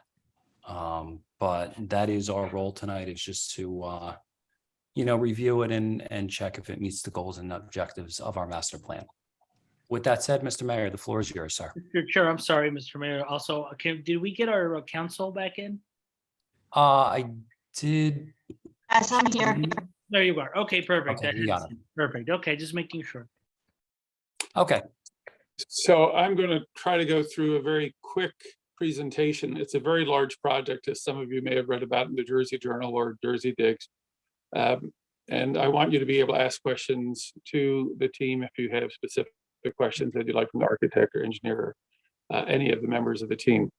The site that we're talking about, you may be aware, is a battleship shaped site that is fairly large. It's about 6 acres. This right here is exit 14B on the New Jersey Turnpike. This is the Bayview Avenue access road that continues up to Garfield Avenue. It's elevated, as you know, in this area. So we're between Bayview Avenue on the south, Caven Point Avenue on the north. This is Garfield Avenue, which is on the other side of some homes whose backyards come into our site. This is the Valero gas station on Garfield Avenue. It's it's a wonderful site for this purpose, I will have to say. I'm going to now show you a colorized version of the master plan. This is Garfield Avenue here, Haven Point Avenue, Bayview Avenue. This is the Cinelise movie studio. We have agreed to also, as we're developing this campus, to develop a segment of the Morris Canal Greenway that is owned by the Redevelopment Authority. That's what this is right here. There'll be walking paths, there'll be a bicycle path, be very heavy landscaping, trees, shrubbery. We'll see some pictures of that in a bit. It also has, I have to speak about the fact that I think when the city completes the Greenway and it goes under the elevated Bayview Avenue and then continues for a mile, south where it will rejoin the street grid at Linden Avenue. We just feel proud of being the opportunity, if you will, to be the entry to that very long extension of the Morris Canal Greenway as it's worked its way through will be treed areas and marshes where there are no streets crossing it. This will be a beautiful transition, if you will, from the point at which the Morris Canal Greenway is often, a bikeway on the side of a regular city street, and where it then actually goes off and is quite lovely way isolated from city streets. When you are coming into our campus, you'll be coming off of Haven Point Avenue and turning into a driveway. You won't have any buses or cars loading or unloading students on Haven Point Avenue. 80% of our students come by bus. They'll come down and go around our school buildings, come into the back into a covered area that is underneath our cafeteria and gymnasium and theater, and the buses will be dropping off students on the back side of the school building. The small number of parents who actually do bring their children by car will come in and let the children off in parking, or let's say standing lanes that are in effect in front of the school buildings. This is the first 3 or the first 4 stories of this building are high school that will be occupied by Impairment Academy Charter School. The first 3 floors of this building are a middle school that will be occupied by Beloved Community Charter School. This is an elementary school that will be occupied by Beloved Community Charter School. This is bus parking over here. Again, this is the covered area. I'll show you what that looks like in a moment. But it has parking, underneath for staff and for visitors, because you'll see in a moment that we have very large gymnasiums, theater, et cetera. So this will be a wonderful community asset where when people actually come here for, whether it's for a community play, whether it's for a school play, whether it's for a school athletic contest or perhaps the county championships, they'll have the opportunity to park, go right upstairs into the gymnasium. And again, you won't see people having to park on any of the neighborhood streets because of what is provided on site. I'm going to now go to this. I do want to highlight, just I guess before I leave, you'll see green everywhere. This is an intensively landscaped area. Many of our Jersey City neighborhoods don't have a tremendous amount of trees. We want, when children come here, to be feeling like they're going into a park and their school happens to be in the midst of it, and to have, if you will, to experience the calm, I think, that comes through coming through a naturally beautiful area. And you'll see how beautiful it is in a moment. Before we get to that, I'm going to go back. This is an early just massing study. This isn't what the buildings actually are shaped like. But I just want to give you a sense of how the different schools relate to each other. I mentioned this is Empowerment High School right here. This is Beloved Middle School. And over the top, stretching over both buildings, is the Beloved High School facility that will be constructed. This is the Beloved Elementary School. Down here are the 2 layers of parking. There's what are 2-story tall rooms here, the assembly spaces. I mentioned the gymnasium, cafeterias, theater, music rooms, and practice rooms. And then on the top, there's a turf field where we'll have our students do PE and also after school practice for sports. It's not large enough for, to actually host league competition. We do on these other structures have solar panels. And this building focuses greatly on sustainability. on energy efficiency, on even using, if you will, water that comes down for, irrigation of the area and so forth. I'm now going to talk a little bit about the inspiration for the aesthetics. You may not be aware that the cliffs of the Palisades in Fort Lee it's the very same mountain that forms the heights that, is the steep slope on the east side of Dickinson High School. And as you move south, it's, gradually lower. Well, all of that begins in our area of Jersey City, which is the northern, let's say, most part of Greenville. That's where the cliffs begin. They don't look quite the same when they're there, but we thought we'd take that as an inspiration for the aesthetics. And as you may be aware, we're directly west of where the historic Morris Canal was. That's where the greenway that we are building out for the city is going to be located. And we figured we'd take the ramps, which were very distinctive features, of the Morris Canal, and incorporate them in the design of the building. And so the building itself would memorialize the Morris Canal, as well as this incredibly significant aesthetic feature of our topography in northern New Jersey, the Palisades. If you look at, this is a long building with all these schools. It's actually 960 feet long. It has a bit of the cliffs, and there you have your ramps from, the Morris Canal. The materials also endeavor to speak to, the Palisades. You'll see this is fiber cement. It's a beautiful material, unlike, many, let's say, products for the skin of a school. If you scratch this, it's the same through and through. You won't see white after you get through some outer layer. This is solid. It has almost the appearance, points of like granite. It's a very lovely material, and we think when people view the building, they'll see it as lovely. As you're coming from Garfield Avenue, your first view of it will be when you get to, as you know, on Garfield Avenue, there you have the Valero gas station. Immediately after you pass it, this is what you'll be seeing. This is, you'll see our heavy landscaping, including,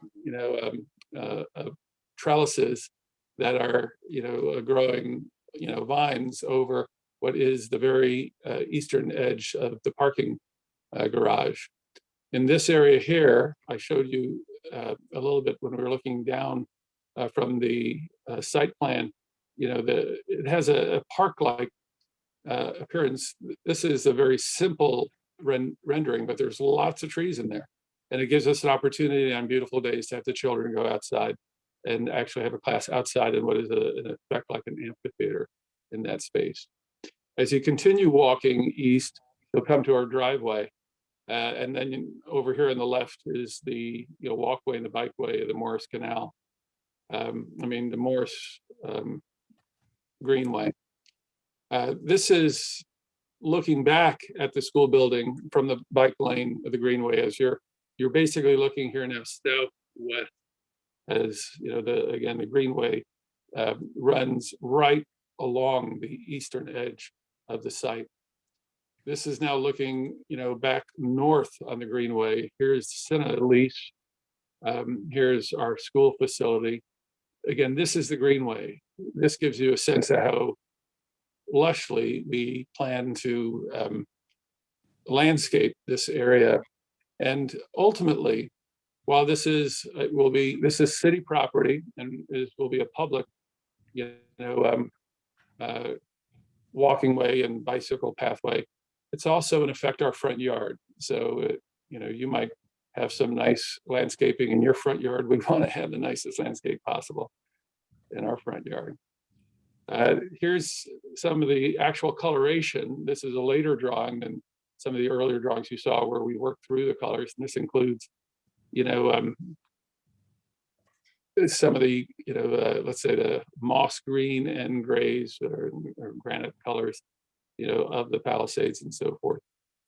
This is looking basically northwest at our main plaza. This is looking at the plaza, southwest. The plaza itself actually has more going on in terms of landscaping, and our landscape architect is here and can discuss it if you're interested. I wanted to share, though, that it's important for us not only that you have the beauty of nature outside, but that we bring it inside the building.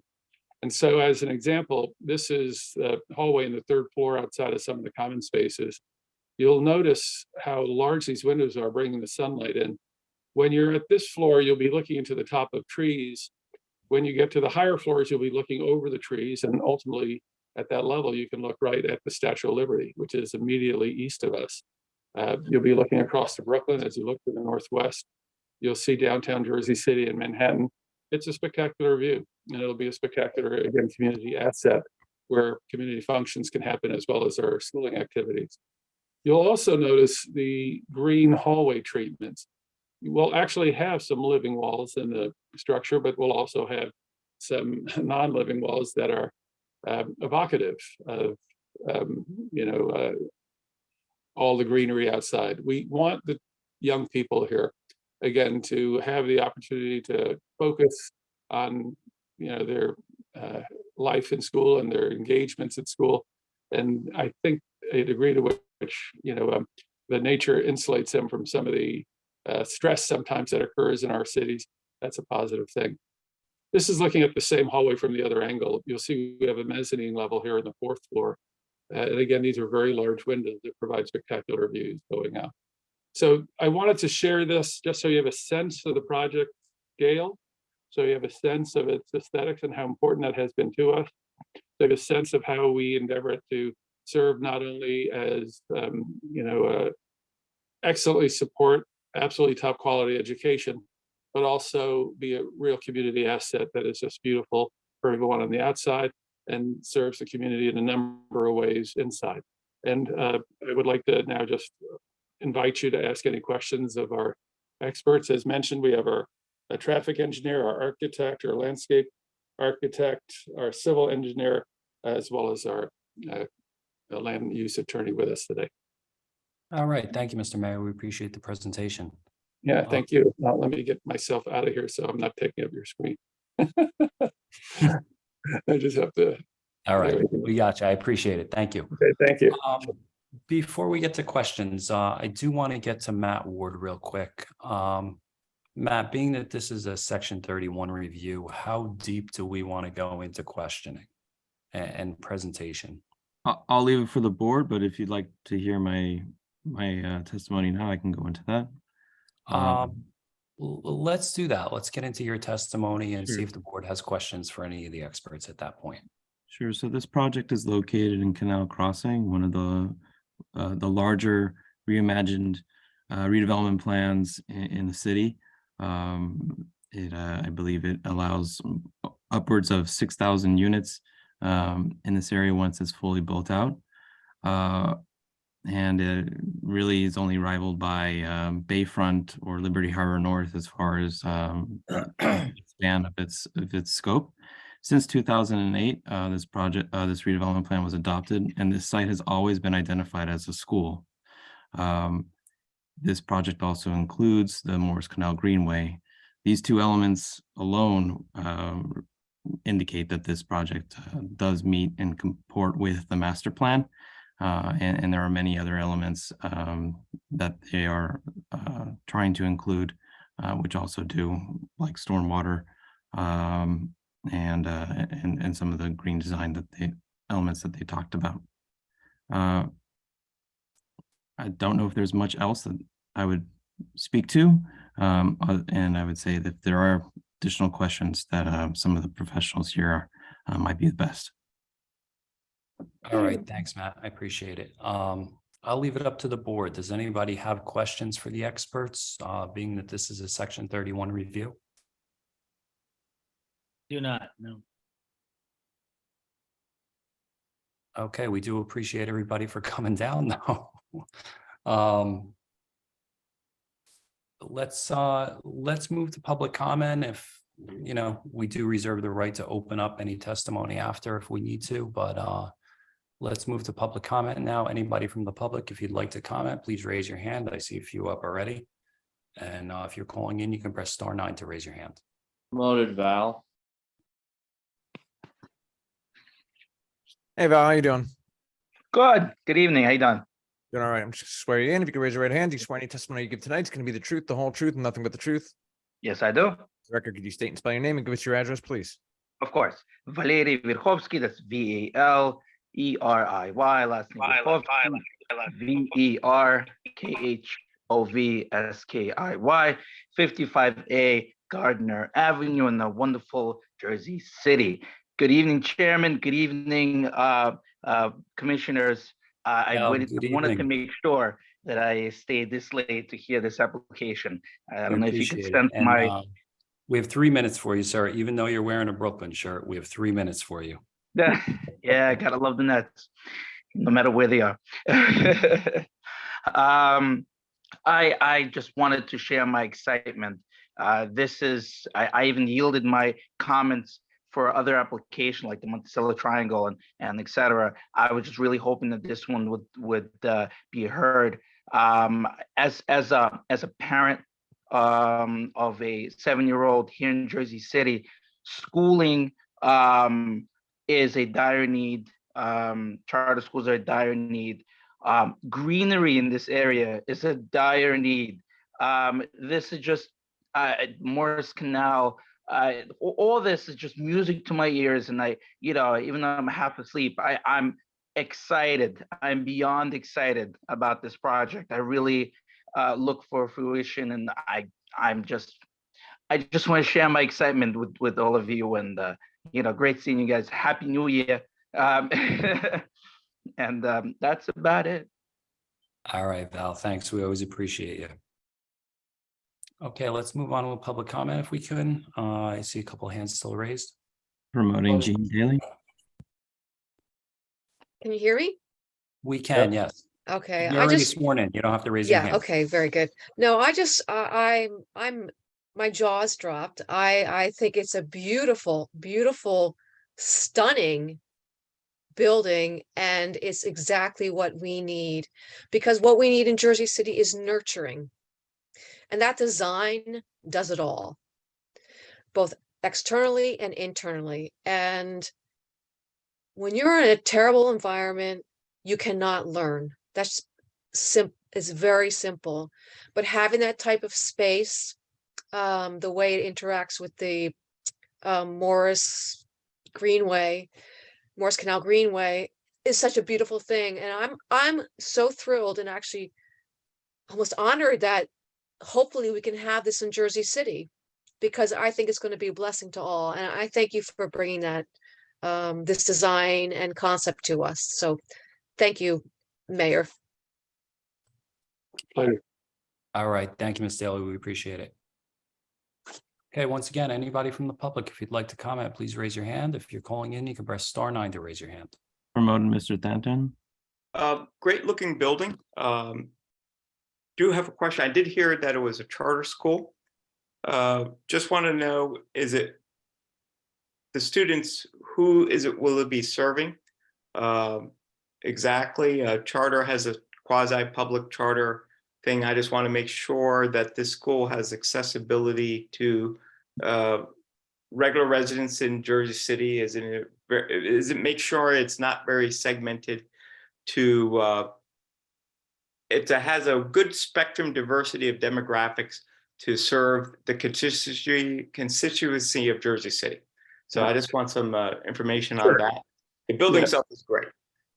I can speak as the former Commissioner of Education for New Jersey statewide, that charter schools are 100% public schools under New Jersey law. Some states might be different. In New Jersey, they're absolutely the same as public school districts with a different governance structure. However, as far as the regulations, they're under basically all the same regulations. One of the interesting things to know about Beloved and Empowerment is they are the two schools in Jersey City which are most representative of the city overall. If you looked at the demographics of the Jersey City Public School District, you won't find any schools of the Jersey City Public School District which look as similar to the overall demographics of the district as you will of the two schools that will be operating here. And there's a simple reason for that. They're open to every student. All you do is basically provide your name and number, and then we are typically oversubscribed with applications, but from that point on, it's just a lottery process. There's no admissions requirement. We have students, 15% of students are, ESL students. We have a slightly higher low-income population than the district overall. But outside of that one factor, you have similar numbers of special needs students. And again, as far as the overall demographics, except for being slightly higher on the low income side, it is a mirror image of the overall Jersey City Public School District. And that's because of free bus transportation to every single neighborhood in Jersey City. You don't have to have a car. If you live at the farthest corner of the city, your child can still be picked up for free and brought to the school. Thank you. All right. Thank you, Mr. Mayor. We appreciate it. Sure. Mr. Tangent, anything else? Was that it? One more, Chairman. Sure. Deborah French. One more speaker. Deborah French. Deborah.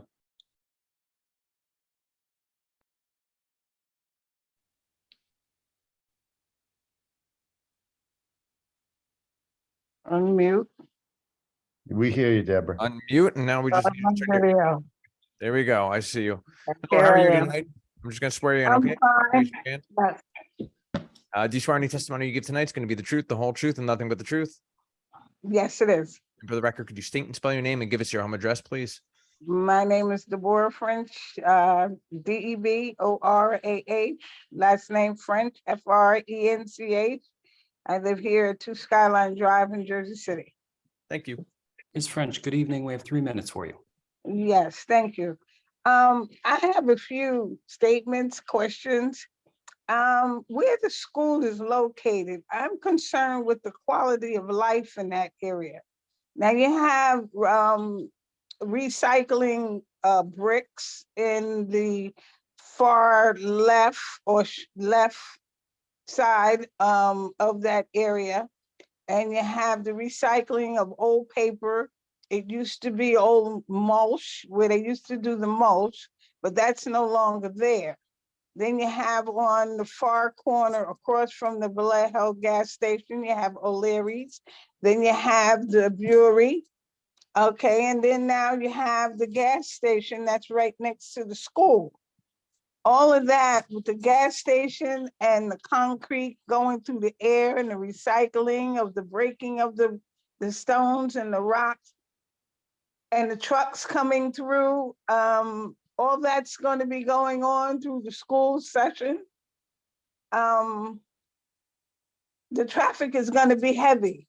I understand they have buses. The lunch program, I don't know, maybe I might have missed that part of their being enclosed during school session. But on the outside of the greenery, maybe the trees will catch all the dirt and stuff going into the air for recycling and shaking it out. But my concern is the quality of life of the air for the children that are there. You also spoke about the top of the building is a greenery where they'll be on top. Now on the top, you have the air from the dust and the dirt. Again, that's my concern for the children. I have grandchildren that may go to that school. A lot of them have asthma, bronchial issues. That's my concern. Thank you. Well, I can say that the HVAC systems we have, not only here, but even at our current school on Grand Street, Beloved Community Charter School, has facilities that we built. The most recent was completed in 2019. Those facilities have not only the, let's say, top HEPA 13 filters on their HVAC systems, they also have UV filtration there, which kills, pathogens like COVID. So frankly, if you think about a child inside the building, that's the safest place you can be if you want fresh, clean air, not only with regard to things like dust from the recycling, but also things like, COVID pathogens. And this facility is going another step further in terms of, its technology. I think that's probably addresses the question, but our architect could expand on that more if there was an interest. Thank you, Mr. Mayor. We appreciate it. All right, is there anybody else from public that wants to comment on this application? Or Seeing no one else Section from the 31 public, review, I should say. Mr. Chair, seeing no one else from the public wishing to speak, I motion to close the public segment. Second it. Okay, motion is made and seconded. Public is closed. If there's no other questions, Matt, you've given your testimony. Do you want to expand on that? No further comments. Okay, thank you. So, yeah, if there's no other questions, I feel comfortable going forward with a Section 31 review with this much testimony. Okay, Mr. Chair, I'd like to make a motion to accept case P22-232, Section 31 review as is and in compliance with the master plan. Second. Motion made and seconded for acceptance. Okay, Dr. Gonzalez? I love this. I'm very happy. I love the building. Mr. Mayor, thank you for the presentation. I am just super happy that this is going to go there. I think we need this in our community, in our city. So I vote aye. Commissioner Lipsky? I think the stars have aligned for former Mayor Schundler. One, he got under the 10 o'clock deadline and was able to have this application heard. God bless. Two, I have to congratulate you on the success of Amaya Jimenez. Somebody earlier had mentioned about whether or not Beloved or is a open school. This is a young lady from a mixed background who went to Mayor Schundler School and just got a full ride to Princeton. So kudos for that. To the design, I have to say, there isn't a school like this designed in Jersey City. I love it because it encapsulates from the earliest grades through the middle grades upward to high school and allows that continuity. And it also, anyone who drives around Jersey City, I mean, in Ward C, we have two fairly new buildings, PS7 and PS26, and they're across the street from each other or down the block from each other. But this comes together. It includes greenery, includes lighting, includes HVAC systems. And certainly, I think, certainly a number of people keep saying they want options, and we do need a lot more schooling. So I wholeheartedly vote aye. Commissioner Torres? Still on mute. Yeah, as this is a, 31 review that we're doing now with, there is a lot, things to talk about with this, and I'm glad that the mayor brought up the fact that the Beloved School has a diversity of the community that he serves in and stuff like that, and that's what we need too. Charter schools is a wonderful site. I'm glad that the master plan met you and the planning staff had made sure that that land was designated for a school, no matter what, as it moves on, because the community always asks for it. As we're going to move people into the neighborhoods, we need to find ways of having areas where we're going to have schools and other parks and stuff like that for the people that are moving in. And as the city grows, I do hope that we have the chance to see the vision now too. These kids are gonna want to eat. They're gonna want to cross the street. They want to go out. They're gonna be on Garfield Avenue. How to make this more safe? How to make that community, as it grows and develops too, in that same area, that the planning board and the commissioners see that vision and make it safe so the school and the neighborhood becomes one. We already see development on Garfield Avenue. We got Bryant Park, and it's a big change. And there's one facility back there that's temporary, that behind the gas station, that maybe one day won't be there no more. That would be, I thought, a good thing. I'm not gonna mention the facility, but it's come to the board a few times. But that shows the change and the growth. And with that, I think this is wonderful. To the planning staff, keep that vision going. That's what we need as this area starts to get developed. Thank you for that section designated for a school. And with that, I vote aye. Commissioner Dr. Desai. Yeah, I'm so happy to see Mayor Chandler. We have seen him in his Mayor High. Jersey City is getting at a point where everybody wants to come and live in Jersey City. All New Yorkers want to come and live in Jersey City. And we need schools, of course. And all these charter school, I'm a pediatrician. I know how the kids are doing in charter school and public school. They are doing so well. And there was a school, Golden School in near my office. They used to sleep at night outside the school to get admission in that school. So what you are doing is the best thing, you know. We need so many schools and greenery. I see in the pictures you have so much greenery, which affects your brain. These students, we want their brains to work, so they study so much, you know, and we want our kids to study a lot and go to college, and then they get best jobs. My kids never got this chance, but my son is in New York and he owns a hedge fund, and I know they went to St. Peter's Prep and they did so well. So this is the best thing for the school, and I'm so happy you are doing this thing. I wish my grandkids will go to that school and will come there. So I vote aye. Commissioner Green. This is a no-brainer. Aye. Chairman Langston.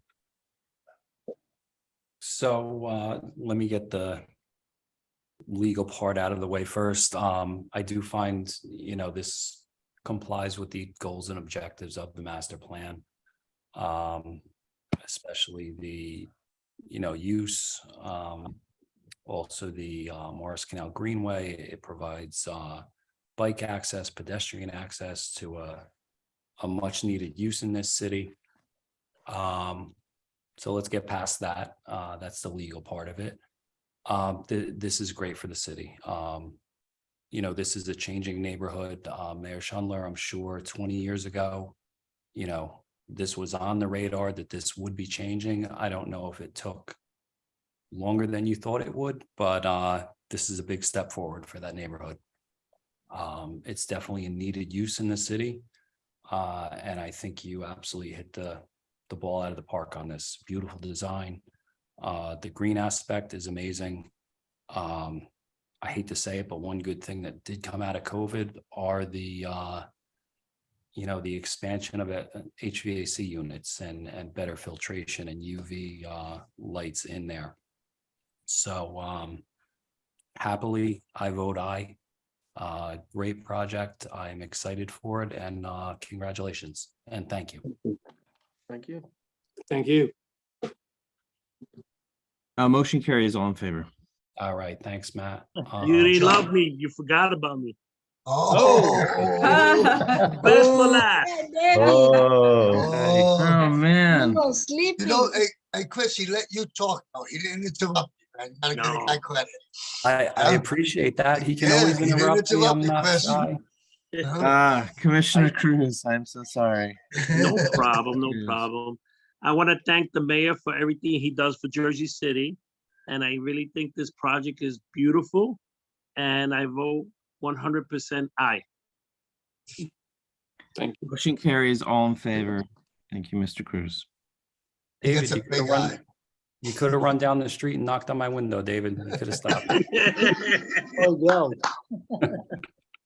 You'd have to hop a fence, but you could do it. I can do it. Thanks, guys. All right, thank you, everybody.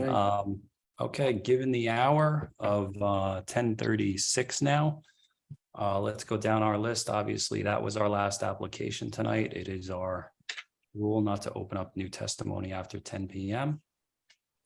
So let's get to, first of all, item 24 and 25, case P22-145 is a I'm sorry, I lost my train of thought. Preliminary and final major subdivision and preliminary and final major site plan with variances for 417 Communipaw and 139 Woodward. I saw a hand raised earlier. Do we, Yes, good evening, Mr. Chairman. Ronald Shaljan from Schuman Hanlon, appearing on Council, behalf. good evening. Obviously, given the hour, we're not going to get to your full testimony tonight. We could carry you to a date certain. The 21st. Matt, do you think we can, or Cam, do you think we can make this happen on the 21st? Yes, I believe we can. I mean, we've carried a lot of items, but they should be near the top of the list. Okay. Council, is that okay? That's fine. I asked that notice be carried on both 145 and 146 until the 21st. Of course. So we'll carry notice for P22-145 for the subdivision and the site plan with variances. If you're here and you receive notice, you will not receive new notice. This matter will be heard on the 21st. Council, thank you for hanging in there for us. We appreciate it. Thank you. Good night. Okay, let's get to Mr. McCann, case P22-217 for 151 Yale Avenue. It's a preliminary and final major site plan amendment with C variances and an interim use. Council, good evening. Good evening, commissioners. Do we have your consent to carry, sir? Yes, consent given, request preservation of notice. Of course. Matt, Cam, 21st? Yes. Yes, I think we should. I mean, we're gonna have to tell some applicants that are scheduled for the 1st March or tentatively that we probably need to reschedule them. But we have a little bit of a backlog, but I'd rather just keep everyone up front. Okay, thank you. Yes, so Thank we'll you. carry that to date certain right now of February 21st with preservation of notice. Thank you, council. Thank you. I have the next one also. While we have Mr. you, Chairman. yeah, I'm just going down the list. So case Yep. P22-077, minor subdivision and preliminary major site plan with C variance from 251 to 257 Grant Street. Also consent to carry with preservation of notice. Respectfully request the next meeting, February 21st. Okay, so we'll carry that with preservation of notice to the February 21st meeting. Once again, if you receive notice, you will not receive new notice. This is your notice for that. Thank you, council. We appreciate it. Thank you, everybody. Good night. Good night. James, Right. before you sign off, Chuck is not in the audience. Would you mind stating whether his case, 3378 Bishop, would carry with preservation of notice? I would not mind. Okay, and that's P23-014 preliminary and final major site plan with C variance for 78 Bishop Street. James McCann, standing in for Chuck Harrington on that case, respectfully request that consent to it being carried and respectfully request that it be carried to 221 meeting with preservation of notice. Okay, thank you, council. So we're going to carry case P23-014 to a date certain, February 21st with preservation of notice. And last but not least, we have case P22-205 as a conditional use for 36 Congress Street. Good evening, Chairman, Commissioners. I too consent to the adjournment or to our application being carried in the same vein with preservation of notice. And if it could be carried to the February 21st meeting. You got it. Thank you, council. We appreciate it. So we're going to carry case P22-205 conditional use for 36 Congress Street to a date certain February 21st with preservation of notice. If you're here for that and you got notice, this is your notice. Thank you. I appreciate it. All right. Thank you, council. We appreciate it. All right. So let's move on to memorialization of resolutions, please. Mr. Chair, I'd like to make a motion to memorialize the following resolutions. I have 9. First one is resolution of the City of Jersey City Planning Board, case P22-185. The applicant is Shanti Bhani Patel, Address is 818 Perrine, Jersey City, New Jersey, block 10803, lot 45. Case decided on January 10 to 2023, memorialized on February 7, 2023. This was an application for extension of prior approvals.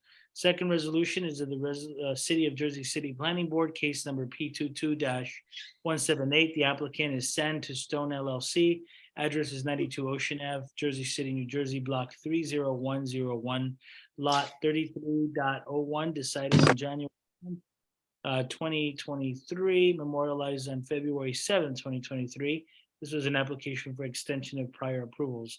Number 3, resolution of the City of Jersey City Planning Board, case number P22-098. Applicant is Solomon Silverstein, address 146-148, Cater Avenue, Jersey City, New Jersey, block 28201, lot 18, decided on Tuesday, December 13, 2022, memorialized on February 7, 2023.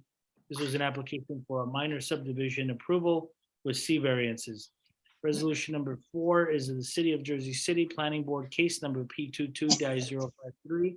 Applicant is 610 Communipaw Avenue, New Jersey LLC, address 610 Communipaw Avenue, Jersey City, New Jersey, block 17905, lot 23, decided on Tuesday, September 20th, 2022, memorialized on February 7, 2023. This was an application for preliminary and final major site plan approval. Number 5 is resolution of the Planning Board of the City of Jersey City approving minor site plan, case number P22-179, submitted by Dish Wireless LLC at 251 Beacon Avenue, block 5505, lot 3. Next resolution is of the City of Jersey City Planning Board approving a minor site plan. A number on that is P22-180, submitted by Dish Wireless LLC, 102-110 Columbia Avenue, block 2005, lot 18. Next resolution is of the City of Jersey City Planning Board approving a minor site plan, case number P22-186, submitted by Dish Wireless LLC, 35 Journal Square, block 12104, lot 2. Resolution number 8 is of the City of Planning Board of the City of Jersey City. Applicant is LLCK Investment Ventures LLC for a preliminary and final major site plan approval with C deviations. Address on that was 169 Culver Avenue, Jersey City, New Jersey, block 22102, lot 16, case number P22-082. And the last resolution I have is of the City of Jersey City Planning Board for review and discussion of the report concerning the determination of the Green Villa expansion study area as an area in need of rehabilitation. Case number in that is P23-011. All right, thanks, Doc. Do I have a second? Second. All right, I have a motion and a second for memorialization. Can I have a roll call, please, Cam? Vice Chair Dr. Gonzalez, Aye. Commissioner Lipsky, Aye. Commissioner Dr. Desai, Aye. Commissioner Cruz, Aye. Commissioner Green, Aye. Commissioner Torres, Aye. and Chairman Langston. Aye. Motion carries on to approve the memorialization of resolutions.